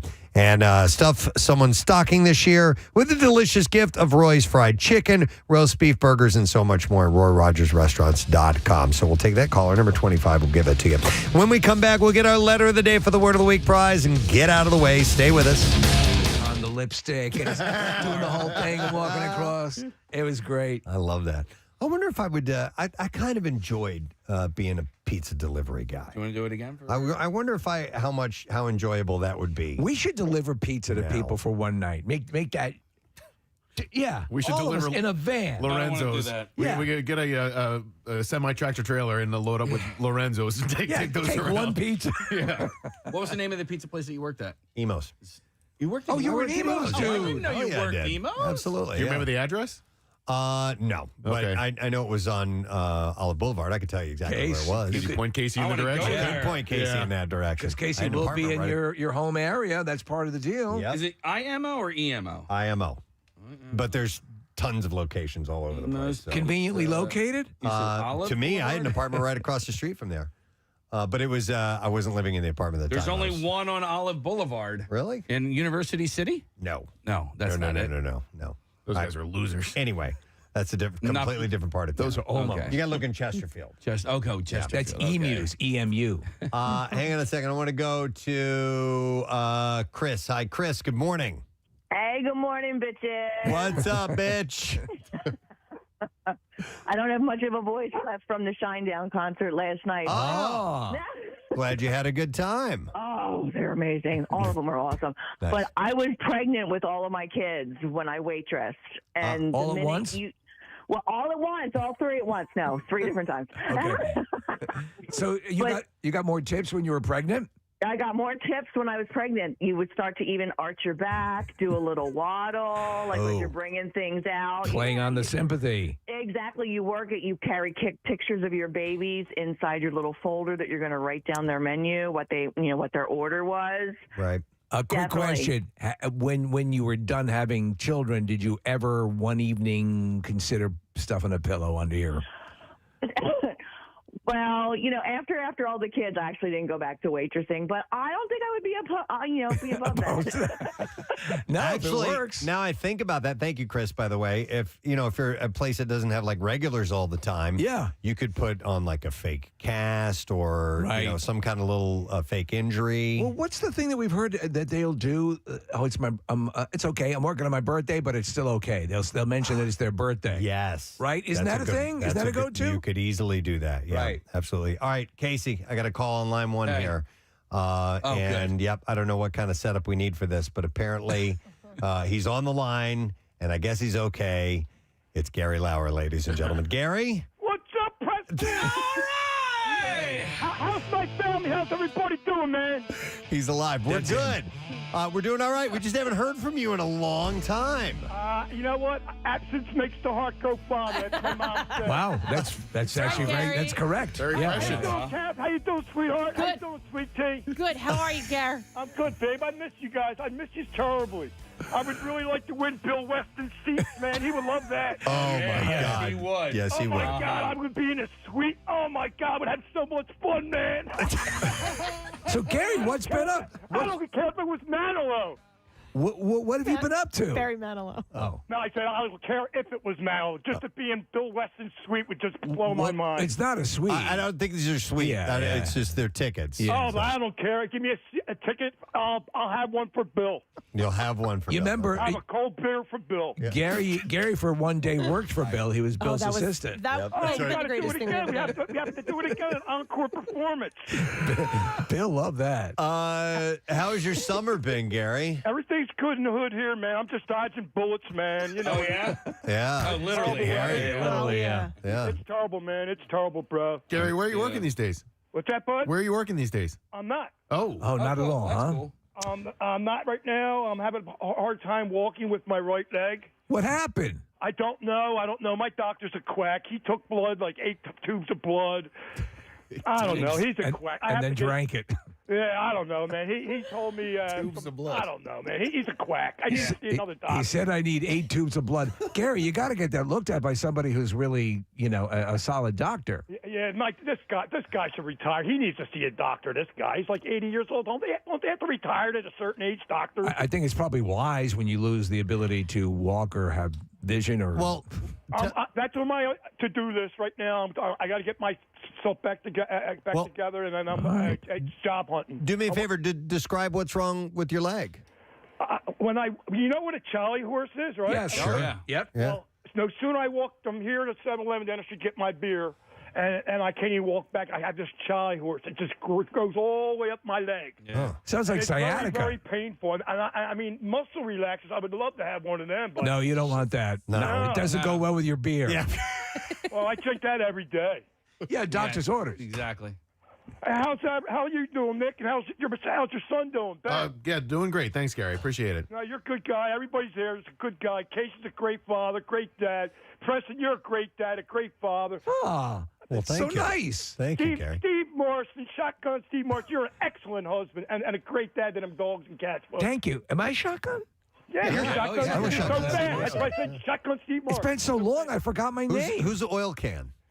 Me. Oh, that's Casey. Oil Can Foster. Oil can Yeah. Foster. Okay. All right. Remember we used to Foster's give me drink the oil can? And I'm just. Foster oil cans we used to drink. Oh, that's what that's. How you doing, Case? How's your family, bud? Everybody's good, man. Yeah, I was just worried about you. You didn't check in last week, so we got a little bit of in a concern. while, man. I only call Pierre Robert once in a while, and I wish him a good day and tell him I love him. And it's cake. So what kind of job are you looking for? I want to Gary? work. I want to work back in the kitchen again. I can run a kitchen and morning manage. It's what I do, man. Okay, so you've worked the breakfast shift at a restaurant. I like to open up in the morning so I get everything ready for lunch and get and prep and get it all ready for dinner, and I'm out. I do a hard 8 hours or I leave. I worked 8. I'm a ball player. I come to work for 8 innings, man. I go in there and knock it out, man. All right. Well, listen. If anyone, all 8 innings. You can help me up, man. Well, you get one off for good behavior. I have a great resume. I have a good resume, man. If you're going to help me up, get a kitchen job, working in the kitchen. Well, you got to fix your leg. Make sure you're drinking enough water, Gary. She's right. Kathy's right. I drink plenty of water, plenty of milk, plenty of bananas. I'm doing all of them. You drink a lot of bananas? Well, I eat bananas. Oh, okay. Okay, good. Well, let me tell you something. Just get yourself. Listen, we know that you'll work a solid 8 if you can get your deal. You're looking for like the breakfast shift at a restaurant or like a takeout place. So if anyone knows of anything, let us know. That sounds excellent, Steve. Thank you so much, young man. Hey, Gary, since you haven't been working, you've been watching any good shows that you can recommend or anything like that to us? Well, I just told you I got a flat screen TV now. I know. That's why everything was flat. I got this Roku. Yeah, Roku. Yeah. And I can watch movies and I got regular basic TV now. Like I'm watching I'm watching Mike Jerick and that other girl. Alex Harley. Whatever. Yeah. Holly. Yeah, I watch them guys every day, man. That's cool, man. That's great, man. And I'm just so glad everybody's hit well there, man. And Billy Burns is the best guy in sales, man. Wow, Bill Burns. Bill Burns. Shout out. Wow, man. Bill Burns is a good guy, man. Bill Burns is a good guy, He man. is. Yeah. What about Chuck? Chuck D'Amico, he's a class act, just like Eric Simon, man. He's a good guy, man. He knows everybody. Gary is running down our entire I love my family, man. Yeah. Who does payroll here, Gary? Yeah. I was watching this morning some of that Shinedown show from Camden last night. Yep. Yeah. And look, they were one of the best bands in the country right now. They're hot. They're on fire. Yeah, they have a huge fan base here in Philadelphia. Cadillac Brent Porsche, that's his favorite band. Yeah. You know, man, when they were out there, they were doing it for Johnny. That stupid Johnny, man. They ain't got nothing on me. Anyway, okay, Smith, you're going to deliver some pizzas? I'll be your side on.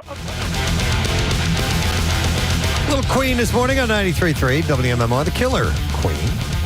At 10:42, coming to a close, our program here. And fruitful day today. We got some announcement information. We gave a lot of stuff away. We got some good grub from our friends at Roy Rogers. And we gave away some Christmas Miracle Passes. And there's more of that to be done as well. But real quick, I would like to thank officially Mr. Sean Lennon, for being on the show. He's a really nice guy. We had a short little conversation with him. We didn't have a whole lot of time, but it was cool to chat with him. And the movie that he was talking about, it's a short film, animated film. It's really, really good, and it's worth watching. There's no dialogue. It's all visual. It'll warm your heart. It really will. Yeah, and you just go to the John Lennon YouTube page, and it's called War's Over, and it's worth a look. I was very impressed with it. It's an Academy Award winner. Yes. Too, which is cool. So, and he said that he and Les Claypool are working on new music together. They really, this Claypool-Lennon Delirium project, it's very Beatlesque. You were pushing that for a while. It's really cool. If you want something that kind of walks up to that, then take a listen. And he said they were working on a full concept album, and maybe they'll tour, maybe they'll come through. I'd love to talk to Les Claypool. He's a trippy dude. That's right here, He's really cool. So it was nice to have Sean on this morning. Thank you to our special guest announcer, Chuck D'Amico, program director of WMMR, to tell us about Triumph coming to town in May 28th at Freedom Mortgage Pavilion, and tickets go on sale this Friday. Chuck's favorite band is Triumph. He's all about them. I love them too. So he wants to get behind that, and I think they'd be really cool. They haven't been together in ages. In forever, and he just shaved the word Triumph into his back hair. So, I mean, we need to do something with Chuck's back hair. It's been a long time. Been a long time. Maybe we should do that. Yeah. Triumph. Shave the logo in there for sure.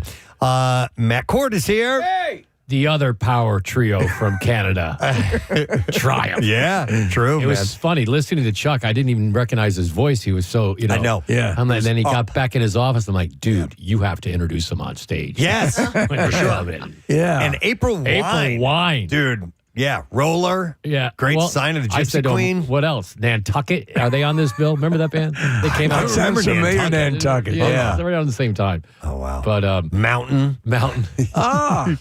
But good for Chuck. He's so happy. Yeah, totally. Absolutely. I missed the Sean Lennon interview. I was in his office. He was good. It was short. They had to keep it short. But we were originally told we were just going to get audio. We had video as well. So Great. They look good. And he's doing something with Les Claypool. That's wild. Yeah. They're a good match, believe it or not. Didn't Les Claypool audition for Metallica and they said he was too good? Oh, really? Ryan, Is Ryan, that you the know word? That. Yeah.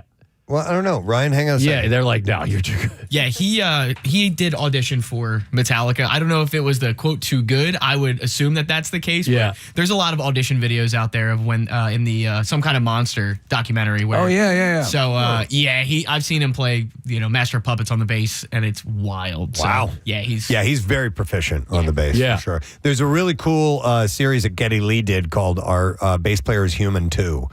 And he went and interviewed, and he goes to various bass players, and in fact, he spoke to Robert Trujillo of Metallica, or Trio, is actually how you pronounce his last name, and Melissa Oftemar, and these other bass players, and Les Claypool was one of them. He was really, really cool. It was nice. Seems like a cool guy. I got to see the South Park at Red Rocks, the 25th anniversary, which was cool because it was just a Ween and Primus concert. Nobody knew what to expect. And it pretty much was just Les and most of Primus hanging out on stage while the South Park guys just went back and forth and showing off the different voices and doing skits. I was there the first night. The second night is when Getty came out. Oh, man. Dude. Wait, the band Ween? Dean and Gene Ween? Dean and Dean Ween. New Hope, Pennsylvania. Yeah. Nice.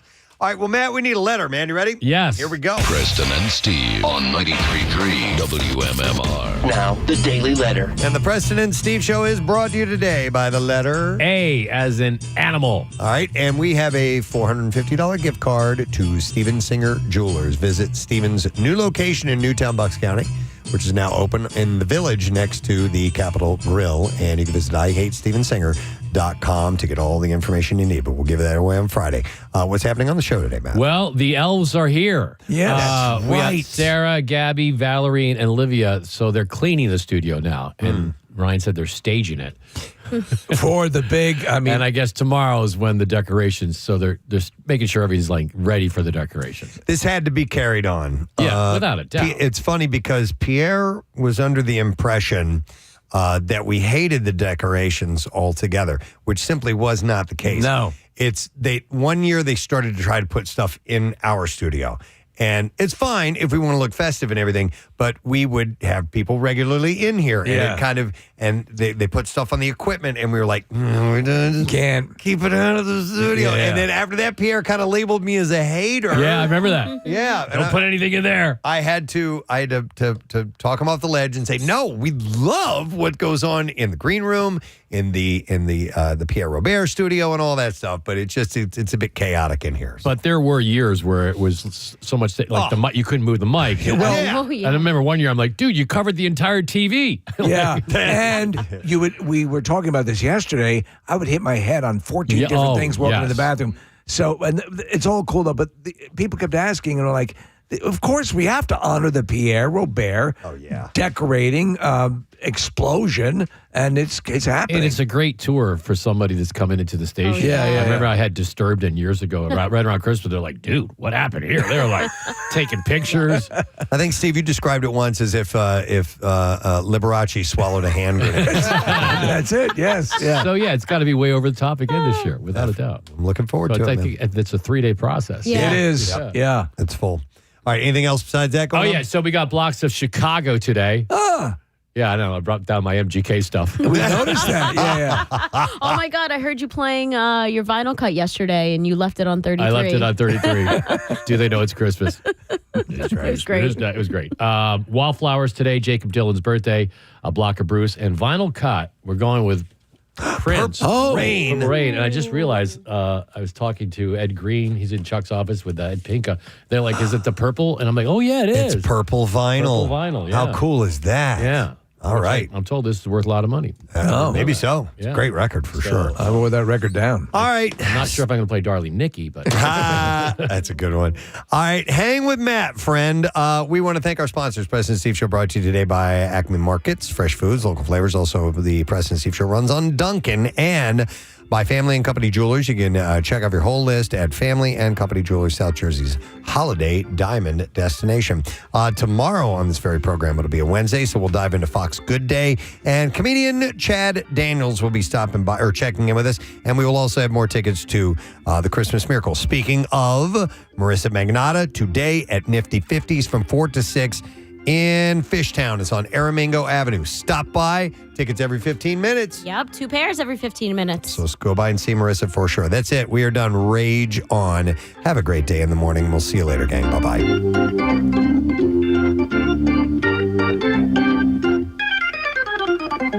Preston and Steve on 93.3.